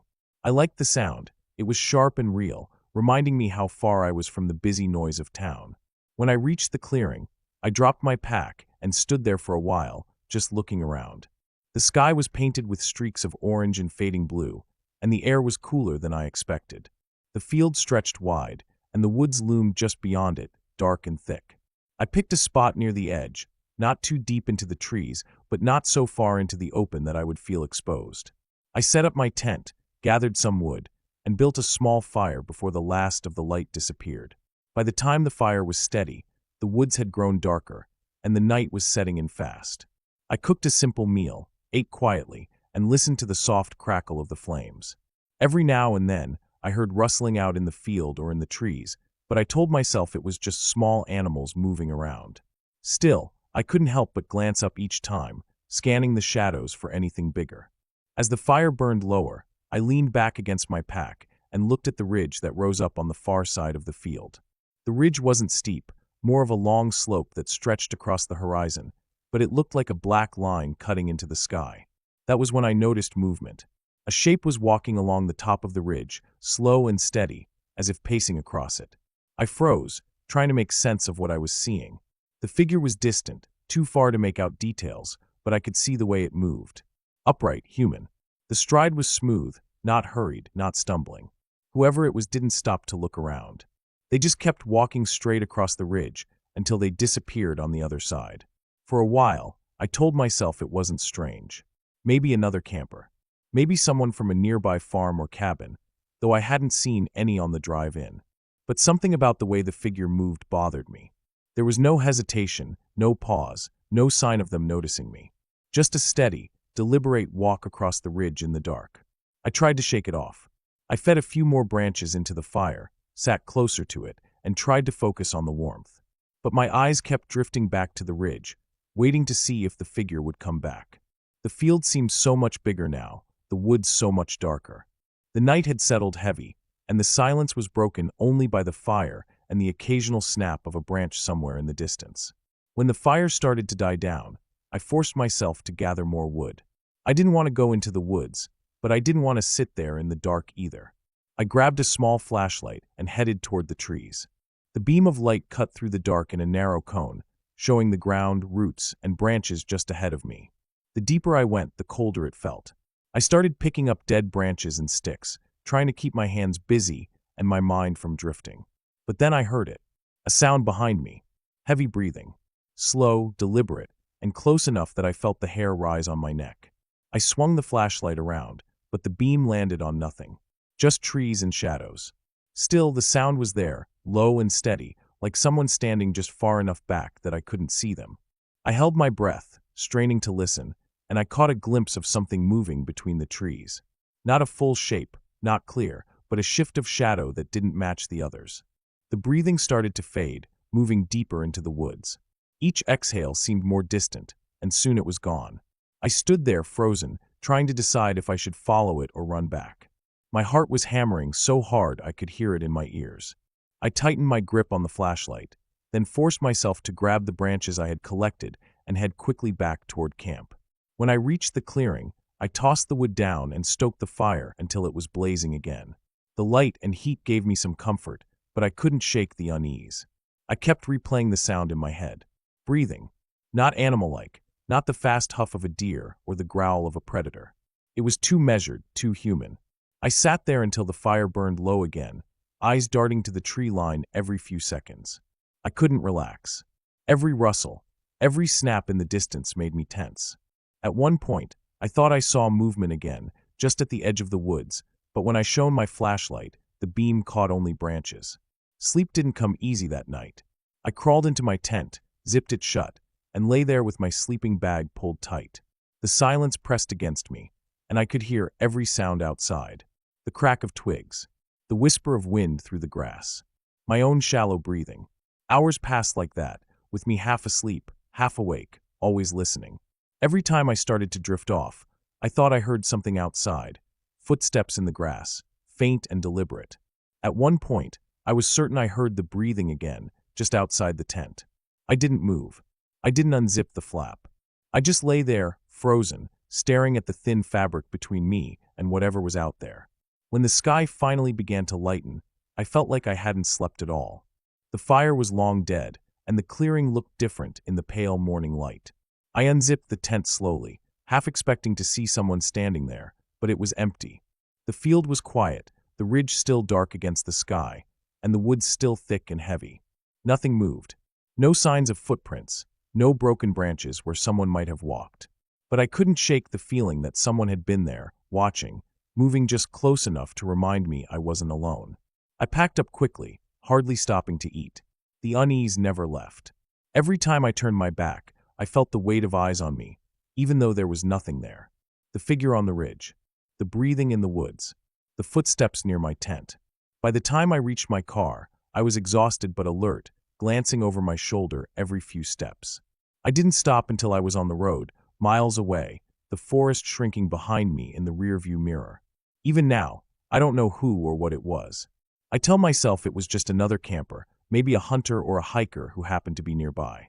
But the way they moved across the ridge, the sound of their breathing so close behind me, the silence that followed, it didn't feel like a coincidence. It felt like I had stumbled into someone else's space. Someone who didn't want me there. Someone who made sure I knew it without ever showing their face. And that, more than anything, has kept me from ever going back to that place again.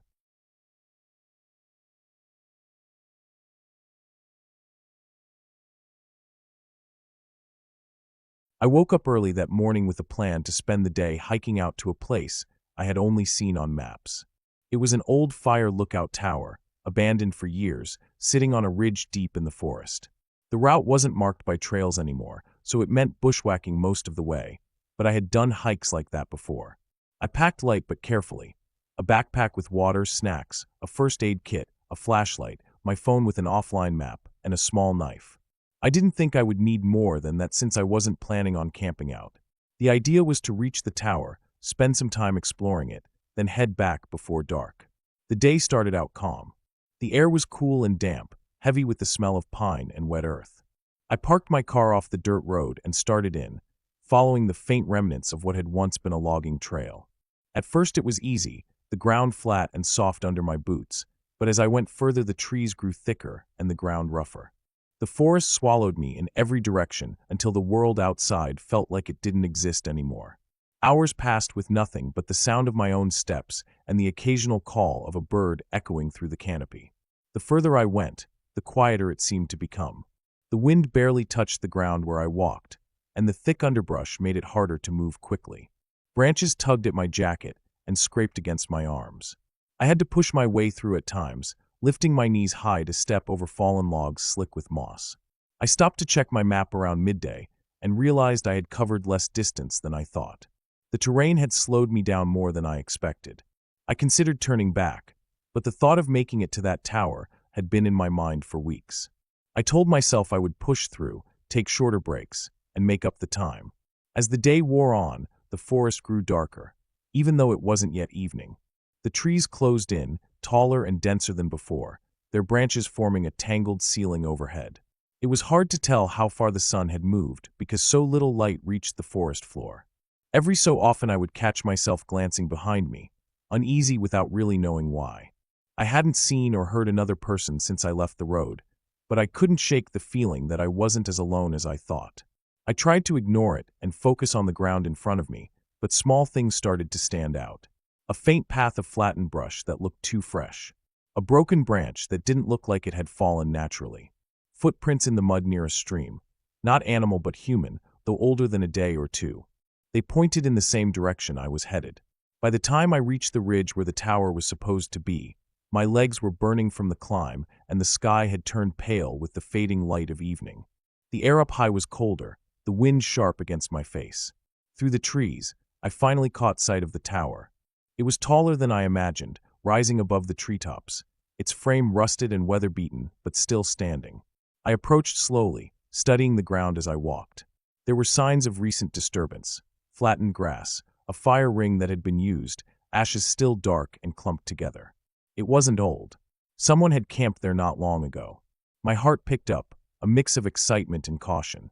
I hadn't expected anyone else to be there, but it was clear that at least one other person had come through recently. The tower itself loomed above me, the staircase leading up swaying slightly in the wind. Some of the steps were missing, and the wood looked brittle. I tested each one carefully as I climbed, gripping the railing that creaked and flaked rust into my hands. By the time I reached the top, the view was breathtaking. Forest stretched out in every direction, endless waves of dark green fading into the horizon. The sun dipped low, casting long shadows that swallowed the valleys. Inside the cabin at the top, dust coated the floor, but there were more signs of recent use.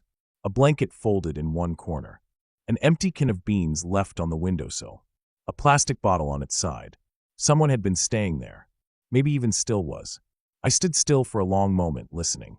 The wind rattled the thin metal walls, but underneath it, I thought I heard something else. A shuffle. A step on wood.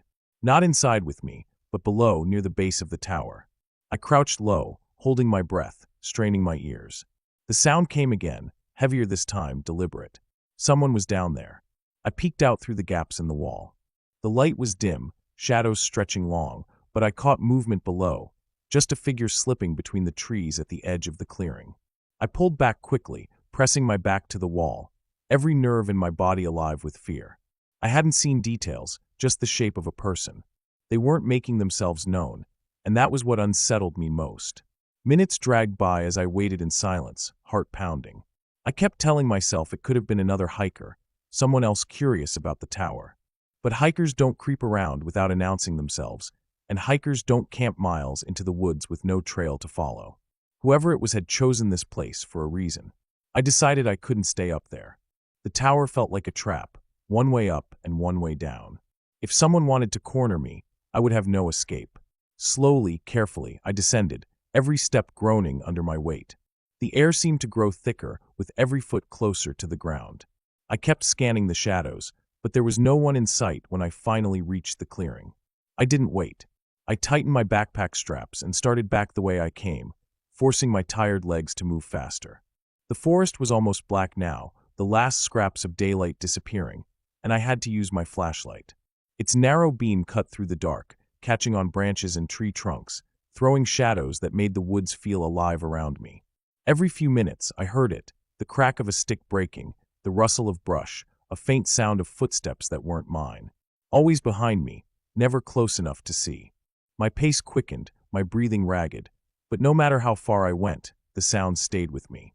They matched my movements, stopping when I stopped, starting again when I forced myself to keep moving. I knew I wouldn't make it back to the road before full darkness. My best chance was to find a spot to hide, stay silent, and wait until daylight.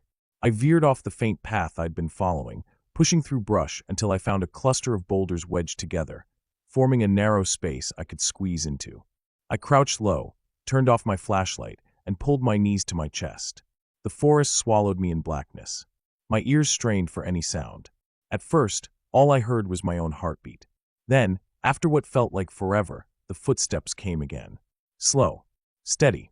They crunched the leaves closer and closer until they were right outside my hiding spot. I covered my mouth with my hand, holding my breath, not daring to move. The steps stopped. For a moment, there was nothing. Then I heard it breathing. Heavy, uneven, just feet away from where I was curled up. The air felt like it was crushing me, pressing in on all sides. I stayed frozen, every muscle aching, until the sound finally faded, the steps moving away. I didn't move for hours. I sat there, cramped and shaking, until the first faint glow of dawn touched the forest.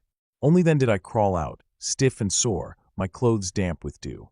I didn't stop to check my map or eat or drink.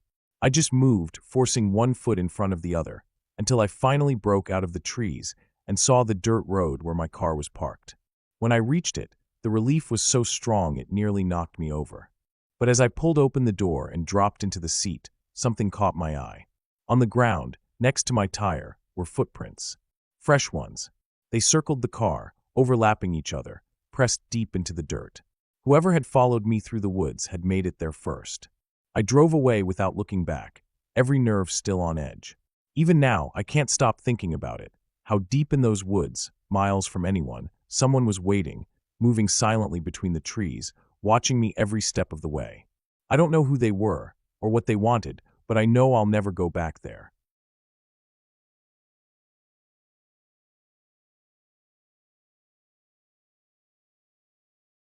I remember that day starting out so ordinary that I never would have thought it would end the way it did.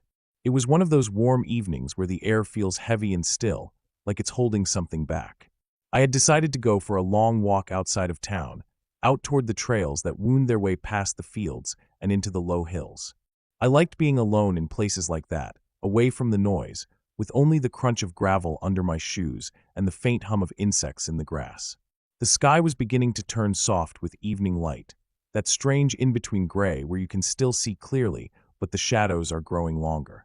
I kept walking past the fields until the ground rose, and the trail started climbing into the hills. The dirt path narrowed there, trees gathering on either side, their branches reaching close enough that sometimes they brushed against my shoulders. I told myself I would just walk a little farther, then turn around before it got too dark. But when you're out in a quiet place like that, you lose track of time. I didn't notice how quickly the light was dropping until I reached a stretch of trail that cut between two ridges. The slope of one side was sharp and rocky, the other side a heavy tangle of brush. It felt suddenly tighter there, like the air itself had grown closer around me. That was when I first heard something behind me. At first I thought it was just the echo of my own steps bouncing off the rocks, but when I stopped walking, the sound didn't stop. It came half a second later, like something had delayed just enough to give itself away. It wasn't a clear noise, more like a scuff of weight on dirt. I turned and looked back down the trail. Nothing. Just the empty path stretching toward the fields, the long shadow of a fence post, the faint shimmer of heat still rising from the ground even though the sun had gone down. I told myself it was probably an animal, maybe a stray dog or even a deer cutting across the trail. I adjusted my backpack and started walking again, slower now, listening more carefully. The noise returned. Not steady, not matching my pace anymore. It came in bursts, 2 quick steps, then silence. Then another, just when I thought it had stopped. My chest felt tight, but I kept going, not wanting to admit that I was nervous. The trail began to climb more sharply, curving around the side of the ridge. I knew if I followed it another half-mile, it would loop back down toward the gravel road where I'd started. I tried to convince myself that I just had to keep walking until then. The air grew cooler as the trees thickened overhead. The last light was slipping fast now, and the trail was shaded so deeply it felt like dusk had fallen hours earlier. I noticed how quiet everything had become. The bugs had stopped buzzing, no birds stirred in the branches, no wind moved through the leaves. The silence pressed down harder than the dark. Then I heard it again, closer this time. Definite steps, heavier than mine. They crunched down hard, dragging slightly like weight was behind them. I froze where I was and turned sharply, my eyes straining to pierce the shadows on the path. For a long second, I thought maybe I saw a shape, just beyond the curve where the trail bent back. But it was too dark, too mixed with the branches, for me to be sure. The skin on my arms prickled, and I realized I was sweating even though the air was cool. I didn't want to run, not yet. Running would mean I had decided it was something real, something following me. I forced myself to keep walking, quicker this time, my ears straining for every sound. The trail felt narrower, the trees pressing in closer. Every few steps I glanced back over my shoulder, but the path stayed empty. Then I heard something that didn't sound like footsteps. It was low, drawn out, almost like breathing. A thick inhale followed by a rough exhale. It wasn't close enough to feel warm on my skin, but it was close enough to be real, close enough to carry through the trees without the wind to disguise it. I felt my stomach drop. I sped up, almost jogging now, my feet thudding harder against the dirt.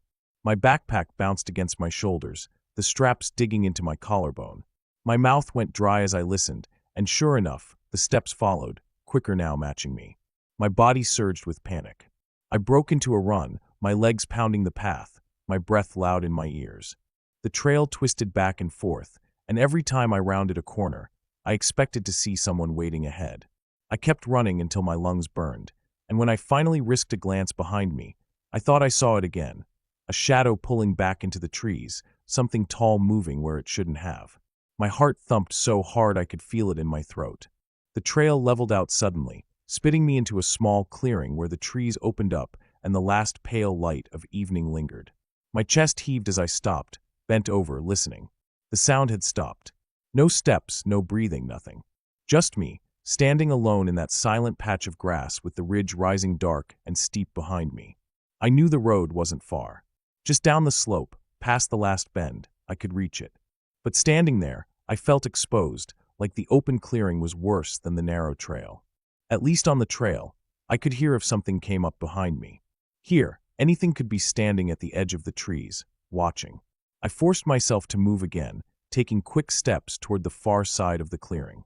My legs shook with every stride. My ears strained, waiting for the sound to return, but the silence hung heavy and endless. I reached the other side and plunged back into the trees, the darkness swallowing me again. The trail sloped down sharply now, the loose dirt sliding under my shoes. I stumbled, caught myself on a branch, and kept going, half sliding down the hill until I burst out onto the gravel road. I stopped there, hands on my knees, gasping for air. The road stretched empty in both directions, the fields on either side washed in dim gray. I looked back once at the trailhead, the trees black and crowded together. Nothing moved. No sound came. Just the heavy dark, thick and waiting. I walked fast down the road toward town, not daring to look back again. The whole way, I kept expecting to hear it behind me. The crunch of steps on gravel, the scrape of breathing in the still air. But nothing came. I didn't stop until I saw the first porch light glowing at the edge of town, and only then did I let myself slow down.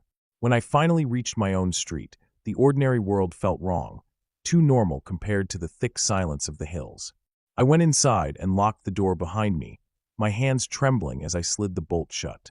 I stood there for a long time, listening to the hum of the refrigerator, the faint tick of the clock, normal sounds that felt almost foreign after what I had just left behind.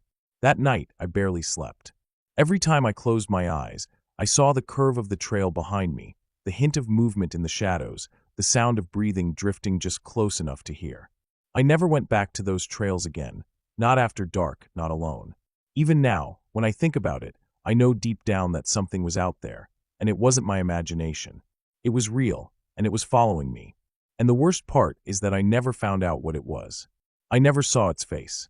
I never knew how close it came. I only know that I made it out that night, because I didn't stop running. If I had paused a little longer, if I had waited one more moment on that trail, maybe I wouldn't have made it to the road at all. That thought has never left me. It still lingers every time I walk alone at night, every time I hear a sound in the dark that doesn't fit. Because once you've felt it, that presence just behind you, close enough to breathe the same air, you don't forget. You never forget.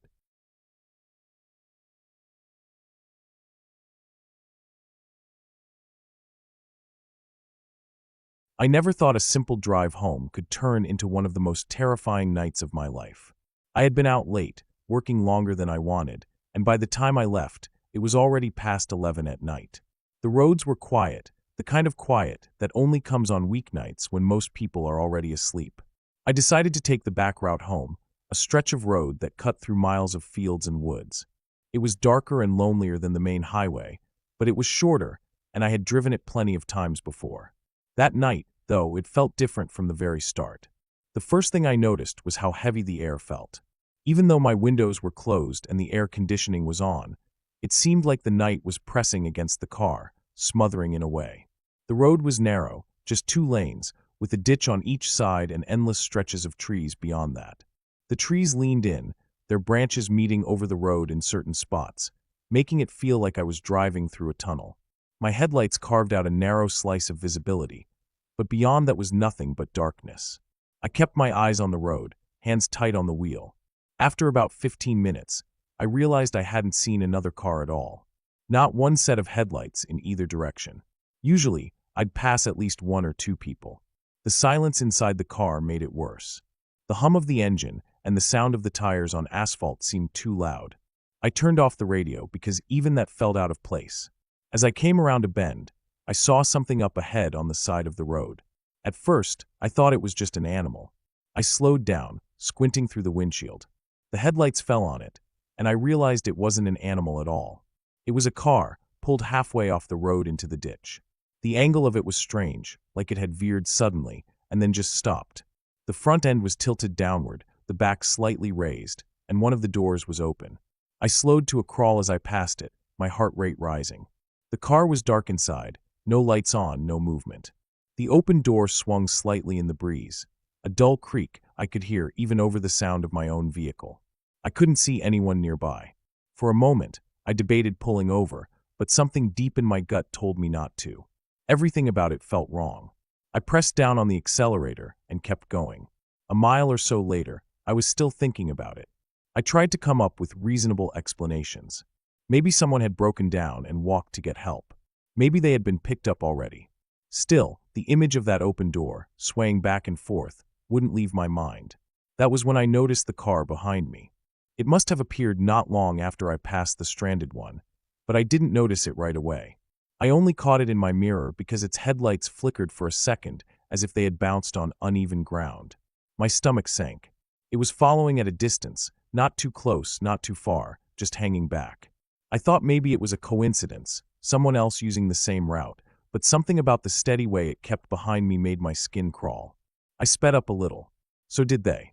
I slowed back down, pretending maybe I was just paranoid.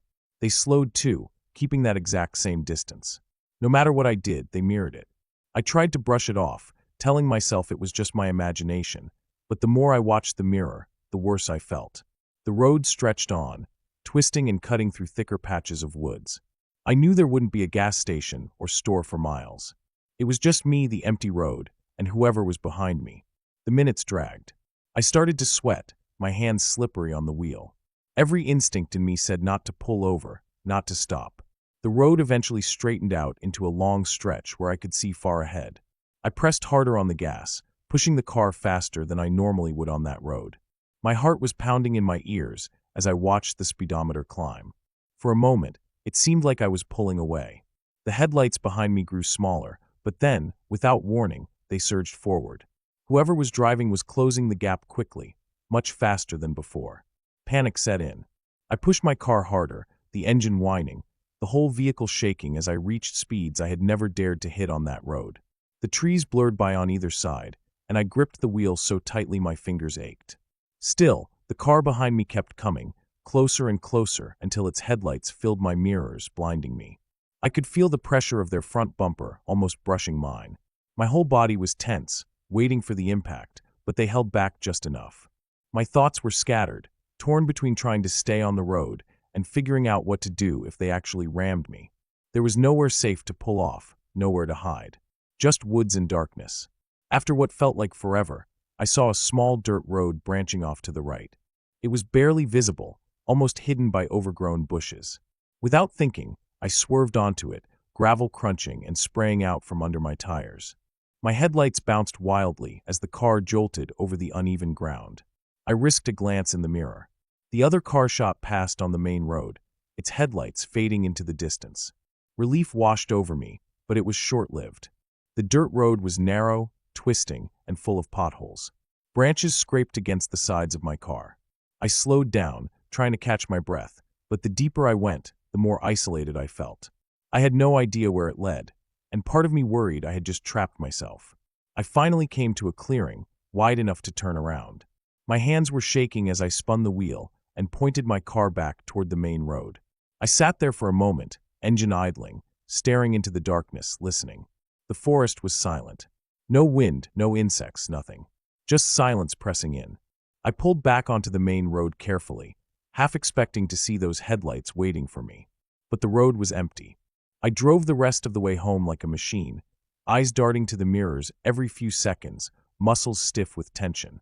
When I finally pulled into my driveway, my whole body sagged with exhaustion.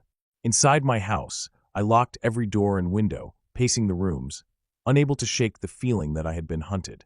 I kept thinking back to that first car in the ditch, the open door swinging in the dark. I couldn't stop wondering if it had been a trap, set up to lure me into stopping, to get me out of my car. That night, I barely slept. Every time headlights passed outside, my heart jumped.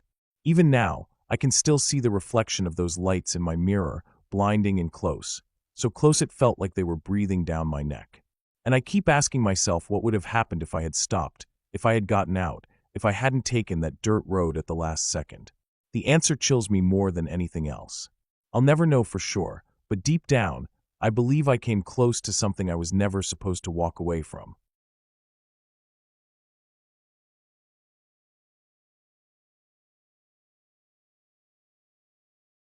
It started out like any other quiet day, the kind of day where you don't expect anything unusual to happen.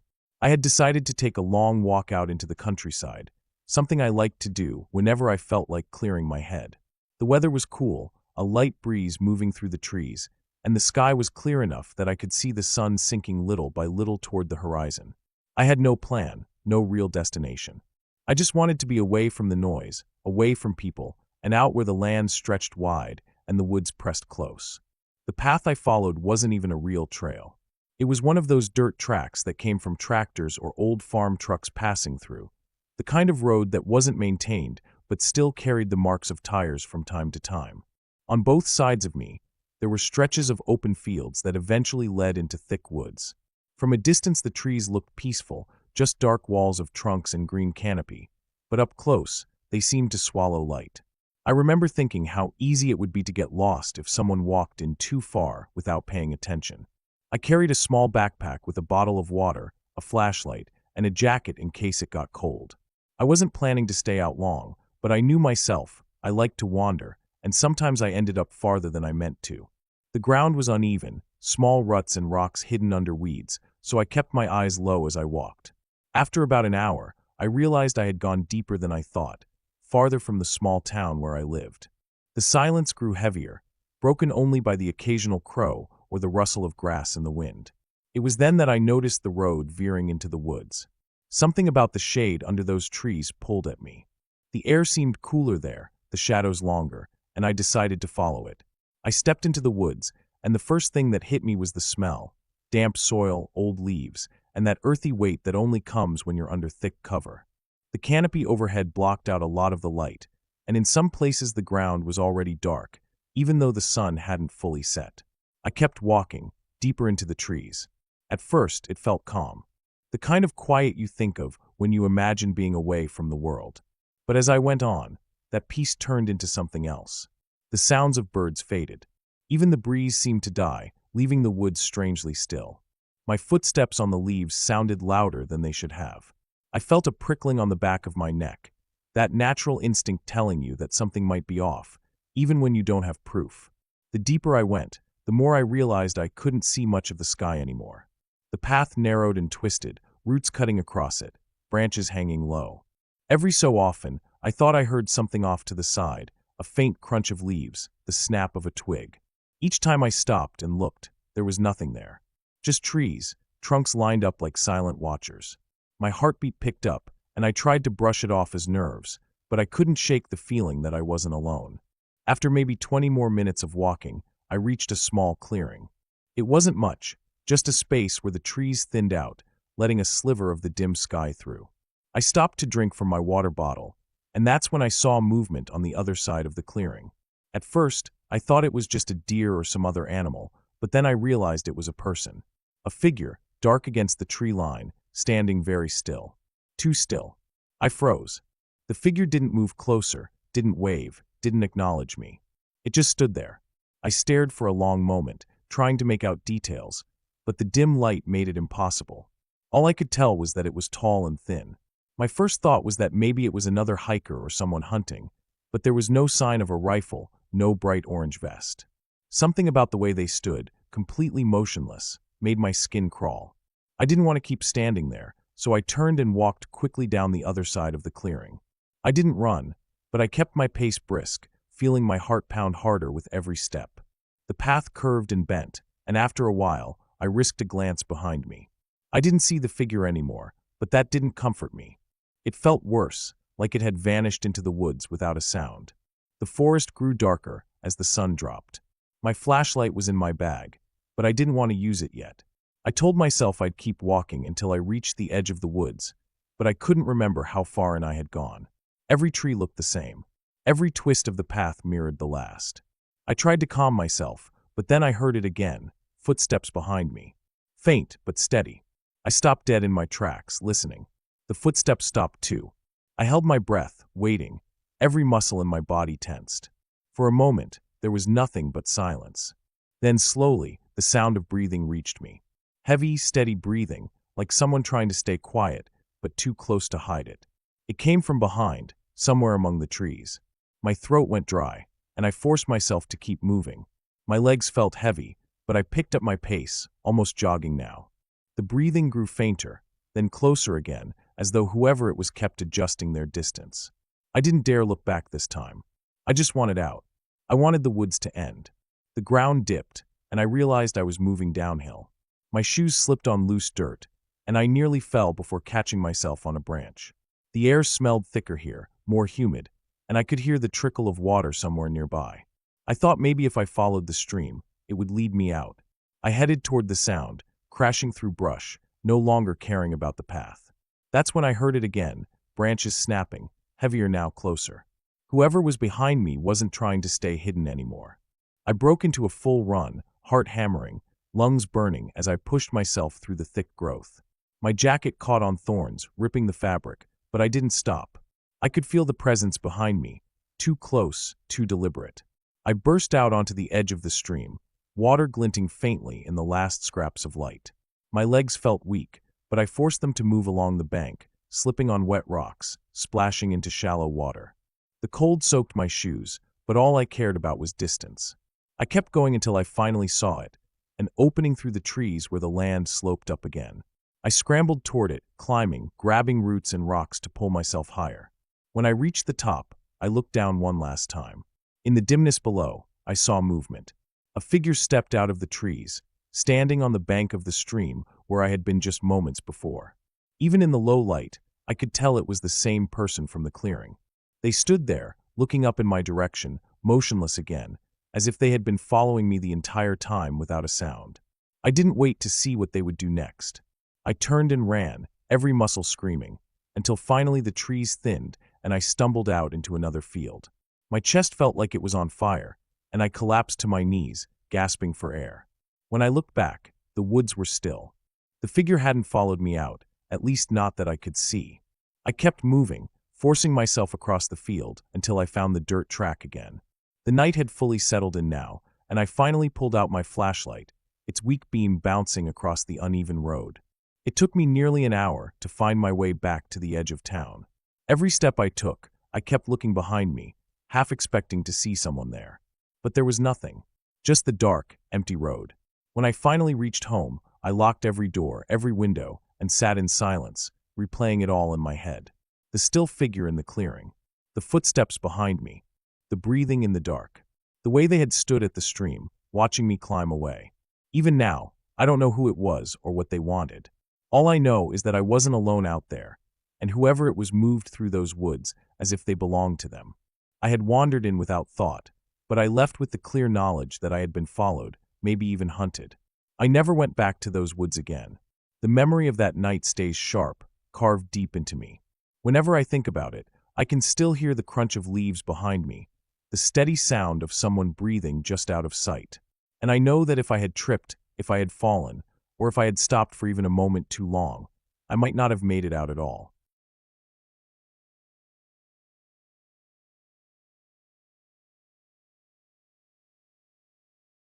It was late in the afternoon when I started walking down the old service road that cut deep through the woods. The air felt heavy, the kind of stillness that presses against your ears and makes every sound sharper than it should be. I had been out there plenty of times before, usually with friends or family, but this time I was alone. The plan was simple, just to get in a long walk, clear my head, and maybe take a few photos of the fading light slipping between the trees. The dirt road was rough, full of uneven patches and scattered stones. My boots crunched with each step, and every crunch seemed to echo far louder than it should have. To my right, the forest stretched endlessly, thick with pine and underbrush, branches tangled together like locked fingers. To my left, the land sloped downward into a shallow gully, filled with long grass that swayed without any wind. I kept moving, forcing my eyes to stay on the path ahead, even though the corners of my vision kept catching shadows that didn't seem to settle right. By the time I had walked about a mile in, the sky had darkened more than I expected. The sun hadn't dropped completely, but the trees blocked enough light to make it feel later than it was. I could barely see the horizon through the wall of trunks, just a thin strip of fading orange. I told myself I would turn back soon, maybe after another half-mile. But something about the silence kept pulling me forward, like I needed to find out what lay further down the road. I passed an old hunting stand leaning against a tree, half-rotted, the ladder rungs broken halfway up. That meant someone had once used this place, though by the looks of it, not for years. The smell of damp earth and pine needles was stronger here, and I noticed the ground had patches of soft mud, which meant I had wandered closer to one of the low, wet spots in the forest. I slowed down and glanced at the ground, realizing I wasn't the only one who had walked this way. There were tracks in the mud, long, wide prints, too big to be a dog, too wide for a deer. They weren't fresh, but they weren't old either. The edges were still defined, not washed away. I told myself they must have been left by some hiker with big boots, or maybe a hunter who passed through a day or two ago. Still, I found myself walking more carefully, stepping quieter without really meaning to. My hands tightened around the straps of my backpack, and I noticed my breathing had gotten shallow, as if I didn't want the forest to hear me. After a while, I realized I had gone further than I meant to. The road curved slightly downhill, and the light was fading faster than I thought it would. I stopped to check the time, but the screen of my phone looked pale and useless in the dim light. The battery was low, barely 10%, and I didn't want to waste it keeping the screen on. I slid it back into my pocket, and that's when I heard it. It was faint, almost lost in the stillness. A sound like a branch snapping, but not sharp, more like something heavy pressing down on wood until it cracked. I froze where I was, every part of me tightening. My ears strained, waiting for more. After a few seconds, I heard it again, this time closer, somewhere off to my right in the thick trees. The forest felt alive in that moment, like it was holding its breath with me. I stared into the trees, but the shadows between the trunks were too thick to see anything clear. I thought maybe it was a deer moving, but it sounded heavier, like something dragging a bit of weight with each step. I stood there too long, just listening, trying to convince myself it was nothing. Finally, I forced myself to move. My boots scuffed the gravel as I walked quicker, almost a jog but not quite.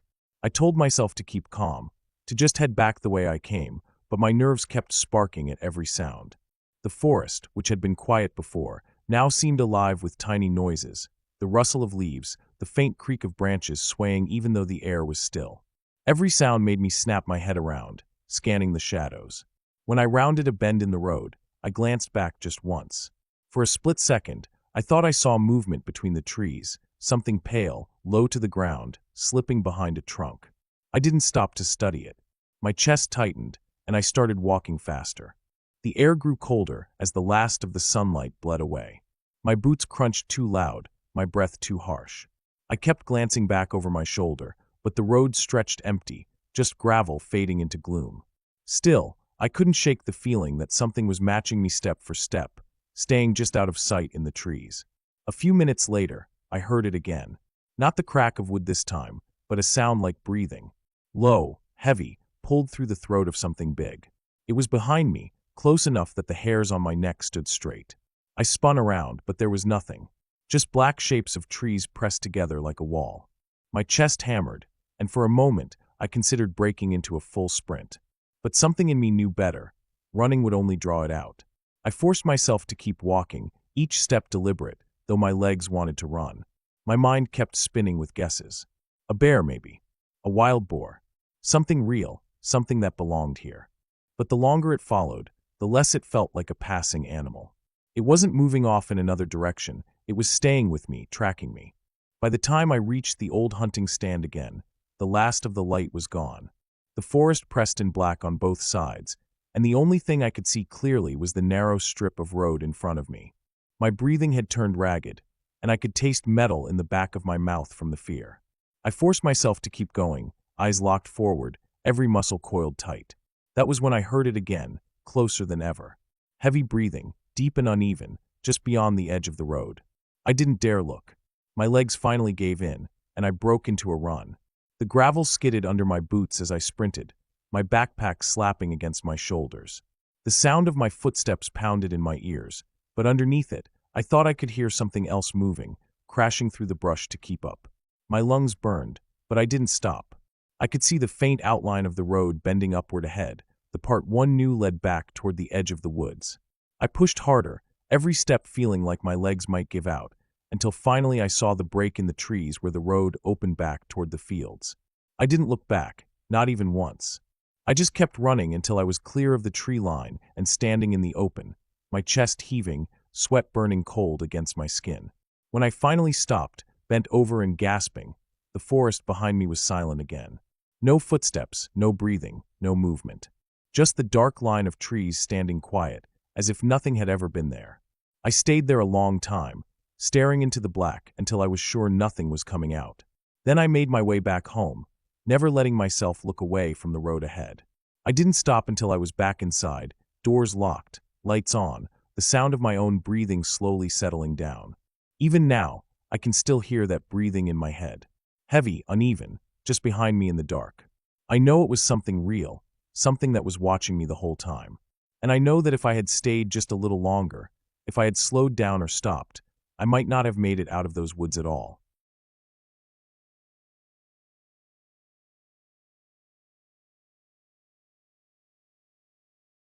It was supposed to be an ordinary evening, the kind that slips by without ever being remembered. The sun had already gone down, but the summer air still clung to me, warm and sticky. I decided to take a walk down a back road I hadn't used in years.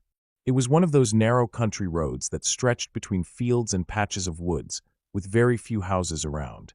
I remembered it from when I was younger, how the gravel crunched underfoot, how the night insects seemed louder there, how the air always smelled faintly of soil and leaves. It was quiet, almost too quiet, but I told myself it would just be a calm walk to clear my head. The further I went, the less light there was. Streetlights had never reached this road, and only a thin slice of the moon hung above, pale and weak, barely lighting the ground. The trees on either side seemed to lean closer together, their branches crossing overhead, blotting out more of the sky until I felt like I was walking through a tunnel. Every step seemed to echo in my ears, the crunch of gravel exaggerated by the silence. I slowed my pace and kept glancing behind me, even though I knew I was alone. Still, something felt off. I've walked in the dark before, but this was different. The woods had a heavy stillness, like everything inside them had gone quiet on purpose. Not even the crickets seemed to chirp as much here. The deeper I went, the more my chest tightened with a strange pressure, like the air itself wanted me to turn around. I noticed it first when I stopped to catch my breath. Just behind me, faint but sharp, there was a snap of a twig. At first I told myself it was probably a deer. This was farmland country, and deer cut through the woods all the time. I forced myself to start walking again, maybe even a little faster. But then another sound came, not the sudden leap of a deer, but the steady, measured crunch of weight pressing into gravel, matching my steps with a slight delay. I froze. My ears strained so hard it felt like they were ringing. For a moment, it stopped. I told myself I was imagining it, that it was just my own steps echoing in the emptiness. I forced a laugh under my breath and started again, slower this time, dragging my shoes just to hear the sound they made. But when I stopped, the echo stopped, and a moment later, after I had gone still, there was one extra crunch that did not come from me. My mouth went dry. I kept walking, but this time my steps were fast and clumsy.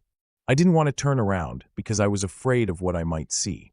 I focused on the pale strip of gravel lit by the moon, telling myself to just keep going until I reached the main road again. But the sound behind me didn't fade. It didn't rush forward or fall behind. It just stayed there, keeping pace, never too close, never too far. I reached a bend where the road dipped slightly, and the shadows seemed thicker. I felt exposed walking through it, like something in the dark could see me clearer than I could see it. My pulse hammered so hard in my ears I almost missed it, the sound of breathing. Not close enough to be right behind me, but close enough that it carried across the still air. Heavy, steady, strained like someone forcing air through their nose. It was real, not some trick of my own breath. That was the first moment I considered running, but my legs hesitated. Running meant admitting there was something real behind me. Running meant I had to accept it was not just my imagination. Still, the thought of slowing down, of letting whatever was back there get closer, was worse. I leaned forward and started to jog, the gravel slipping under my shoes. The sounds behind me quickened too. That was all I needed to break into a full run. My arms pumped at my sides, my feet barely catching the ground before pushing off again. Every breath tore through my chest, hot and sharp, but I kept going. The road seemed endless, each shadow stretching farther than the last. My eyes darted left and right for any sign of a house, a driveway, anything. But there was nothing, just the black line of trees and the narrow strip of road. I didn't dare look back. I could hear it now, closer, the crunch of gravel heavier than my own, the breathing rougher, like whoever or whatever it was had been running for a long time. My own body started to fail me. My thighs burned, my knees felt like they were splintering, and the air I pulled in didn't seem to reach deep enough. My vision blurred at the edges, but I kept running, each step fueled by pure panic. Finally, I saw a faint light ahead, one lone farmhouse porch lamp cutting through the dark. It felt impossibly far away, but it was all I had. I pushed harder, ignoring the stabbing pain in my ribs.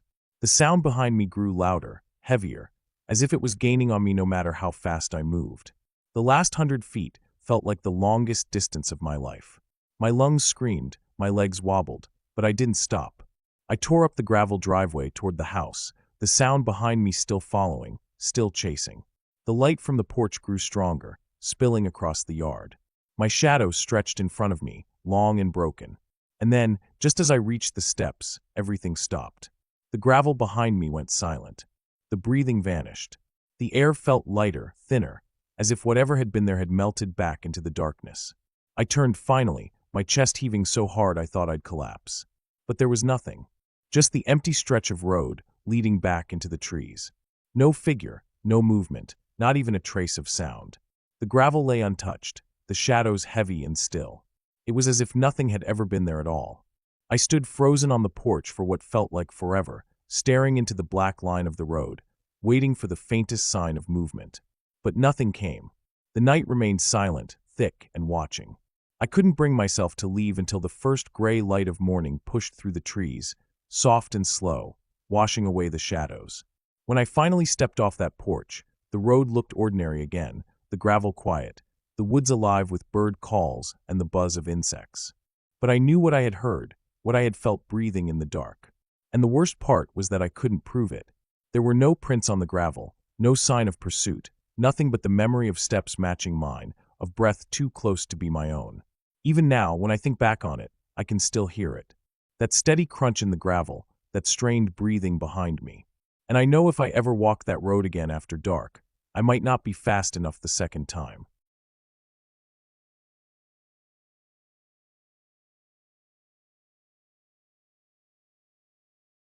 I never thought much about fear until that night, the kind of fear that doesn't let you think straight, the kind that makes every breath sound too loud and every heartbeat feel like it's echoing outside your chest. It started as something simple, something so normal that I didn't even think twice about it. I had gone out for a late walk, something I had done 100 times before. It was supposed to clear my head, supposed to be quiet and calm. But the world doesn't always let things stay calm, not when you find yourself in the wrong place at the wrong time.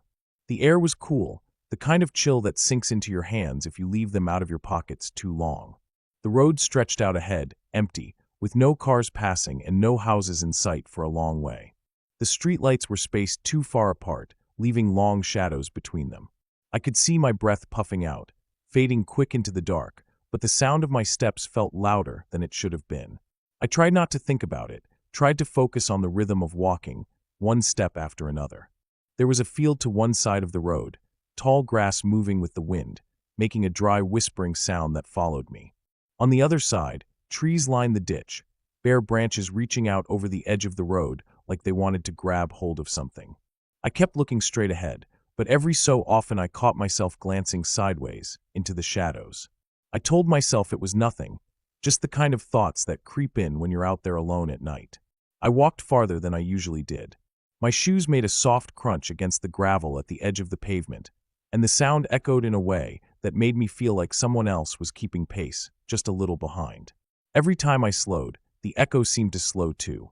I stopped altogether once, standing there in the dim yellow light of one street lamp, listening so hard it made my ears ring. Nothing. Just the wind across the field and the far-off hum of some machine, maybe a generator or a motor left running.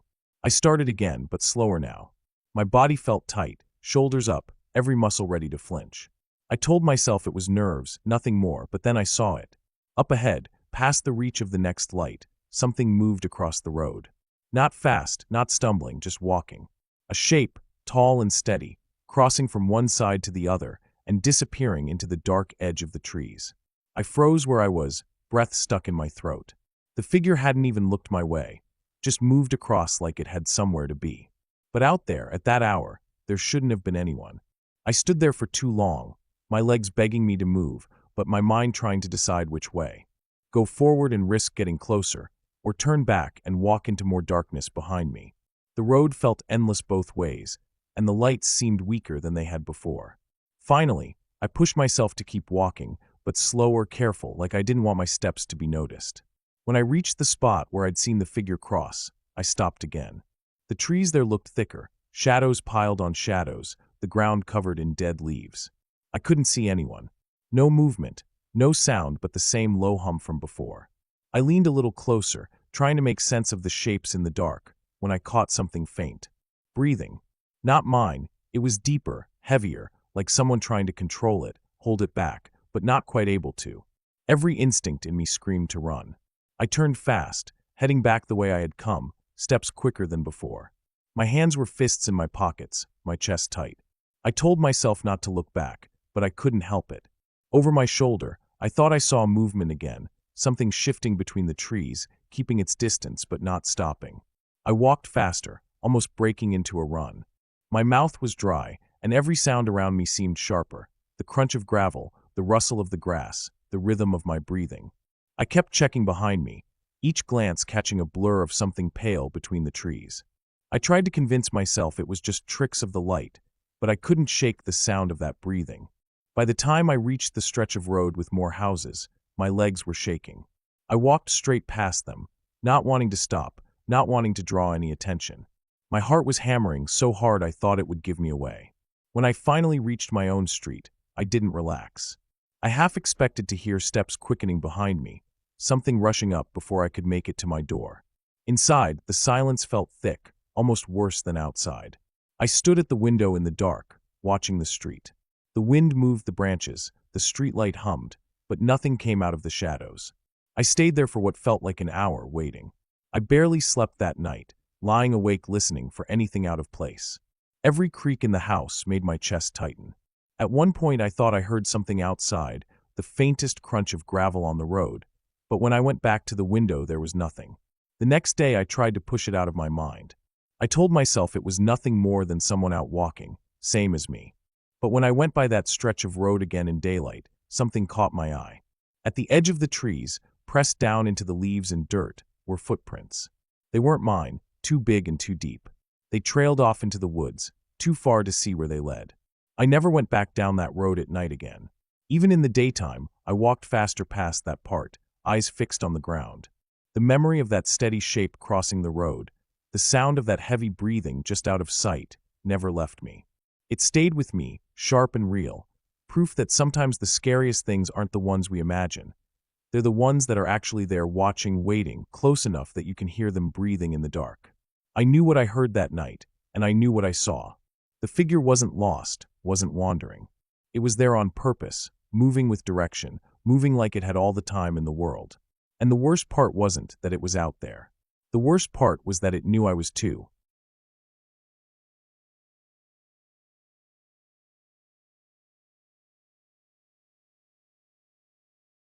I had not planned for anything unusual that day. It was supposed to be one of those ordinary evenings where the air felt a little cooler. The sun dipped behind the trees, and the quiet hum of the outside world was enough to keep my mind at ease. I decided to go for a walk along the narrow road that stretched past the fields and slowly bled into a thick patch of woods. I had walked that road many times before, and I never thought much about it. The path was familiar, the trees tall and silent, and the gravel under my shoes made a sound that was almost comforting. At first, everything felt calm. The fields were fading into darkness, but the sky above them still held the last bits of orange light. The smell of dry grass mixed with the faint scent of dirt that the breeze carried from the forest. My footsteps echoed in the quiet, and every now and then, a bird rustled in the distance, heading back to its nest before night fully set in. There was nothing out of place, nothing strange, just a slow, peaceful walk. But the further I went, the more the road seemed to close in. The trees on each side of me began to grow closer together, their branches stretching across the top and forming a kind of tunnel. The air grew cooler as the light dimmed. I could no longer see much of the sky above me, and with each step, the sound of the gravel grew sharper, louder, almost as if I were walking too fast, though my pace hadn't changed. I thought maybe I was just paying too much attention to it, but the sound made me uneasy. It wasn't until I stopped for a moment that I realized something else. When I stood still, the crunch of gravel didn't stop right away. It carried on 1, 2, maybe 3 extra steps behind me, as if someone else had been walking there too, just a little slower than me. I turned quickly, but there was nothing. Just the trees, the shadows, and the long stretch of the empty road fading back into the dim fields. I tried to tell myself it was my own imagination, maybe an echo, maybe the way the gravel slid when I stopped too suddenly. I started walking again, a little faster this time, and the sound came back, my own steps, followed by the faintest delay of another. I could feel the back of my neck tightening, the small hairs standing on end. The woods around me had grown darker by then, and I couldn't shake the feeling that I wasn't alone. I kept glancing over my shoulder, but every time I looked, the road was empty. The silence behind me seemed heavier than it should have been.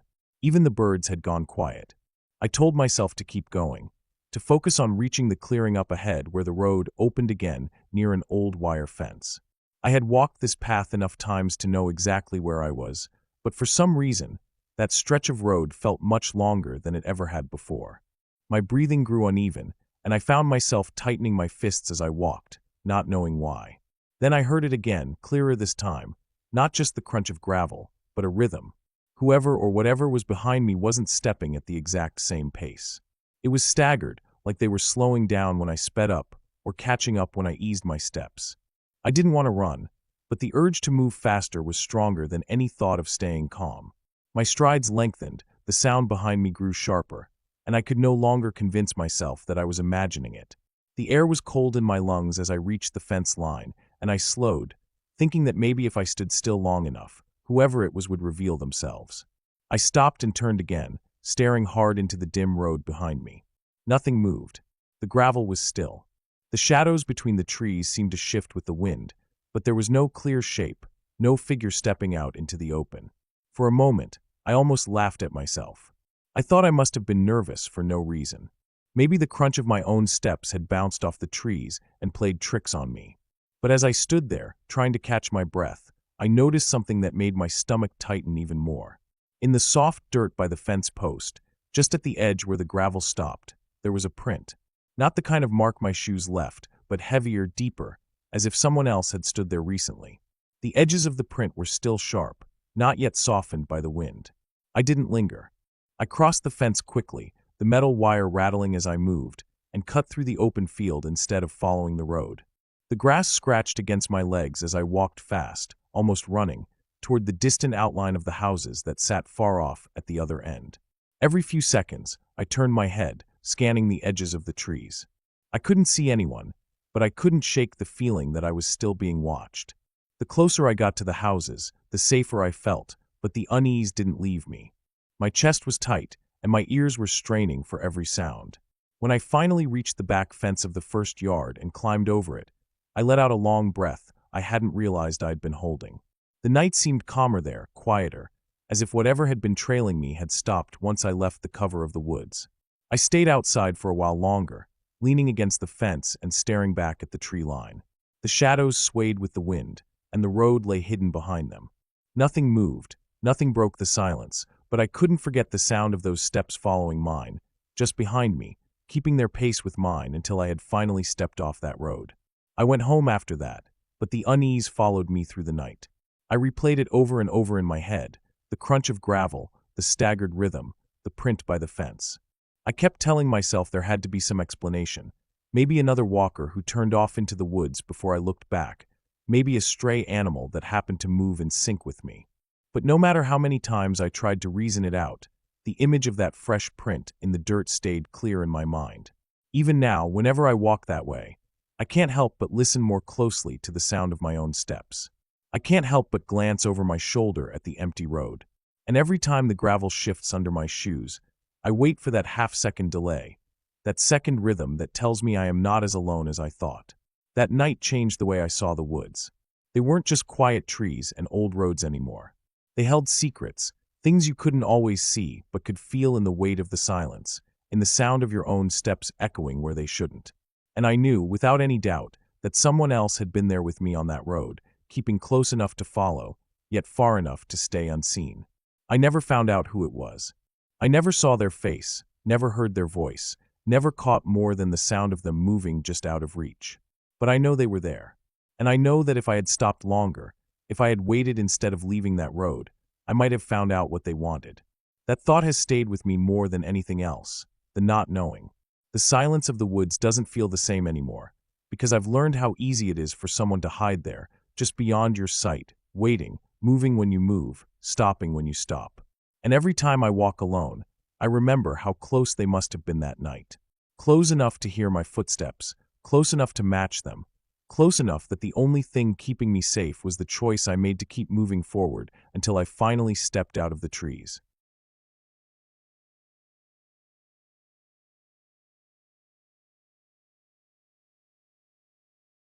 It started as a normal day, nothing that stood out from the rest.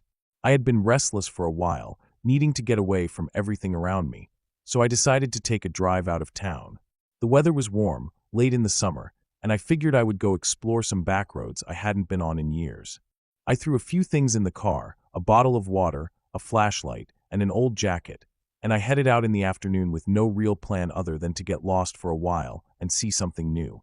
The road stretched out empty once I left the main highway, cracked asphalt with grass pushing through the edges. I rolled the windows down and let the wind blow through. After about an hour of driving, I came across a dirt road leading off into thick woods.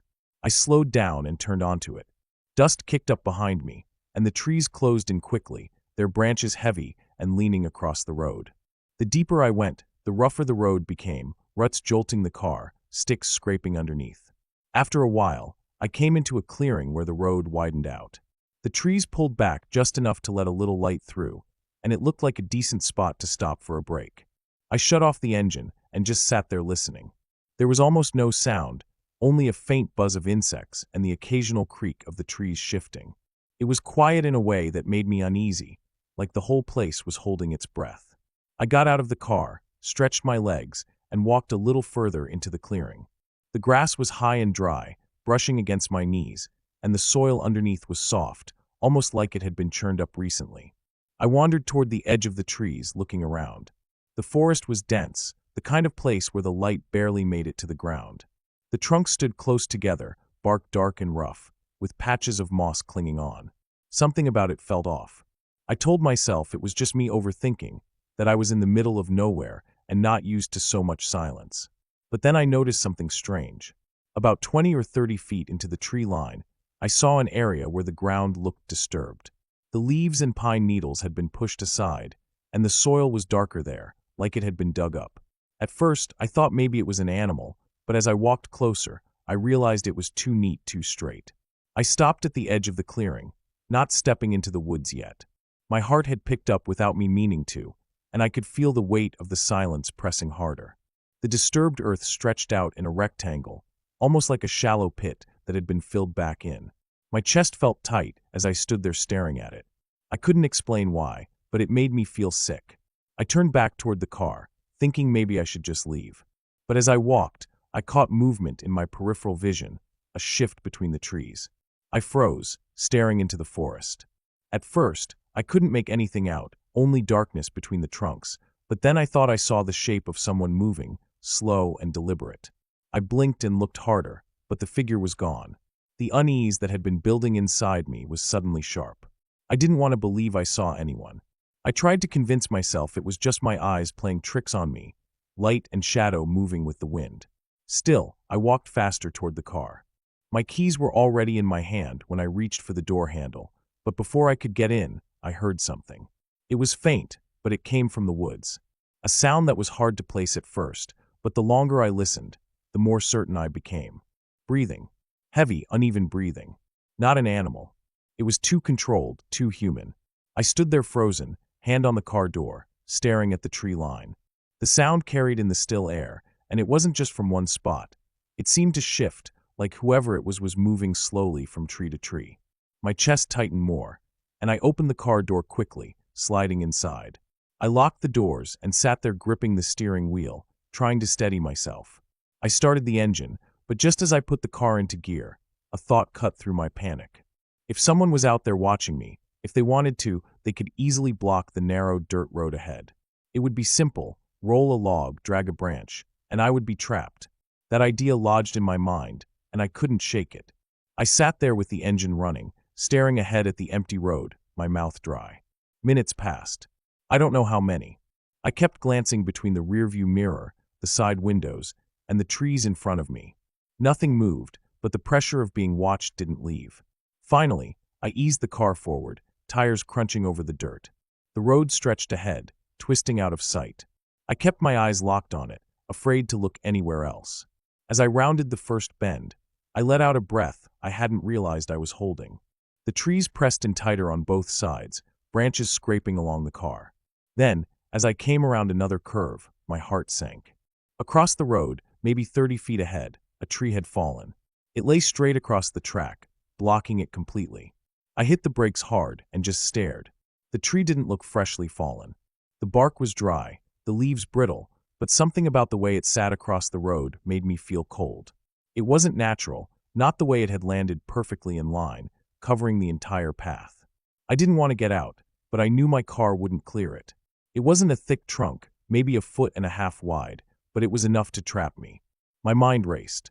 I could turn around, but that meant going back toward the clearing, back toward whatever had been breathing out there. I sat gripping the wheel, trying to think. The forest pressed in silent around me. My ears strained for any sound, but all I could hear was my own pulse pounding. Finally, I shifted the car into reverse, backing slowly, keeping my eyes on the road behind me. The rearview mirror showed only narrow dirt stretching back into the trees. I had almost reached the clearing again when I saw something on the side of the road. At first, I thought it was just another branch, but as I got closer, my stomach twisted. It was a piece of rope, thick and coiled, lying right at the edge of the dirt, partly covered in leaves. It hadn't been there before. I knew it. My mind screamed at me to get out of there. I slammed the car into drive and floored it, swerving back onto the main road. The car bounced and rattled as I pushed it harder than I should have, but I didn't care. I just needed distance. The trees whipped by in a blur, dust rising in clouds behind me. I didn't stop until I reached the highway again. Only then did I slow down, my hands shaking on the wheel. The sky was starting to darken, the last of the sunlight fading, and I drove straight back toward town, refusing to look in the mirrors anymore. That night, I lay in bed, staring at the ceiling, unable to sleep. Every time I closed my eyes, I saw that disturbed patch of earth in the woods, the breathing I heard, the rope by the roadside, the tree laid perfectly across my path. I kept replaying it all in my head, the way it felt so deliberate, like someone had been waiting. In the days after, I told myself I wouldn't go back. But curiosity worked at me. I wanted to know if I had overreacted, if maybe my nerves had twisted something ordinary into something terrifying. A week later, I drove out there again in broad daylight. When I reached the dirt road, I saw immediately that the fallen tree was gone. The track was clear all the way through, no sign of it ever having been blocked. I drove cautiously back to the clearing. The grass was still high, the soil still soft, but the disturbed earth I had seen before was no longer visible. The ground was smooth, as if it had been carefully covered and pressed flat. I sat in my car for a long time, staring at the tree line, trying to decide if I should get out. Part of me wanted to walk back into those woods, to prove to myself there was nothing there. But the memory of that breathing, so close, so steady, kept me rooted to the seat. In the end, I turned the car around and left. I haven't been back since. Even now, when I think about it, a chill runs through me. Someone was out there that day. I don't know who or why, but I know what I heard. The rope, the tree, the pit in the ground. It was all too much to be chance. I avoided trouble that afternoon only because I left when I did. I can't shake the thought of what might have happened if I had stayed longer, if I had walked further into the woods, or if I had stepped out of my car to move that tree. I'll never know who was out there, but I know enough to stay away. That road isn't on any maps, and I've never told anyone exactly where it is. Sometimes late at night, I still hear that breathing in my head, slow and steady, coming from the dark.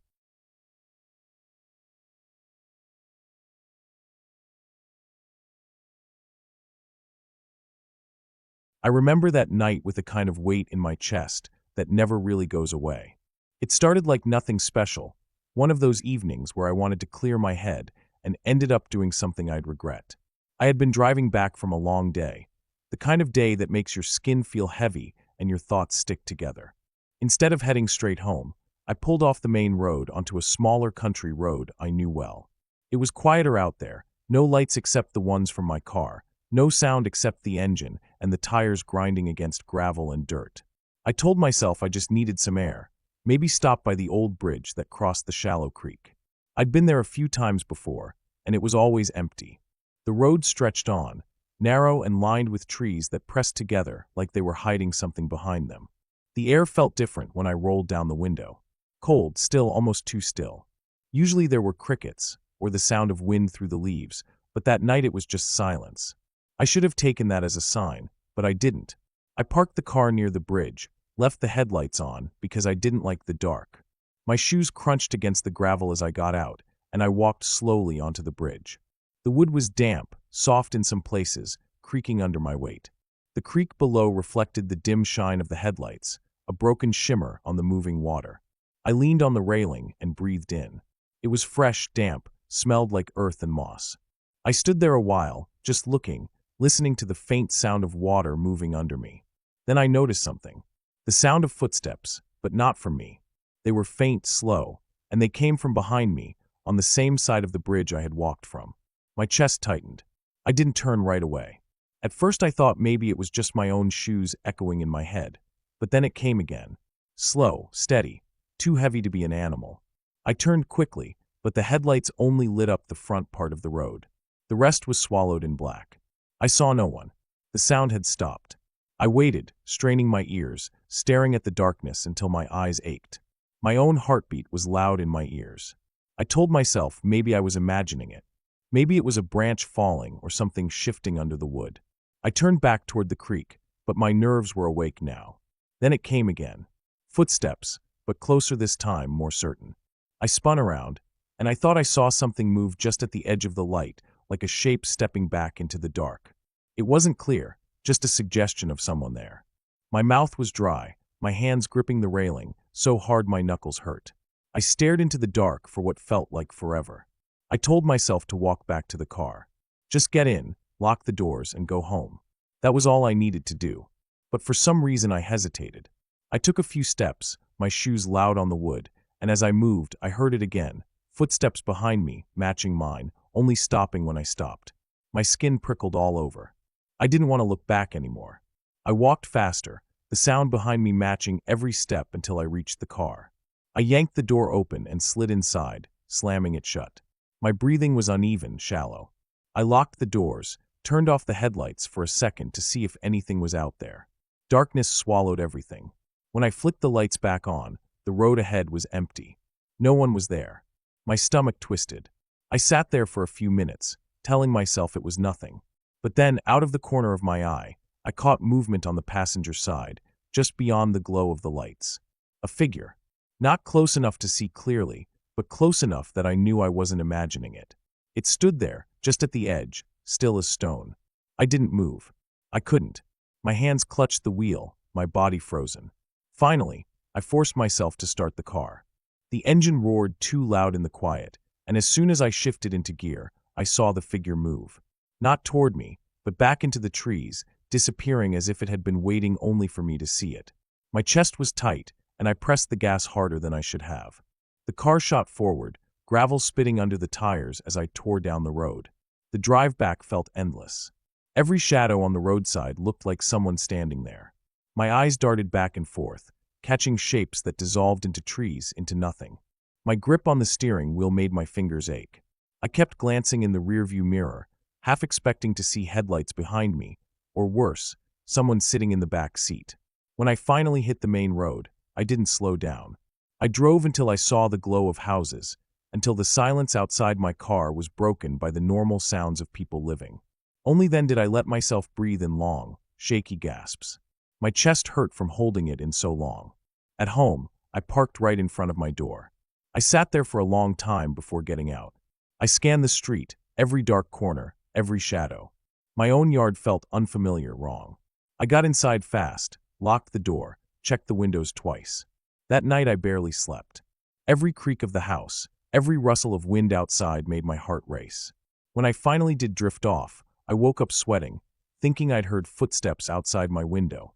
In the morning, I told myself it had just been nerves, my imagination feeding on silence and darkness. But when I looked at the dust and gravel by my car, I saw them. Footprints. Not mine. Larger. Deeper. They circled the car, slow, deliberate. They led off toward the trees, then vanished into the grass. I didn't go back to that bridge. I never even took that road again. And even now, years later, I can still hear those footsteps in my head, slow and heavy, matching mine step for step in the dark.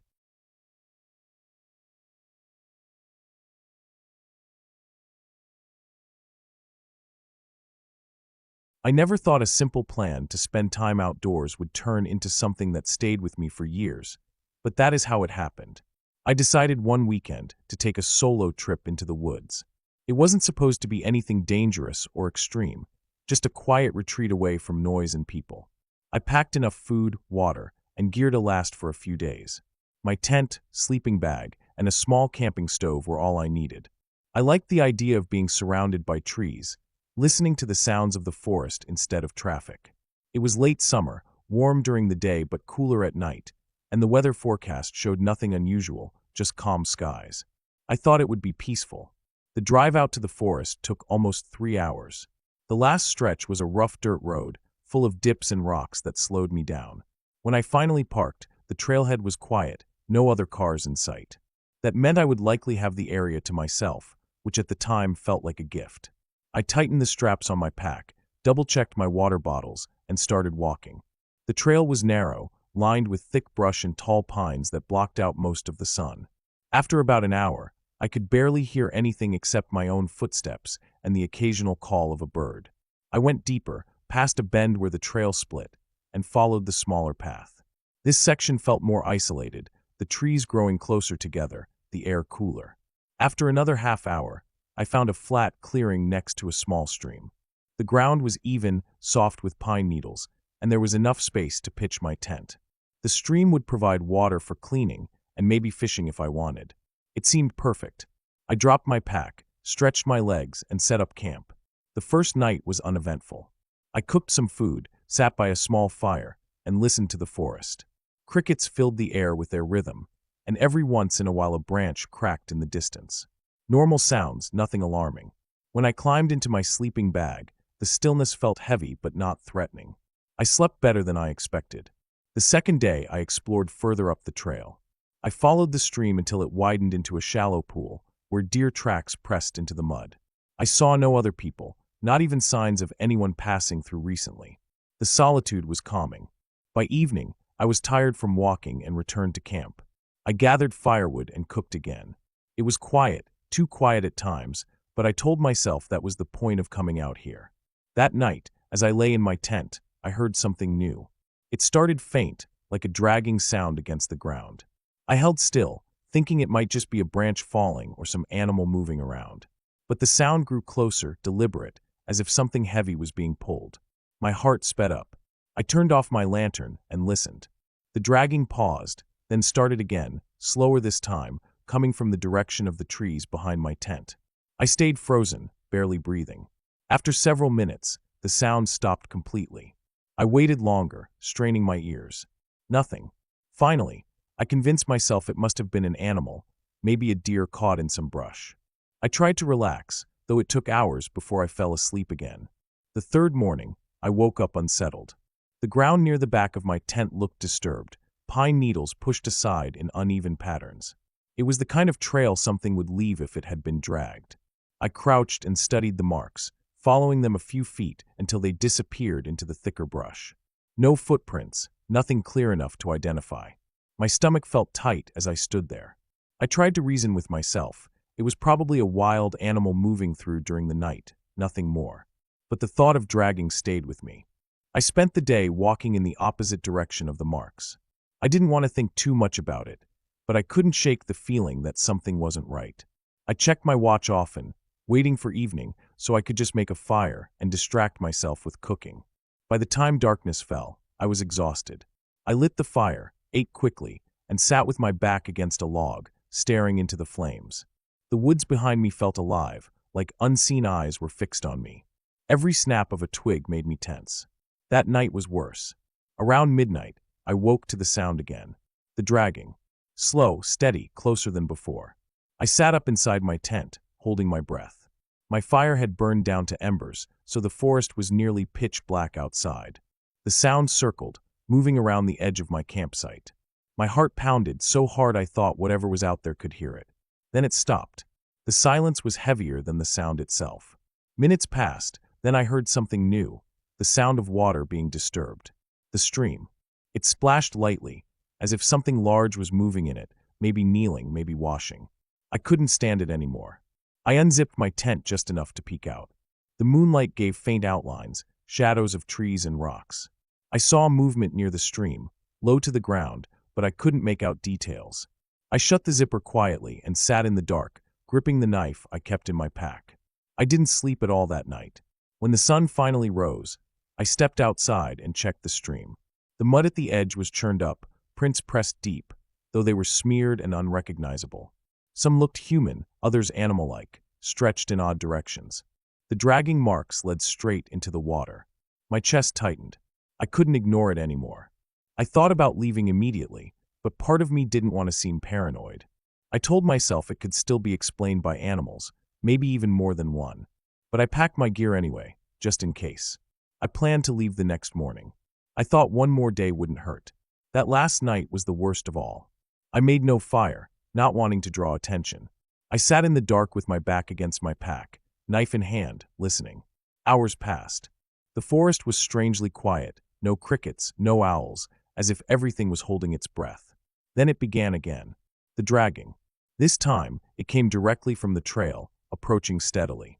My pulse raced. I gripped the knife so hard my hand ached. The sound stopped only a few feet from my tent. I could hear breathing, low and rough, not like an animal panting but slower, heavier, controlled. I wanted to shout to scare it off, but fear locked my throat. The breathing lingered, steady, right outside. Then, as if it knew I was listening, it moved away. The dragging faded into the distance until it was gone. At first light, I didn't hesitate. I tore down my tent, stuffed everything into my pack, and left. I didn't even stop to eat. I walked fast, almost jogging, checking over my shoulder every few minutes. The trail felt endless, the trees closing in around me. Every sound made me flinch, convinced something was behind me. By the time I reached my car, I was soaked in sweat and shaking. When I slammed the door shut and locked it, I finally allowed myself to breathe. I sat there for several minutes, staring at the tree line, waiting for something to appear. Nothing did. I turned the key, started the engine, and drove without stopping until I reached the main highway. Even now, I don't know what it was. Maybe a person, maybe something else, but not anything supernatural, just real and present. The dragging, the breathing, the marks in the mud. It was enough to convince me never to camp alone again. The woods are beautiful, but I learned how quickly they can turn from calm to something that makes you feel hunted. The sound of dragging through pine needles still lives in my memory, and I know if I ever hear it again, I won't stick around to find out what's making it.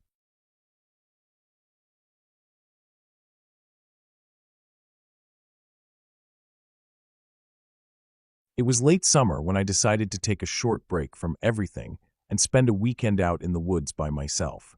I had been working nonstop for months, and I felt like I needed to clear my head.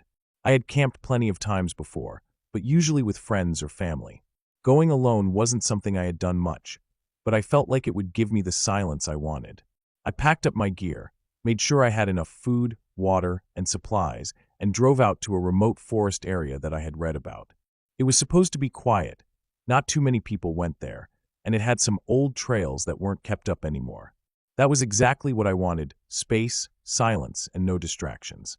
By the time I reached the gravel road that wound its way deeper into the woods, the sun was already starting to lower in the sky. The late afternoon light made everything glow with that orange warmth that makes you feel calm. The gravel popped under my tires as I drove, and the trees grew denser on either side. I found a small clearing a few hundred yards off the main path, not an official campsite, but flat enough to set up my tent. I parked my car nearby, carried my gear over, and got to work. I laid down the tarp, pitched my tent, and set up a small fire ring out of rocks I found around the clearing. I was sweating by the time I finished, but it felt good. The air smelled like pine and dirt, and the breeze kept it from being too hot. Once everything was in place, I made a simple dinner, heated a can of soup, and ate while listening to the forest. The quiet was deeper than I expected. No cars, no voices, not even distant sounds of farms or towns. Just wind through leaves, insects buzzing, and every now and then the snap of a twig as something small moved around. I sat there until it got dark enough that I had to turn on my lantern. That's when the forest changed. In daylight it felt calm, but in darkness it felt heavier, like the trees were closing in around me. The shadows seemed thicker, and every sound carried farther. I reminded myself that I was fine, that I had camped before, and that nothing was out there except maybe deer or raccoons. I put out the fire, climbed into my tent, and stretched out on my sleeping bag. The night air was cooler, and the nylon of the tent flapped softly as the wind moved across it. I left the rainfly open so I could see a slice of sky and stars through the mesh. At first I relaxed quickly, but then I noticed that the forest noises didn't stay steady. They came in waves. Sometimes there were crickets and rustling, then suddenly silence, then the noises would return. Each time the silence hit, I found myself holding my breath, waiting for something. I told myself it was normal, that animals pause, that wind shifts, but it kept happening. Long stretches of stillness followed by bursts of sound. I fell asleep uneasy. In the middle of the night, I woke up. At first I thought it was because I was cold, but then I realized I had heard something. It wasn't close, but it was steady, almost like a rhythm. A faint crunching. Footsteps. I froze in place and just listened. They didn't sound heavy like a bear, and they didn't scatter around like a deer. It was slow, one step at a time, breaking twigs and pressing down leaves. I held my breath and waited. After what felt like forever, the sound stopped. I kept listening, straining my ears so hard they almost hurt, but there was nothing. Slowly, the forest sounds returned, and I told myself maybe it had been an animal. I rolled over, though sleep didn't come easily again. My body stayed tense until morning.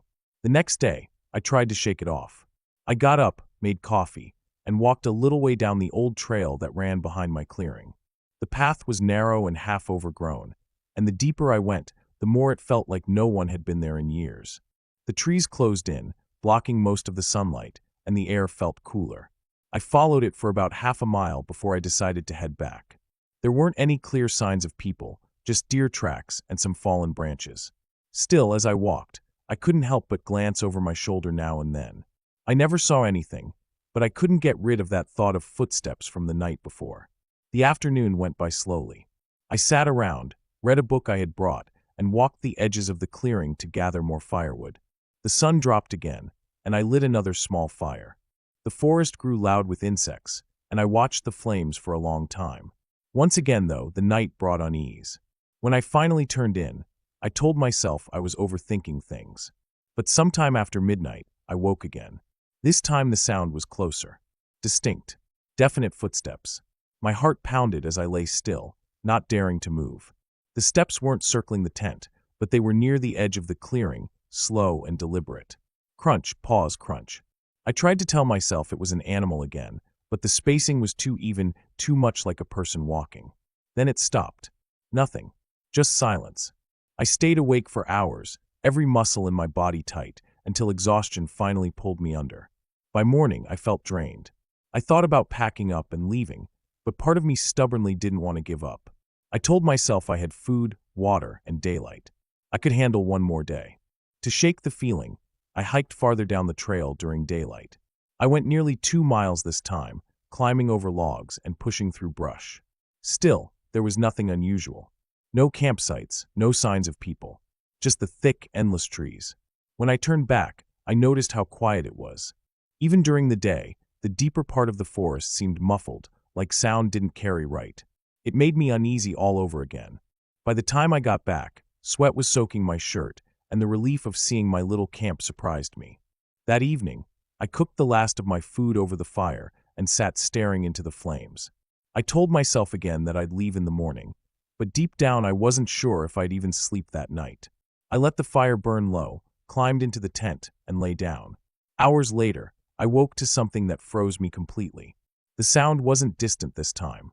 It was right outside the tent. Slow, steady steps circling. I could hear the crunch of leaves just feet away. Then there was a pause, and the nylon of the tent shifted slightly, like something brushed against it. My heart slammed in my chest so hard it almost hurt. I stayed still, barely breathing. Another sound followed, a soft exhale, steady and controlled, like someone was standing there breathing just outside. Then silence again. Long, stretching silence.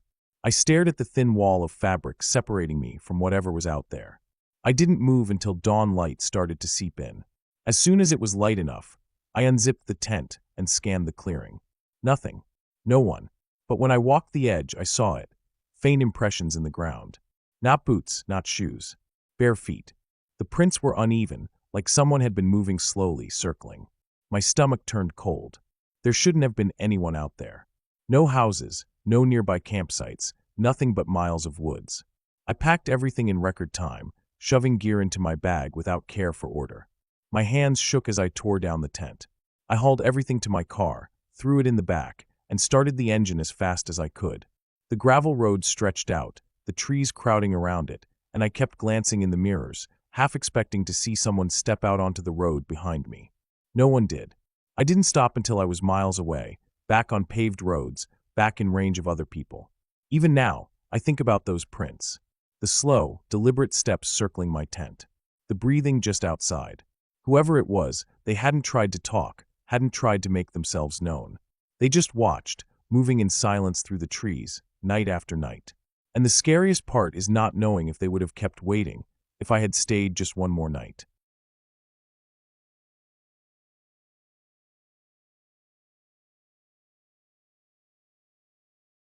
I never thought a simple walk in the woods would turn into one of the most unsettling nights of my life.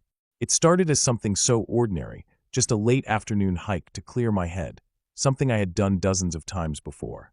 The trail wasn't far from where I lived, a narrow dirt path that wound its way into the forest behind the fields. I had always liked that place because it was quiet, away from the sound of cars and people, the kind of spot where you could just hear the wind moving through the branches and the crunch of your own steps. That day had been warm, but by the time I set out, the air had cooled and there was a dampness that clung to everything. The sky was pale and overcast, with the sun sinking fast, its light dimming behind the gray clouds. I had no real plan, just to walk for a while and then turn back. My boots sank slightly into the soft earth as I moved deeper, passing familiar trees, moss-covered stumps, and the same old wooden sign that marked the start of the trail. The forest always had this way of making me feel both calm and alert at the same time. The stillness, the shadows, the way the leaves rattled like whispers, it made me listen to everything more closely. At first, it was peaceful. I kicked a few fallen branches out of my path, stepped over roots that stuck up like knotted ropes, and let the cool air clear my thoughts. The smell of damp soil and wet leaves hung in the air. But the deeper I went, the more I noticed how quiet it was. Normally, I would hear birds or the rustle of squirrels, but this time there was nothing. Just silence, thick and pressing, the kind that made the back of my neck prickle. I slowed down, trying to convince myself it was just the time of day. Maybe the animals had settled down for the evening. Still, it was strange enough to make me more aware of each sound my boots made. About half an hour in, I realized I had gone further than I meant to. The trees grew closer together here, taller and darker, the trail narrowing as it cut through. I told myself I'd walk for another 5 minutes and then head back before it got too dark. But then I noticed something odd. Up ahead, just barely visible through the trees, was movement, something tall, moving along the ridge of a slope about a couple 100 feet away. At first, I thought it might be another hiker, but the figure didn't stop, didn't glance around, just walked in a straight line across the top of the ridge. There was something about the way it moved that unsettled me. The steps were steady, unbroken, like it had no reason to slow down or look around. I stopped in my tracks, staring at it as long as I could before it disappeared over the other side. A small knot of unease tightened in my chest. I told myself it was nothing, just someone else out here before nightfall, but the forest felt different now. I decided that was enough for the day and turned to head back. My pace was quicker this time, my eyes flicking to the sides of the trail more often than before. Not long after, I stopped to gather a few sticks and small branches for firewood. It was a habit I had, even when I wasn't camping, bringing some home to dry and burn in the backyard pit. I crouched just inside the edge of the trees, picking up pieces that weren't too damp, stacking them under one arm. That's when I heard it. A sound, faint at first, like heavy breathing. Slow, drawn out, coming from behind me. I froze where I was, hunched down, the wood pressing awkwardly against my arm. The sound was too deliberate to be the wind, too close to be anything else. My heart started hammering. I turned my head slightly, eyes searching the shadows between the trees. For a moment, I saw nothing. Then I caught the slightest shift, movement deeper in the forest. I couldn't make out a shape clearly, but something was there. The breathing grew heavier, then started to fade, like it was moving away. That was enough for me. I dropped half the wood without caring, clutching the rest against my chest as I stood up fast. My legs carried me back toward the trail before my mind had even caught up. I didn't look back right away, afraid of what I might see, but the feeling of being watched stuck with me, sharp and certain. When I finally dared to glance over my shoulder, the trees behind me were just shadows, still and silent. But I didn't slow down. I moved as quickly as I could along the narrow path, my breath short and hard, every small sound, the snap of a twig, the rustle of leaves, making me flinch. The woods felt endless, the trail stretching longer than I remembered. I kept my eyes locked on the ground ahead, following the worn dirt path like it was the only thing keeping me tethered to safety. By the time I saw the first signs of the clearing near the start, my hands were trembling from gripping the sticks so tightly. When I stepped out into the open field again, the sky was darker, the last bit of daylight slipping away. The open space gave me a small relief, but I still couldn't shake the feeling of being followed. I turned around one last time, staring at the dark line of trees. Nothing moved, nothing stirred, but I knew what I had heard, what I had felt in those woods. I didn't stop until I was home, the door shut and locked behind me. Even then, the image of that figure on the ridge, the sound of that breathing in the dark, stayed with me. I couldn't explain it. Maybe it was just some stranger out walking, maybe an animal I couldn't see, but deep down, I knew there had been something in those trees that wasn't just passing by. Something that had noticed me. Something that had been close enough to breathe behind me. That night, lying in bed, I thought about how small and quiet the woods had felt when I first stepped into them, how safe they had seemed. But now I knew better. I knew how fast peace could turn to dread when the silence stretches too long, when the shadows seem to move, and when you realize you aren't as alone as you thought. For days after, I couldn't stop thinking about it. Every time I looked out toward the tree line from my backyard, I half expected to see that figure again, moving along the ridge. I never did, but the thought stuck with me. I had always thought of the forest as familiar, harmless, just another place to walk. But now, every time I step near those trees, I carry that night with me. The sound of unseen breathing, the movement I couldn't explain, and the knowledge that sometimes, in the quietest places, you aren't nearly as alone as you think.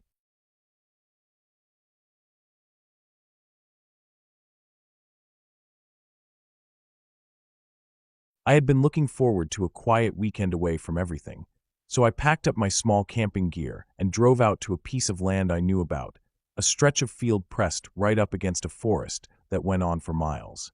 I had been there before during the day, but never at night, and I wanted to see what it felt like to stay out there alone. I thought I was ready for the silence, for the darkness, for the way the woods could feel different when the sun went down. I parked at the edge of the field and walked the rest of the way in with my pack, the late afternoon light stretching shadows across the ground. The grass brushed against my legs as I made my way closer to the tree line, the smell of pine and dirt already heavier than in the city. By the time I had my tent set up, the sun was dropping fast. The field was empty and wide, but the forest just beyond it seemed to swallow up the light quicker than the open land did. The air cooled, and a quiet breeze bent the grass in waves. I started a small fire, gathered enough wood to keep it burning for a while, and sat there listening to the crackling. The quiet wasn't total. There were the faint calls of birds settling down, the high chirps of crickets, and every now and then the shifting sound of something moving in the woods. At first it was easy to dismiss, just small animals moving through the underbrush, nothing unusual. But the longer I sat there, the more I noticed how every sound stood out sharply, how each rustle seemed closer than I wanted it to be. When it was fully dark, I leaned back and looked at the ridge of a hill that rose up maybe 200 feet away from the field. The firelight only reached so far, so beyond the glow was nothing but a dark shape of grass and trees against the sky. As I watched it, I noticed movement. A figure, a dark shape against the darker ridge, was walking across it. I froze, staring. It was upright, moving steady, not stopping to look around, not stumbling like an animal might. The distance made it hard to see details, but the way it moved was clear. Someone was up there, walking across the ridge, as if they knew exactly where they were going. I waited, expecting them to turn, to pause, to maybe stop and look down into the field, but they never did. They just kept walking, smooth and steady, until they disappeared over the far side of the hill. I sat there for a long time, staring at the ridge. The fire popped and hissed behind me, but I barely noticed. I thought maybe it was just a hiker heading back before it got too late, but something about the way they moved bothered me. There was no hesitation, no flashlight, no stumble. Just a straight line across the ridge into the dark. I tried to shake it off, but I couldn't. The longer I thought about it, the more unsettled I felt. After a while, I needed more wood for the fire. The stack I had gathered wasn't going to last through the night, so I grabbed my small flashlight and walked toward the edge of the forest. The beam cut a thin line through the trees, lighting up trunks, branches, and patches of dirt. The woods felt tight, the trees pressing in on all sides, every sound sharper in the dark. I started picking up sticks and branches, carrying them back and forth. On one of my trips, I heard something behind me. At first it was faint, almost like wind shifting through leaves, but then I caught it more clearly. Heavy breathing. It was slow, deep, and uneven, the kind of sound a person makes when they're close but trying not to be noticed. My whole body went cold. I turned slowly, shining the flashlight behind me. The beam lit up nothing but tree trunks and branches, shadows stretching long and thin. But in between them, I caught just the faintest trace of movement, something slipping from one tree to another. The breathing continued, though now it was drifting further away, fading into the deeper woods. My chest tightened as I tried to listen, trying to tell myself it was just an animal. But animals didn't breathe like that, not in steady, heavy bursts that sounded almost human. I dropped the wood I had gathered and ran back to the tent, the flashlight bouncing in my hand, the beam catching glimpses of trees as I moved. When I reached the fire, I stopped and turned, heart pounding, staring at the edge of the woods. Nothing followed. The forest looked still, silent except for the usual night sounds. But I couldn't shake the image of that shape moving between the trees, couldn't shake the sound of that breathing fading away. I sat by the fire for a long time, not moving, just listening. Every pop of the fire made me jump. I thought about the figure on the ridge, how it had moved without stopping, how it had disappeared into the dark. Then I thought about the breathing in the woods, the way it had been close, too close, before slipping away. I kept the fire high, feeding it more than I needed to, not daring to let it die down. At some point, exhaustion set in. My eyes grew heavy, and the night dragged on. I got into the tent, but left the fire burning, the glow flickering through the thin fabric. I lay there with every muscle tense, listening to the night. The breathing didn't come back, and nothing moved outside that I could hear. Eventually, I drifted into an uneasy sleep. When the morning came, I unzipped the tent and stepped out into the field. The fire was nothing but ash and faint smoke. The ridge stood quiet, the grass still, the woods thick and silent under the daylight. I walked slowly to the edge of the trees, looking for any sign of tracks, any broken branches or disturbed dirt that might show what had been there. I found nothing. The ground looked undisturbed, just like it had the day before. I packed up quickly, stuffing everything back into my bag. The whole place felt different now, less like a quiet escape and more like something I didn't belong in. As I walked back toward where I had parked, I kept glancing over my shoulder at the ridge. The image of that dark figure stayed in my head, the way it had crossed without hesitation, the way it hadn't stopped to look. Driving away, I kept thinking about the breathing. The sound had been close enough that if I had stood there a few seconds longer, I might have seen what made it. It hadn't been the wind, and it hadn't been an animal. Someone had been there, moving just far enough away to keep hidden. Even now, I can still picture it. The ridge at night, the figure walking across it without a pause, and the woods were something breathed heavy in the dark, just a few steps behind me. I'll never know who it was, or why they were out there, or why they didn't come closer. But I know they were there, and I know I'll never camp alone in that field again.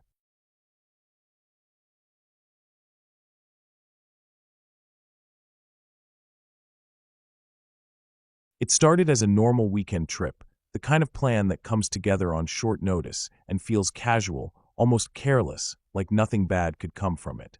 I had been restless for days, itching to get out of the city, away from the noise, the routine, the same streets I saw every day. I packed quickly, tossing my tent, sleeping bag, and some food into the trunk of my car. I didn't overthink anything, didn't bother to tell too many people where I was going, just said I'd be out in the hills for a couple of nights and back by Sunday. I picked a spot I'd been to once before, years earlier, a small pull-off by a dirt road that led down into a valley where a creek wound between ridges. It was quiet, far from any towns, and usually empty. I liked it for that reason. By the time I reached the turnoff, the sun was already sinking low, spilling long shadows across the dry grass fields. The gravel under my tires crunched loudly, the sound echoing in the otherwise still evening. I parked near a clearing, killed the engine, and sat for a moment in the silence that followed. No cars, no voices, not even a plane overhead. Just the soft whistle of wind moving through the trees and the fading cries of birds settling down for the night. I got out and stretched, feeling that weightless calm that comes from stepping out into open space after being trapped on the road for hours. I walked the area before setting up camp. The clearing was surrounded on three sides by tall pine and oak trees, their dark trunks leaning close together like they were guarding the valley. To the west, the land dipped steeply down toward the creek. You could hear it faintly if you stood still, just a low rush of water moving over rocks. The grass around the clearing was high and dry, the stalks brittle under my boots.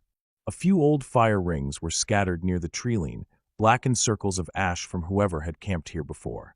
No fresh signs of people, though. No tire tracks, no wrappers, no cut branches.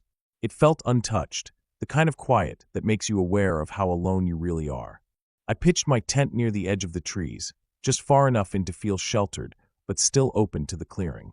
The ground was flat there, packed dirt covered in a layer of pine needles. I stacked some wood for a fire and got it going before the light fully disappeared. The flames rose quickly, popping and throwing sparks into the cooling air.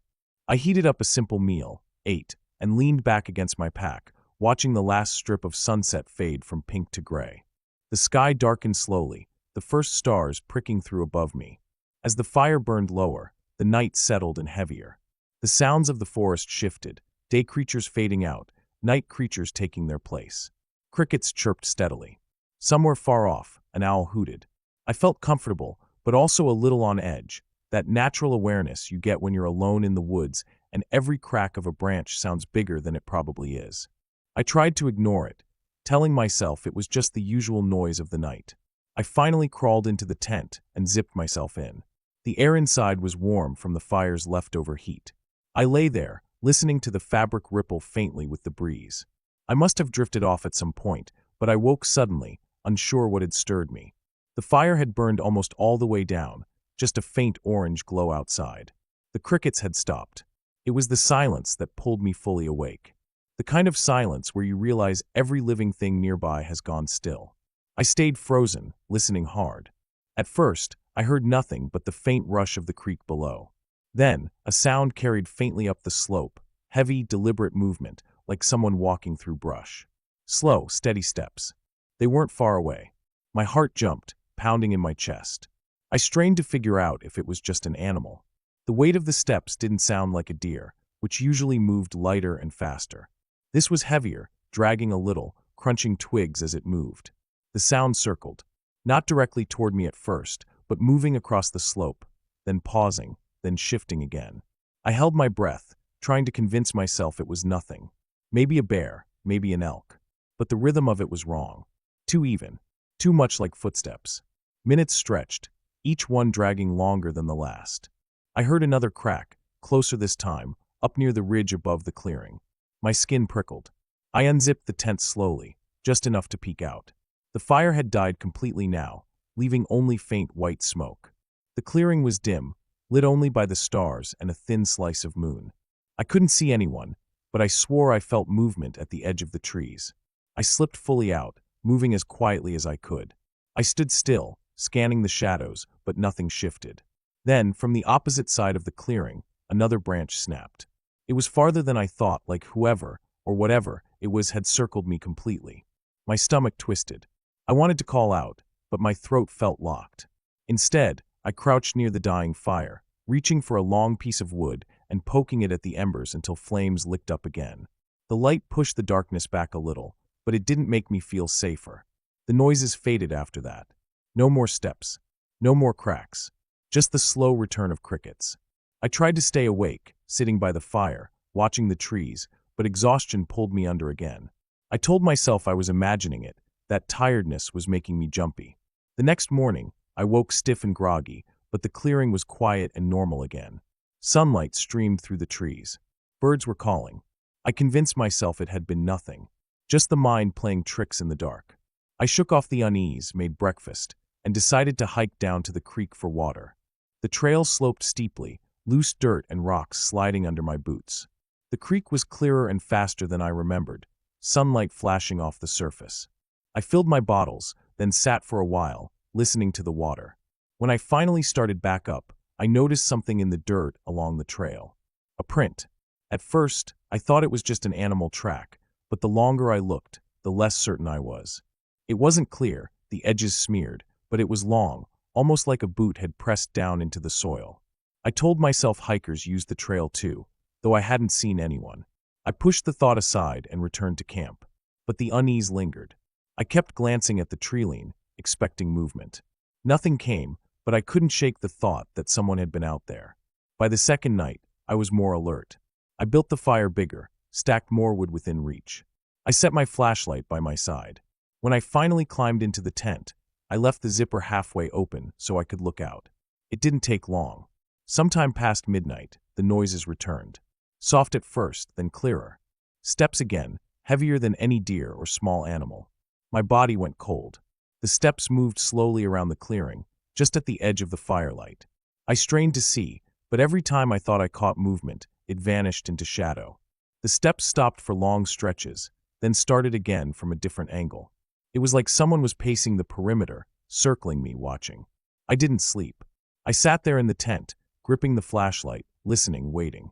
Hours passed. At some point, I realized there was more than one set of steps. One to the north, another to the west. Two figures moving separately, but never coming close. When dawn finally broke, the noises vanished again. The forest returned to normal. Birds calling, branches shifting. I climbed out, stiff and shaky. My firewood pile had been knocked over. At first, I thought maybe wind had done it, but the way the pieces were scattered, some farther than they should have been, made me doubt that. I packed quickly, every movement sharp with urgency. I didn't want to be there another night. I stuffed the tent, the bag, everything into the trunk without care. As I drove back up the dirt road, I caught sight of something in my rearview mirror. A figure, half hidden between the trees, standing still, watching the road as I left. I didn't slow down. I didn't look back again. I just drove, gravel spitting behind me, my hands tight on the wheel. Even now, I don't know who they were, or what they wanted. All I know is they were there, watching me in the dark, circling my camp like they had all the time in the world. I left before I could find out what would have happened if I'd stayed. And I will never camp alone in that valley again.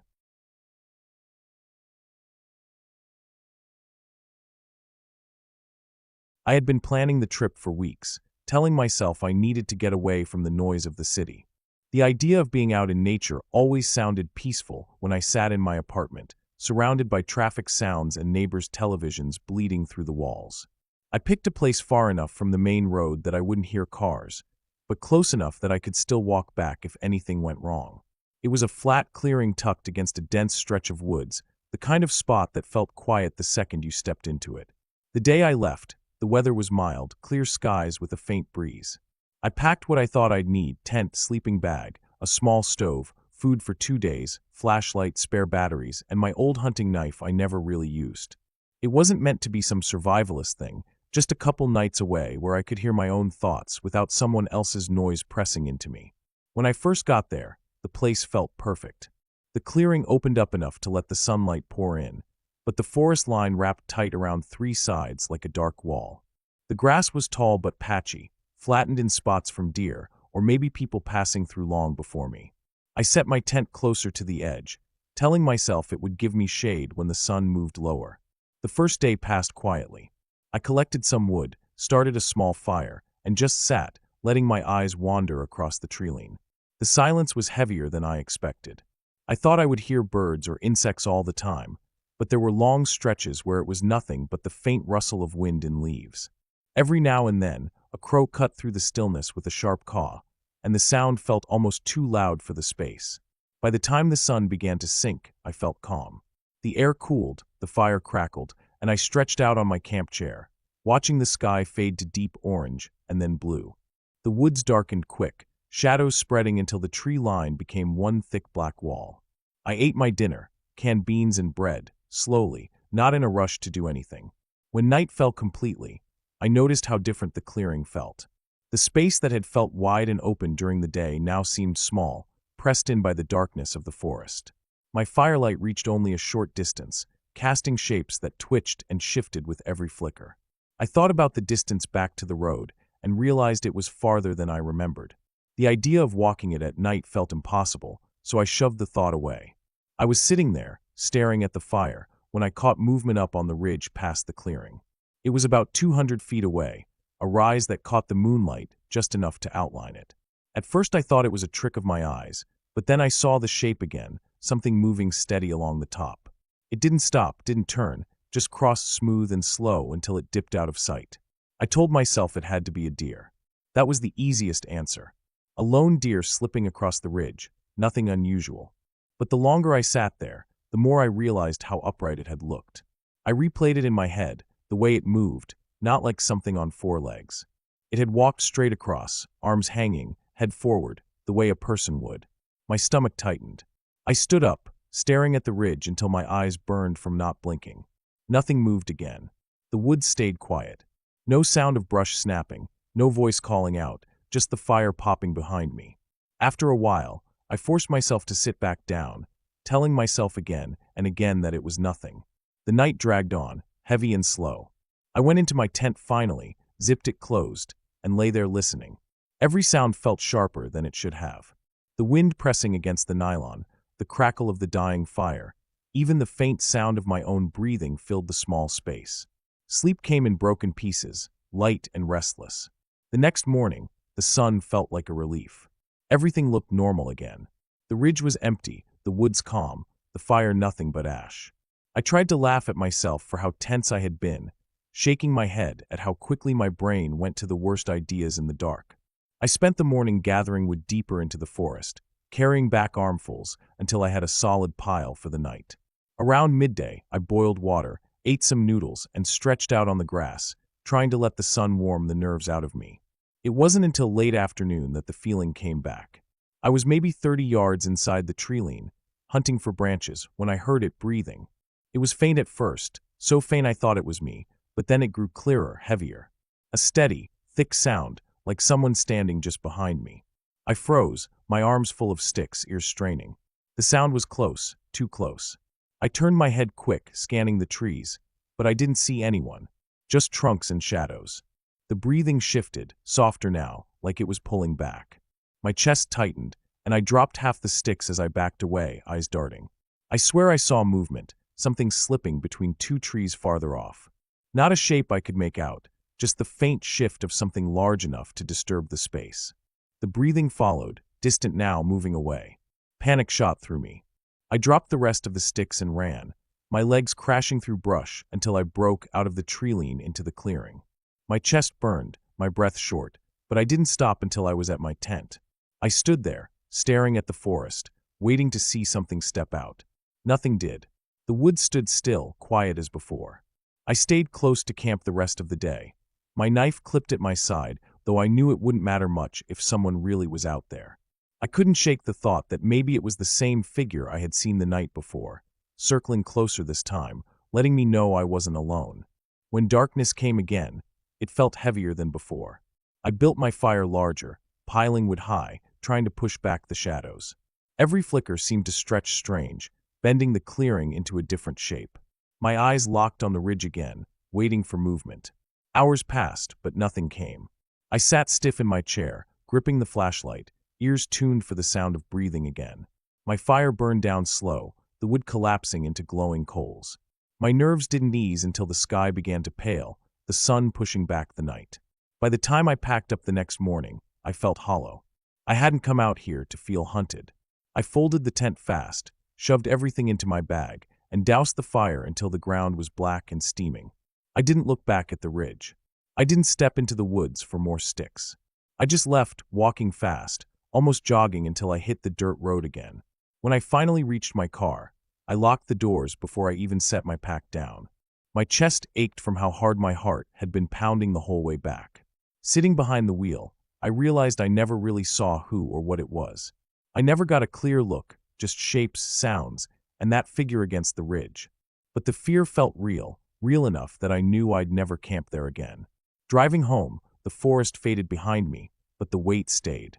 I kept thinking about the sound of that breathing, how close it had been, how it had followed just enough to let me know it was there. Whatever was out there that night, it didn't need to step into the clearing to scare me away. It just had to remind me that I wasn't as alone as I thought. And that was enough to make me never want to test it again.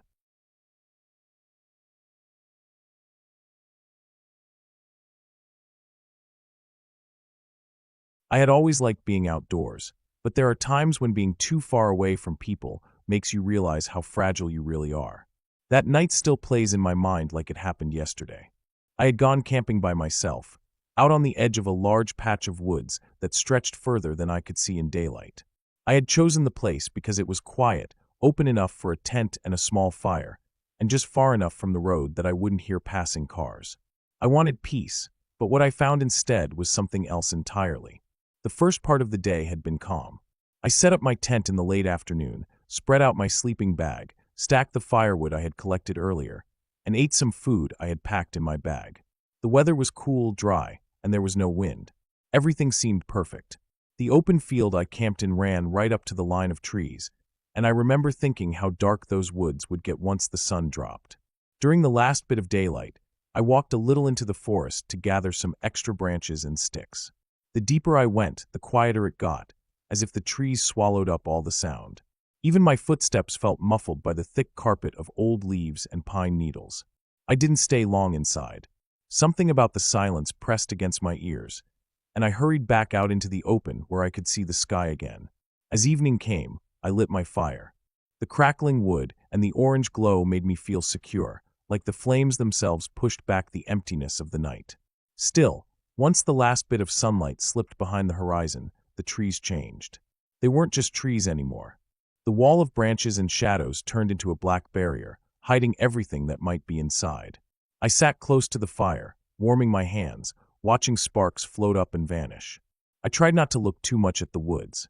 Every time I did, my imagination painted shapes between the trunks, figures that weren't really there. It was around 9 when I first noticed something strange.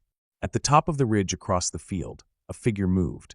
The ridge wasn't close. It stood about 200 feet away, maybe more, but I could make out the shape of a person walking slowly across it. The figure was steady, never pausing, never turning. Just moving, straight across, like they had a destination on the other side. No flashlight, no sound, nothing. I watched them until they disappeared beyond the slope. At first, I thought maybe it was another camper, someone cutting across the ridge to get to a trail, but the way they moved was strange. Too smooth, too steady, like they weren't even paying attention to where they stepped. I shook the thought off and told myself it was nothing. Still, I couldn't stop glancing back at that ridge.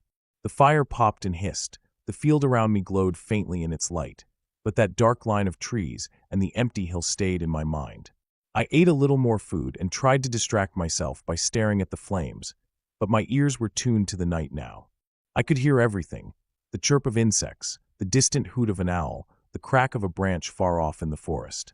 Every sound stretched out, too loud, too clear. After a while, I needed more firewood.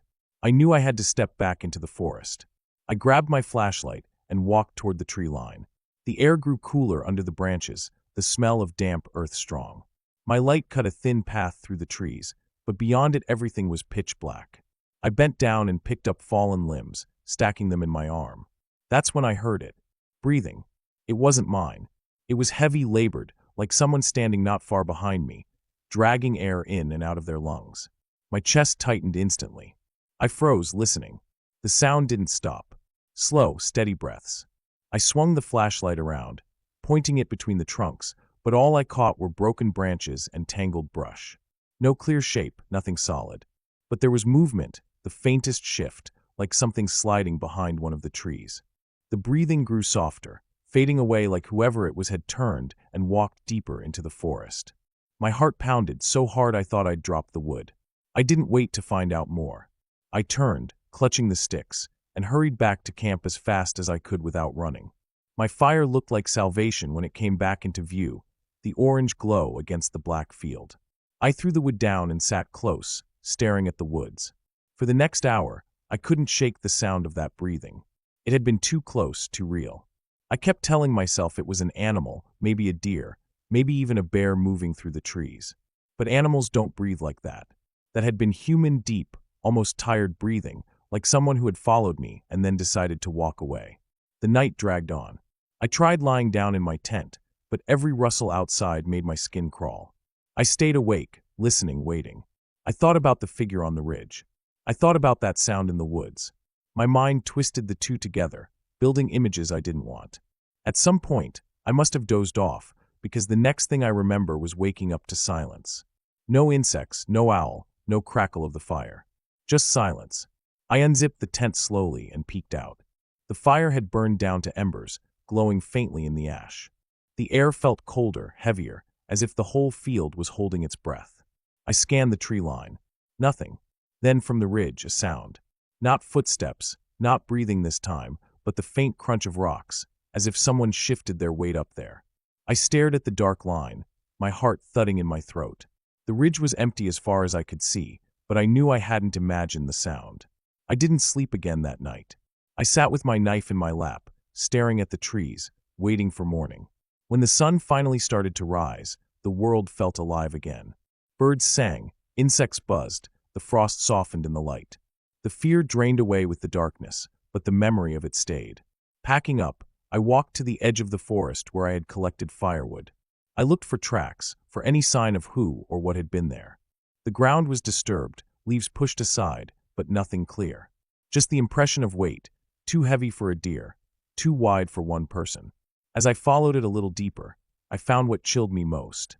A broken branch about shoulder height, snapped clean, like someone had pushed through with force. Not an animal brushing by, but someone tall, someone strong. And near the base of the tree, a single footprint pressed into the soft dirt. A boot print. It wasn't mine. I stood there, staring at it, my mouth dry, the morning light shining down like nothing had happened. Whoever it was had been real. They had been close enough to watch me, close enough to breathe behind me. The thought made my stomach twist. I didn't stay any longer.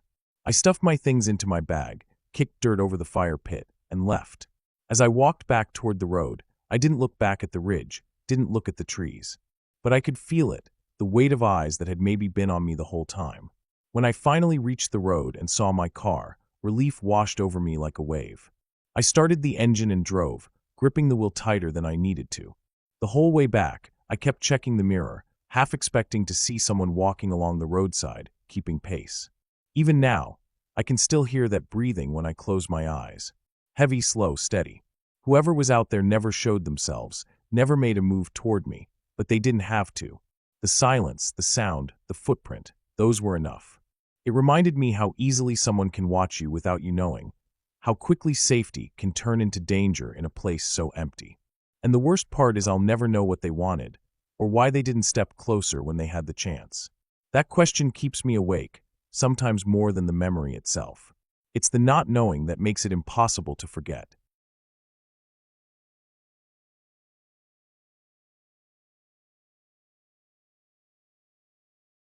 It started as an ordinary trip, the kind of thing that didn't feel dangerous at all when I was planning it.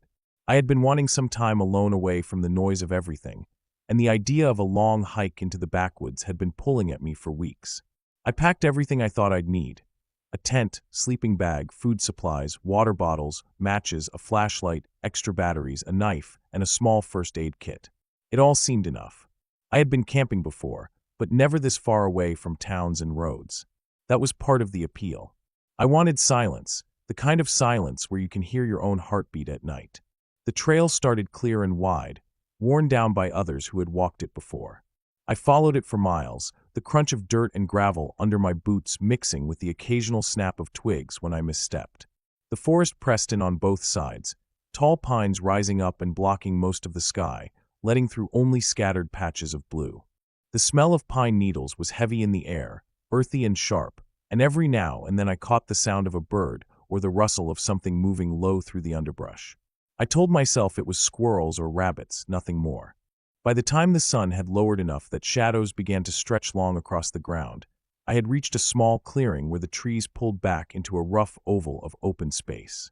The grass was patchy, uneven, but there was enough room to set up a tent. I dropped my pack, my shoulders sore from the weight, and began laying everything out. The tent went up quickly. I staked it down, double-checked the seams, then built a small fire pit with stones I gathered from the edges of the clearing. Soon enough, I had flames licking up dry sticks, crackling softly as the sky turned orange and then purple. The forest grew quiet with the fading light. Birds stopped calling, the rustling eased, and I was left with the low crack of the fire and the faint whistle of wind moving between the trees. It was exactly what I had been craving, isolation. I cooked a simple meal over the fire, sat cross-legged in the dirt, and ate slowly, savoring the heat and the taste after the long day. I remember feeling a strange calm settle in me. No voices, no traffic, no buzzing phone. Just me, the fire, and the woods. But as night fell deeper, that calm started to shift. Darkness changes everything.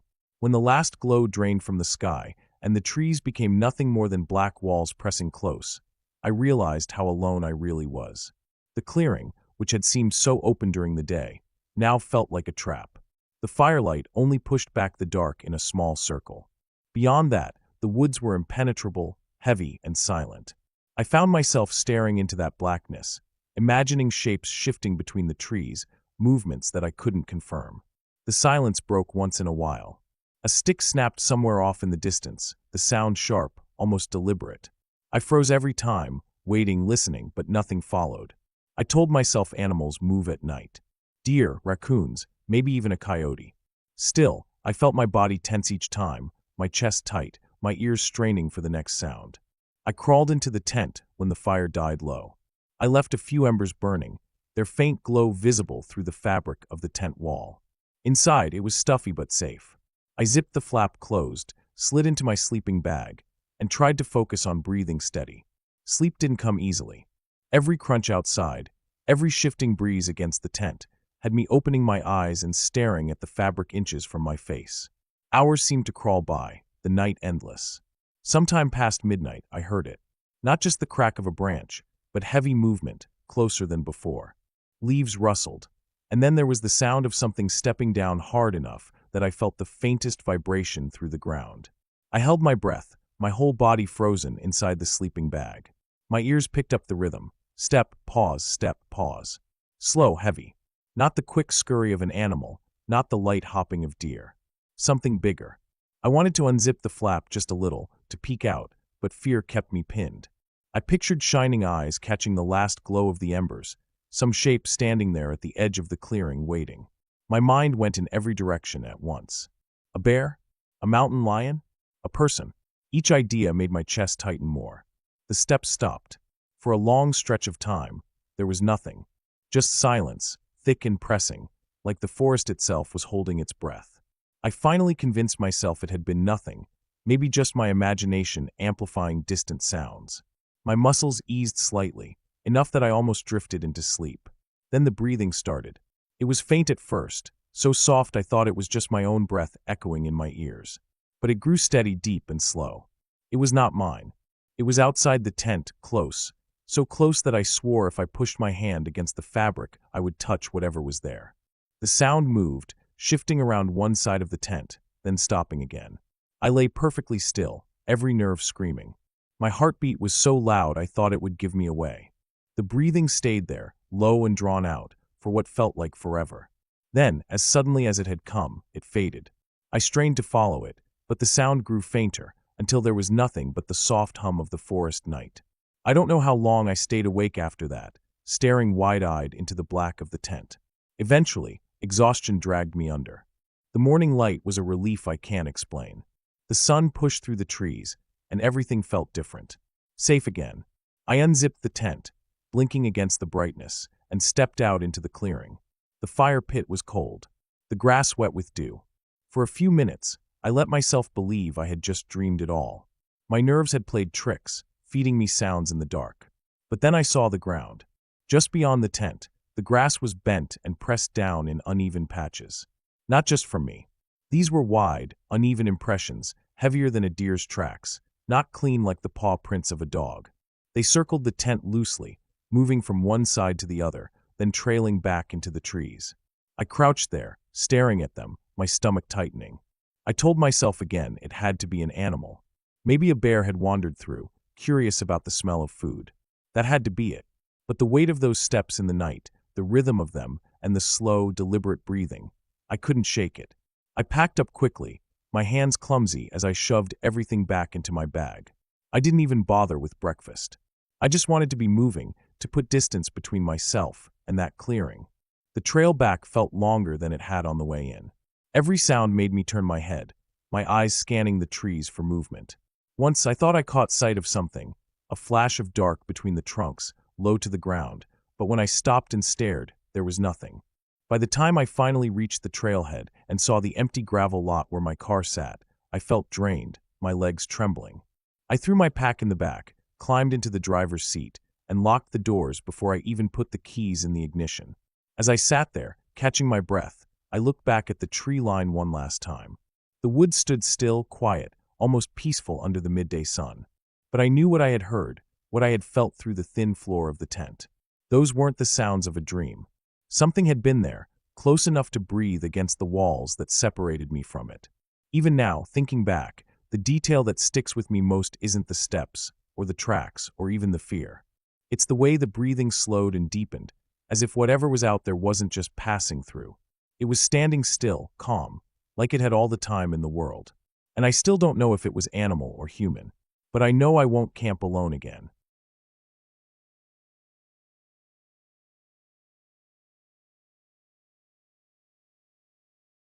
I never thought a simple hike could turn into one of the scariest experiences of my life. I had gone out alone, planning only a short day trip through a trail I had never been on before.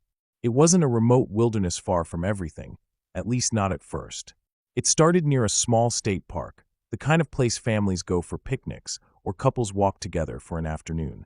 I had looked at the map posted at the trailhead, noticed the loops and side paths, and decided I'd take one of the longer ones since I had the whole day. I had water, some snacks, a jacket tied around my waist, and my phone in my pocket. I didn't think I needed much else.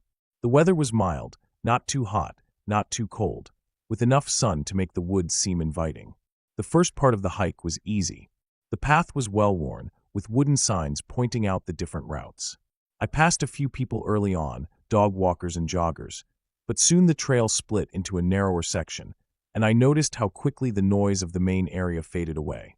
The sound of kids laughing by the picnic tables disappeared, and it was replaced by the crunch of my shoes on dirt and the constant chatter of birds hidden in the trees. The woods weren't dark at first, just quiet, the kind of quiet that feels heavy after a while. The deeper I went, the more the trail seemed less traveled. The dirt path thinned into a strip with weeds brushing against my legs. Fallen branches blocked parts of it, and I had to step over or around them. I felt more isolated, and the only sound besides my footsteps was the occasional rustling of squirrels darting through the undergrowth. At first, it was calming, even peaceful, like I had the entire forest to myself. But as the hours passed, that same quiet started to feel different. The trees grew closer together, and the sunlight came through in broken patches instead of wide beams. I noticed how still the air was. Every time I stopped to take a drink of water, I realized how little I heard. No birds, no bugs buzzing close to my ears, no distant hum of cars. Just silence.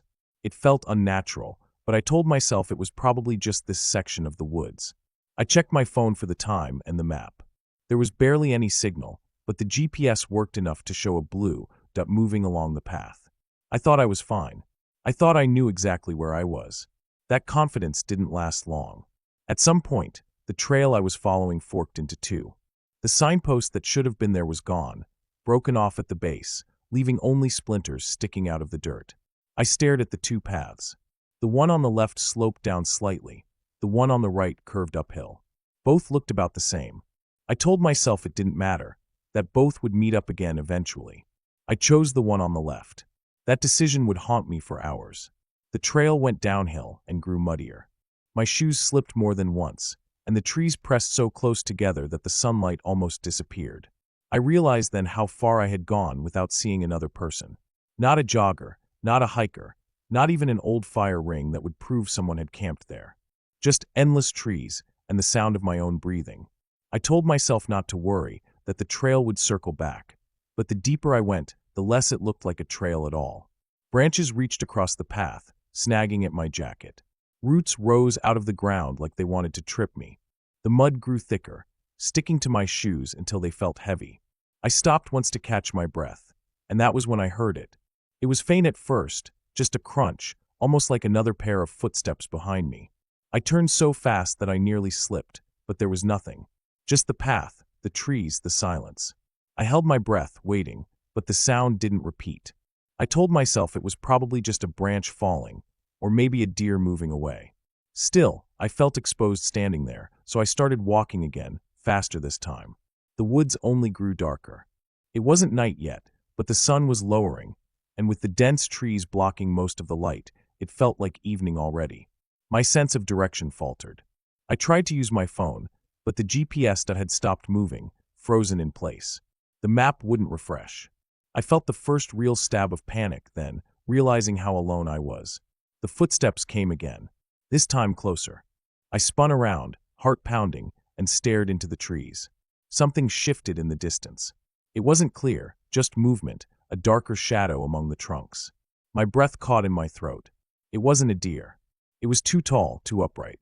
I blinked, trying to make sense of it, but when I looked harder, there was nothing there. Just emptiness. I started moving again, forcing my legs into a faster pace, but every few minutes, I swore I heard it again. A step, then another, matching mine, pausing when I paused. The air felt colder. My water bottle was almost empty, and I realized how long it had been since I had eaten anything. I wanted to turn back, but I couldn't even remember which direction that was anymore. The mud thinned out eventually, but the trail led to a wide clearing I hadn't seen on the map. It looked like an old logging site, with rotting stumps and piles of branches left to decay. The ground was uneven, and the air felt heavier here. I stopped in the middle of the clearing, turning in slow circles, trying to spot any sign of another path out. That was when I saw it again. A figure, just at the edge of the trees. It wasn't close enough for me to see details, but it was standing upright, watching. The stillness of it made my skin crawl. My throat went dry. I blinked once, and it was gone. I didn't wait to see if it would appear again. I ran across the clearing, tripping over branches and slipping on damp earth, until I found another trail leading out. My chest burned, and my legs ached, but I didn't stop running until I felt sure I had put some distance between myself and that place. The trail twisted for what felt like forever, and I kept glancing over my shoulder, half expecting to see something following me. My mind kept playing tricks, turning shadows into shapes, making every gust of wind sound like movement. I pushed myself harder, even though my body begged me to rest. Eventually, I spotted something man-made. An old fence, half-collapsed, running along one side of the trail. Relief flooded through me, because it meant I was closer to civilization. I followed it until I came to a narrow dirt road, the kind used by park rangers or maintenance trucks. It wasn't the main trail, but it was something. I forced myself to keep walking, even though my legs shook with every step. The sun was nearly gone now, and the woods were slipping into full darkness. I pulled out my phone, flicked on the flashlight, and kept it pointed at the ground in front of me. Every sound felt magnified, every crunch of leaves behind me sending my heart racing. Finally, after what felt like hours, I saw lights. Dim at first, then brighter.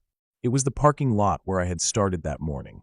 I stumbled out of the trees, shoes caked in mud, shirt soaked with sweat, and nearly collapsed when I reached my car.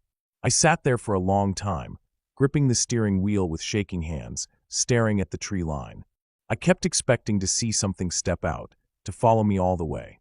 But nothing did. I drove away with my headlights cutting through the dark road, and even miles later, when the forest was far behind me, I couldn't shake the feeling that I had been watched every step of the way. The sound of those footsteps echoed in my head the entire drive home. I never went back to that trail again, and I never will.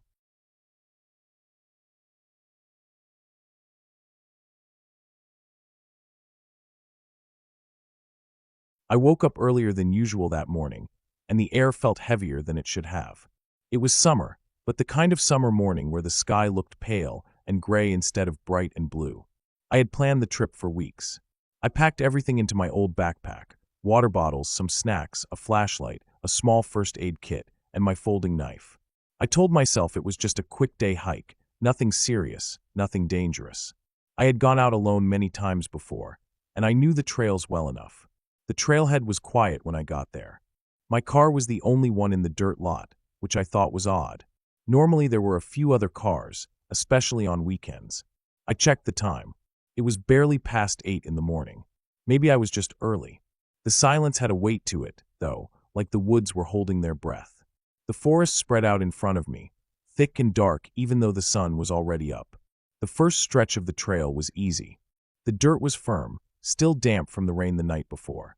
I could smell wet leaves and mud, and every step crunched softly under my boots. For a while, I let myself enjoy the quiet. The air was cool, and I felt good moving through the trees. I could hear small birds somewhere high up, and once in a while the leaves shifted like something small was darting away. After maybe an hour, the trail started to climb. I stopped to take a drink and looked back down. From where I stood, I couldn't see the parking lot anymore. Just trees and a slope leading down into more trees. I turned back around and kept going, and that was when I noticed it. The trail ahead didn't look right. There was a faint split, a thin path leading off to the left, narrower and darker than the main one. I had never seen it before. I should have ignored it. I should have stayed on the main trail like I always did, but curiosity got the better of me. The narrow path looked like it had been walked before, but not often. Branches leaned low, and the ground was uneven with roots and rocks. I stepped onto it anyway. The change was immediate. The air seemed cooler, heavier. The trees leaned in tighter, blocking more of the light. My footsteps sounded sharper, and the woods were suddenly too quiet. No bird calls, no rustling. Just the sound of my own breathing and boots hitting the dirt. I tried to tell myself it was nothing, that maybe I was just deeper into the forest than usual, but something about it didn't feel right. The trail wound around and dipped down sharply. I followed it longer than I meant to. I told myself I'd turn back after 10 minutes, but I kept walking. Something about the way the trail bent made me feel like I was being led somewhere, and I didn't want to stop until I saw where it went. Eventually, I came into a small clearing. It wasn't much, just an open patch of ground with grass and weeds, surrounded by tall trees. In the middle was an old fire ring made of stones, blackened in the center, as if someone had used it years ago. Beside it, there was a rusted folding chair, the kind you'd see in someone's garage or backyard. It was bent on one side and half buried in the dirt. I don't know why, but the sight of that chair unsettled me more than anything else I had seen. It didn't belong there. There were no campsites on this side of the forest, no official ones anyway. Whoever put it there had dragged it in themselves. It meant someone had been here before, but not recently. The thought of who it might have been, and why they chose this hidden spot, stuck in my head. I crouched down near the fire ring, poking at the ashes with a stick. They were old, damp, and crumbled easily. Whoever had used it hadn't been here for a long time. That should have been comforting, but it wasn't. I felt watched. The hair on the back of my neck stood up, and I turned slowly, scanning the trees. They stood still and silent. Nothing moved. I told myself it was time to leave. I stood, brushed the dirt off my hands, and started back the way I came. The trail felt different on the way out. Every sound behind me made me stop and listen. Once I heard something faint like a footstep breaking a stick, but when I turned, nothing was there. I picked up my pace. My heart was beating faster, and I tried to keep calm. The trail twisted, and at one point I realized I had gone farther than I should have without reaching the main path. My chest tightened. I walked faster, then broke into a jog, but the trail kept winding deeper. That was when I saw it, a piece of cloth hanging from a low branch. Faded blue, torn, fluttering slightly in the breeze. I stopped dead. It wasn't mine. I hadn't come this way. My throat went dry, and I realized I had somehow gotten turned around. I was going deeper instead of back out. I forced myself to keep moving, but panic was growing inside me. My legs felt heavy, and every sound made me think someone was following me. The woods pressed in closer, and my sense of direction was gone. At one point, I stumbled into another clearing, smaller than the first, and in the middle of it was a pile of bones. They were small, maybe from a deer or something like that, but they were piled neatly, not scattered. A stack, almost like they had been placed there on purpose. The sight of them froze me where I stood. I wanted to back away slowly, but my body wouldn't move. My skin crawled, and my heart slammed against my ribs. After a long moment, I forced myself to step back. My boot crunched on a stick, loud in the silence, and I swore I heard something shift in the trees. I turned and ran. I didn't care about staying on the path anymore. I just pushed through the brush, branches whipping against my arms and face. My backpack snagged on something, and I yanked it free, stumbling forward. My breath was ragged, and sweat poured down my back. I didn't stop until I crashed through a thicket and stumbled onto the main trail again. I nearly collapsed when I saw it. The wide dirt trail looked like salvation. I stood there for a long time, bent over, hands on my knees, trying to catch my breath. The woods behind me were silent, but I couldn't shake the feeling that something was still back there, standing in the dark, watching. I forced myself to walk, not run, down the main trail toward the lot. My legs shook with every step, and my ears rang with my heartbeat. The closer I got to the edge of the woods, the more the air seemed to lighten. I finally broke out of the trees and saw my car sitting alone in the lot. When I reached it, I threw my backpack inside and sat in the driver's seat, hands gripping the wheel, body trembling. I looked back once at the tree line. Nothing moved, but the shadows looked darker than before.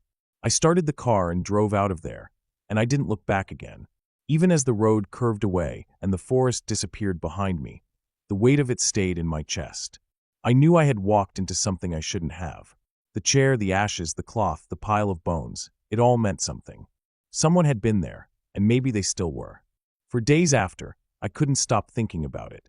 At night, when I tried to sleep, I kept imagining footsteps outside my window. My mind replayed the sound of the stick breaking, the shifting in the trees. I hadn't seen anyone, but I didn't need to. I knew what it felt like to be watched. I never went back to that trail again. I told myself I wouldn't hike alone anymore, but the memory never left me. Sometimes when I drive past the forest, I catch myself glancing into the trees, half expecting to see someone standing there waiting. I never do, but I know better now. I know the woods keep secrets, and sometimes you stumble into them without warning. And once you do, a part of you never really leaves.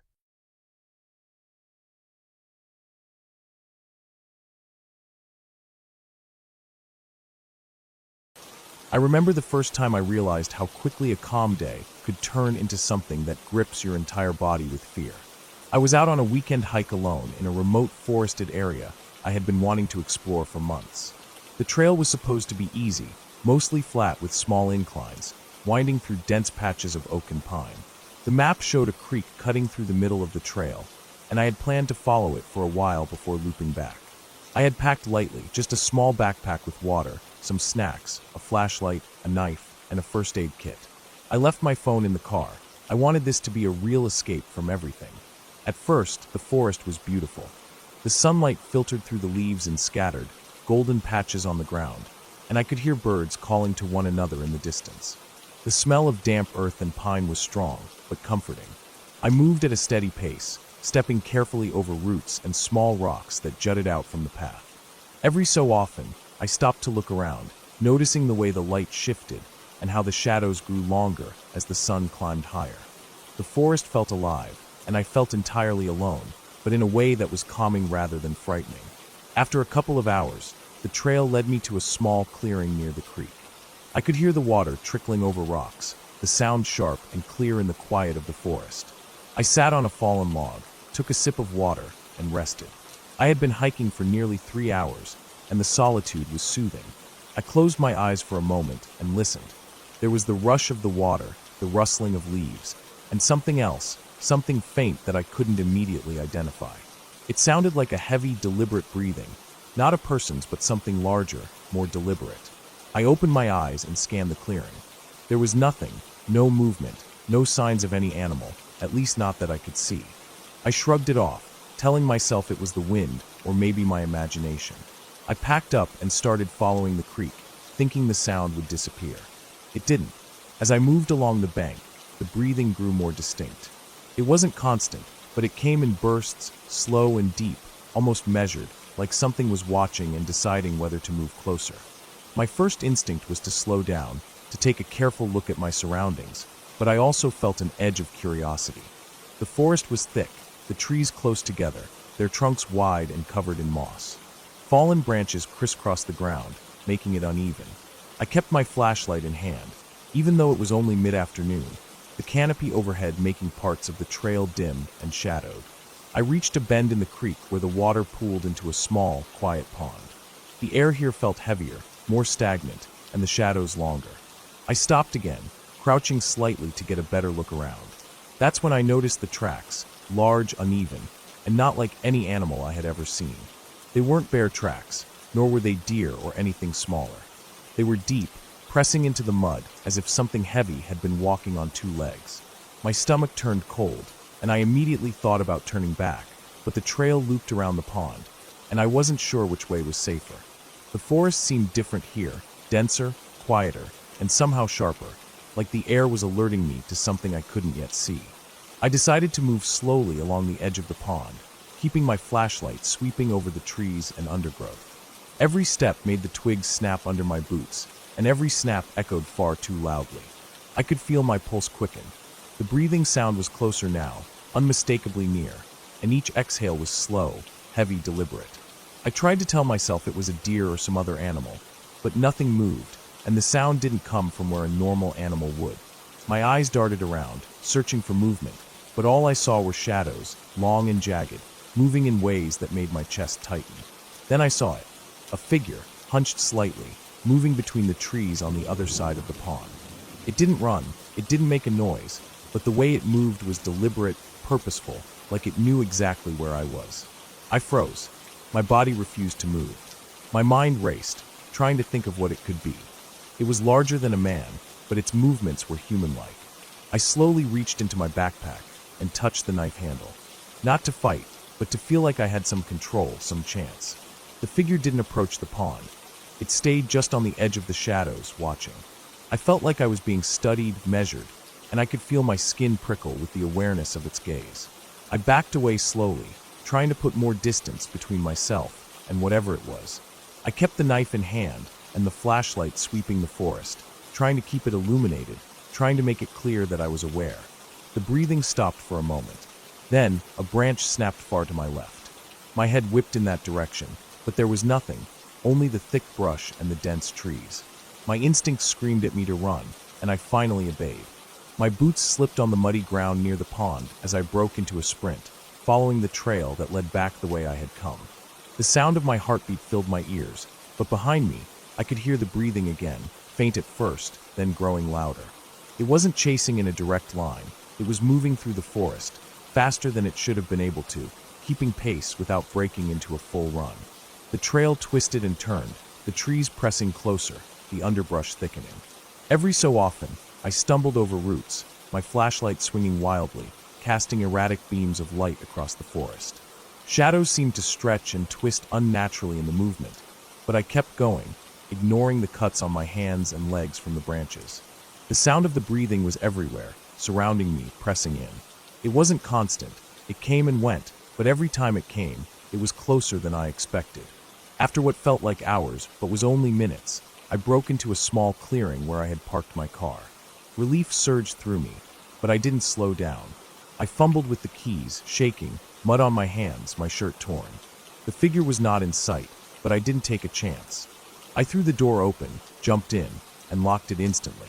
My flashlight still on, I swept the area around the car. Nothing.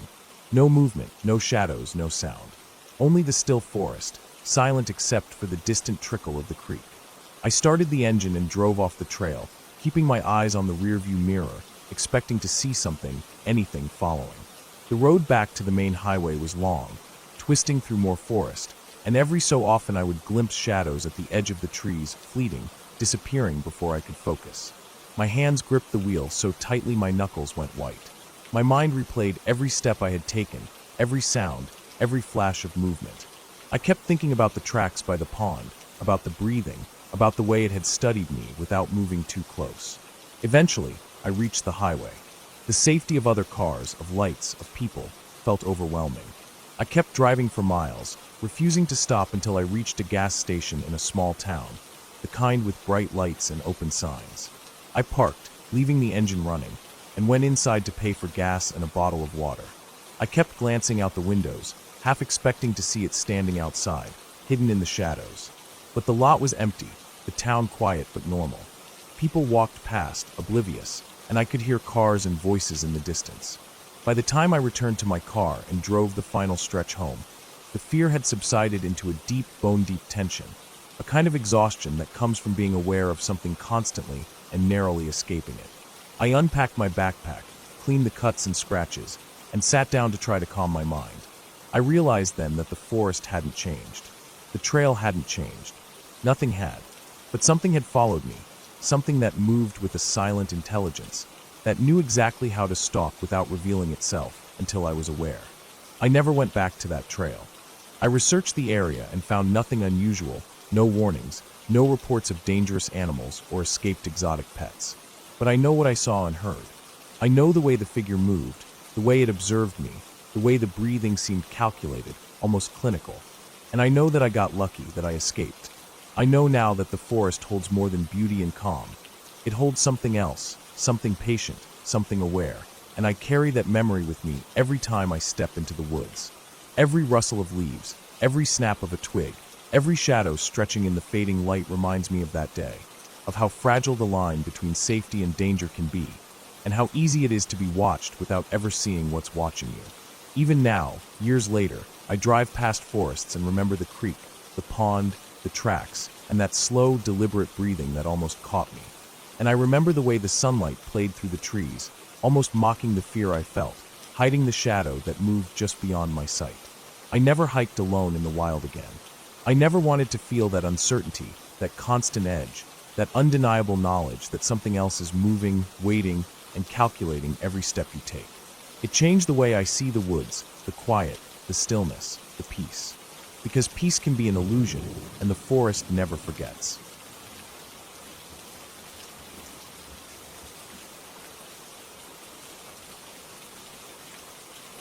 I remember the first time I went deep into the woods alone. It wasn't planned to be scary, at least not at first. I had been hiking around smaller trails for years, always sticking to paths I knew well. But that day I decided to take a route I hadn't explored. It was early morning, the kind of day when the sun barely reaches the thickest parts of the forest, leaving everything in a soft, gray light.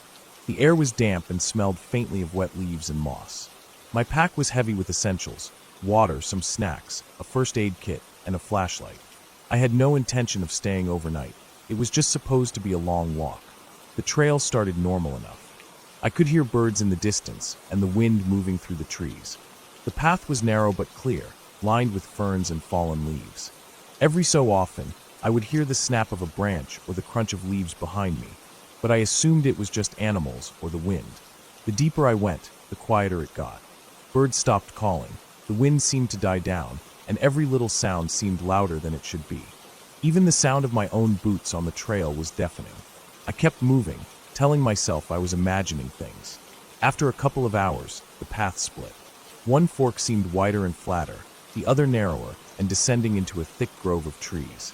I chose the narrower one. It felt like a shortcut. I was trying to see more of the forest, to feel the isolation and distance from the usual crowded trails. Within minutes, I realized the path wasn't maintained at all. Branches hung low, and the ground was uneven, soaked in mud and rotting leaves. Every step I took sank slightly into the soil. My boots were wet in moments, and I could feel the cold seeping through. I didn't care. I was committed. After another hour, I reached a small clearing. It was almost perfectly circular, surrounded by dense trees on all sides. The sun broke through in a single narrow beam, illuminating a patch of damp grass in the center. Something felt wrong here. The air was heavier, stiller, as if it didn't want to move. The silence was thick. I stopped and listened. At first, I thought I heard footsteps behind me, soft and hesitant. I froze, straining my ears. Then it stopped. Nothing. I told myself it was my imagination. just the wind shifting leaves. I shook my head and kept going. The trail twisted back into the trees and started to descend steeply. My legs were tired, my boots soaked and muddy, and the sky was starting to darken in the thick canopy above. That's when I noticed the sound. It wasn't a branch snapping or a bird calling. It was breathing, heavy, deliberate, slow breaths. I froze. My heart slammed in my chest. The sound was close, coming from behind a clump of trees to my left. I considered running, but the terrain was rough, and I didn't want to fall. I stayed still, listening. The breaths continued, deliberate and low. I could hear them rising and falling, matching some rhythm that felt terrifyingly human. Instinct finally kicked in. I started moving, carefully at first, then faster, trying to put distance between myself and whatever was there. Every step I took on the wet leaves made a loud crunch. I wanted to be silent, but it was impossible. My heart was pounding so hard I was afraid it would give me away. I glanced back. I couldn't see anything, but the feeling of being watched was overwhelming. Every shadow looked like it was moving. Every tree trunk seemed to hide a figure. My imagination was probably exaggerating everything, but that didn't matter. My instincts were screaming at me to get out. I found a narrow path leading down to a small creek. The sound of running water was faintly soothing. I followed it, hoping it would lead somewhere familiar. The path was overgrown, but I had to keep moving. I slipped in the mud once, my hand scraping against a tree bark and leaving a sting.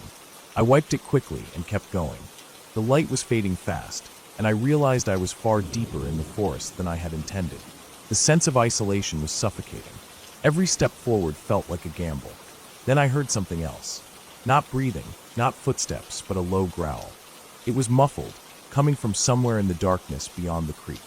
My stomach dropped. I had never been a big fan of wild animals, and I knew there could be bears, mountain lions, or even wolves in this region. My first thought was to find a place to climb or hide, but there were no trees big enough, and the ground was too uneven. I was stuck between the creek and whatever was out there. My mind raced. I knew running blindly could get me hurt or attract the animal. Staying still seemed almost worse. I remembered the flashlight in my pack. I pulled it out, fumbling to turn it on. The beam cut a narrow path through the darkness, illuminating the creek and the muddy banks. I scanned the area carefully. At first, nothing moved. Then I saw it, a large shadow, crouched low, moving slowly along the edge of the trees. It wasn't running, just watching, tracking. My heart froze. It didn't attack immediately, just followed my movements. I tried to stay calm, taking slow steps backward along the creek. The mud made it difficult, and every movement made a wet squelch sound that seemed deafening in the silence. I realized I needed to leave the forest completely before night fell. I knew the main trail wasn't far from here. I had seen it on the map. I turned carefully, keeping my flashlight low, and started walking along the creek's edge, hoping the shadow wouldn't follow me across the water. The mud was worse than I thought. Every few steps I slipped, catching myself with the pack strap or my hands on the grass. My legs were shaking from fear and exhaustion. The sound of breathing, or growling, never left me. It was always just behind the trees, always keeping pace, but never making a full attack. After what felt like hours, though it was probably closer to 40 minutes, I saw something I recognized, a large boulder near a bend in the creek that marked the edge of the main trail. Relief washed over me. I broke into a run, slipping and sliding through the mud, barely caring about my soaked clothes or scraped hands. The shadow didn't follow this time. I didn't look back. I just ran until the forest thinned and I reached the trail. Familiar markers, the jagged bark of an old oak, the split log I had passed earlier, gave me confirmation I was back on known ground. I didn't stop running until I reached my car. My boots were caked in mud, my shirt torn, and my hands scratched, but I didn't care. I locked the doors and sat inside, trying to catch my breath. The headlights illuminated the path behind me, and for a moment, I thought I saw something moving in the tree-line, but when I blinked it was gone. I drove home slowly, staying on main roads and avoiding any shortcuts. I didn't speak to anyone, didn't call anyone. I just needed to be out of the forest completely. That night, I unpacked my bag, washed the mud from my hands and face, and looked at the scratches along my arms. It could have been worse, far worse. I realized how close I had come to being trapped, or worse, attacked. I had underestimated the woods, underestimated how alone you can feel even when you're prepared. There was no fantasy, no ghost, no fairy tale monster. Just me and something that shouldn't have been there, watching, tracking. And sometimes that's worse than any made-up fear, because it's real, it's dangerous, and it can happen to anyone who thinks they know the forest. The next day, I returned to the trail, this time with a friend. We went only a short distance, taking marked paths and staying near open areas. I told myself I had to confront it in some way, to not let the fear take over completely. The woods felt different with someone else there. Every noise wasn't a threat. The trees were no longer menacing. But the memory stayed, the heavy breathing, the low growl, the shadow following me silently along the creek. It stayed with me for weeks, reminding me of how easy it is to get lost, to be watched, and how quickly a hike can turn into something terrifying. Even months later, I still check my backpack before heading into any trail. I carry extra tools, water, and make sure someone knows exactly where I am. The memory hasn't faded, and I don't think it ever will. But I survived, and that made it clear. Fear is manageable when you respect the forest, pay attention, and never assume you're completely alone, even when it feels like you are. Every leaf, every shadow, every sound can matter. And sometimes, being careful is the difference between returning home safely and becoming just another story that no one hears.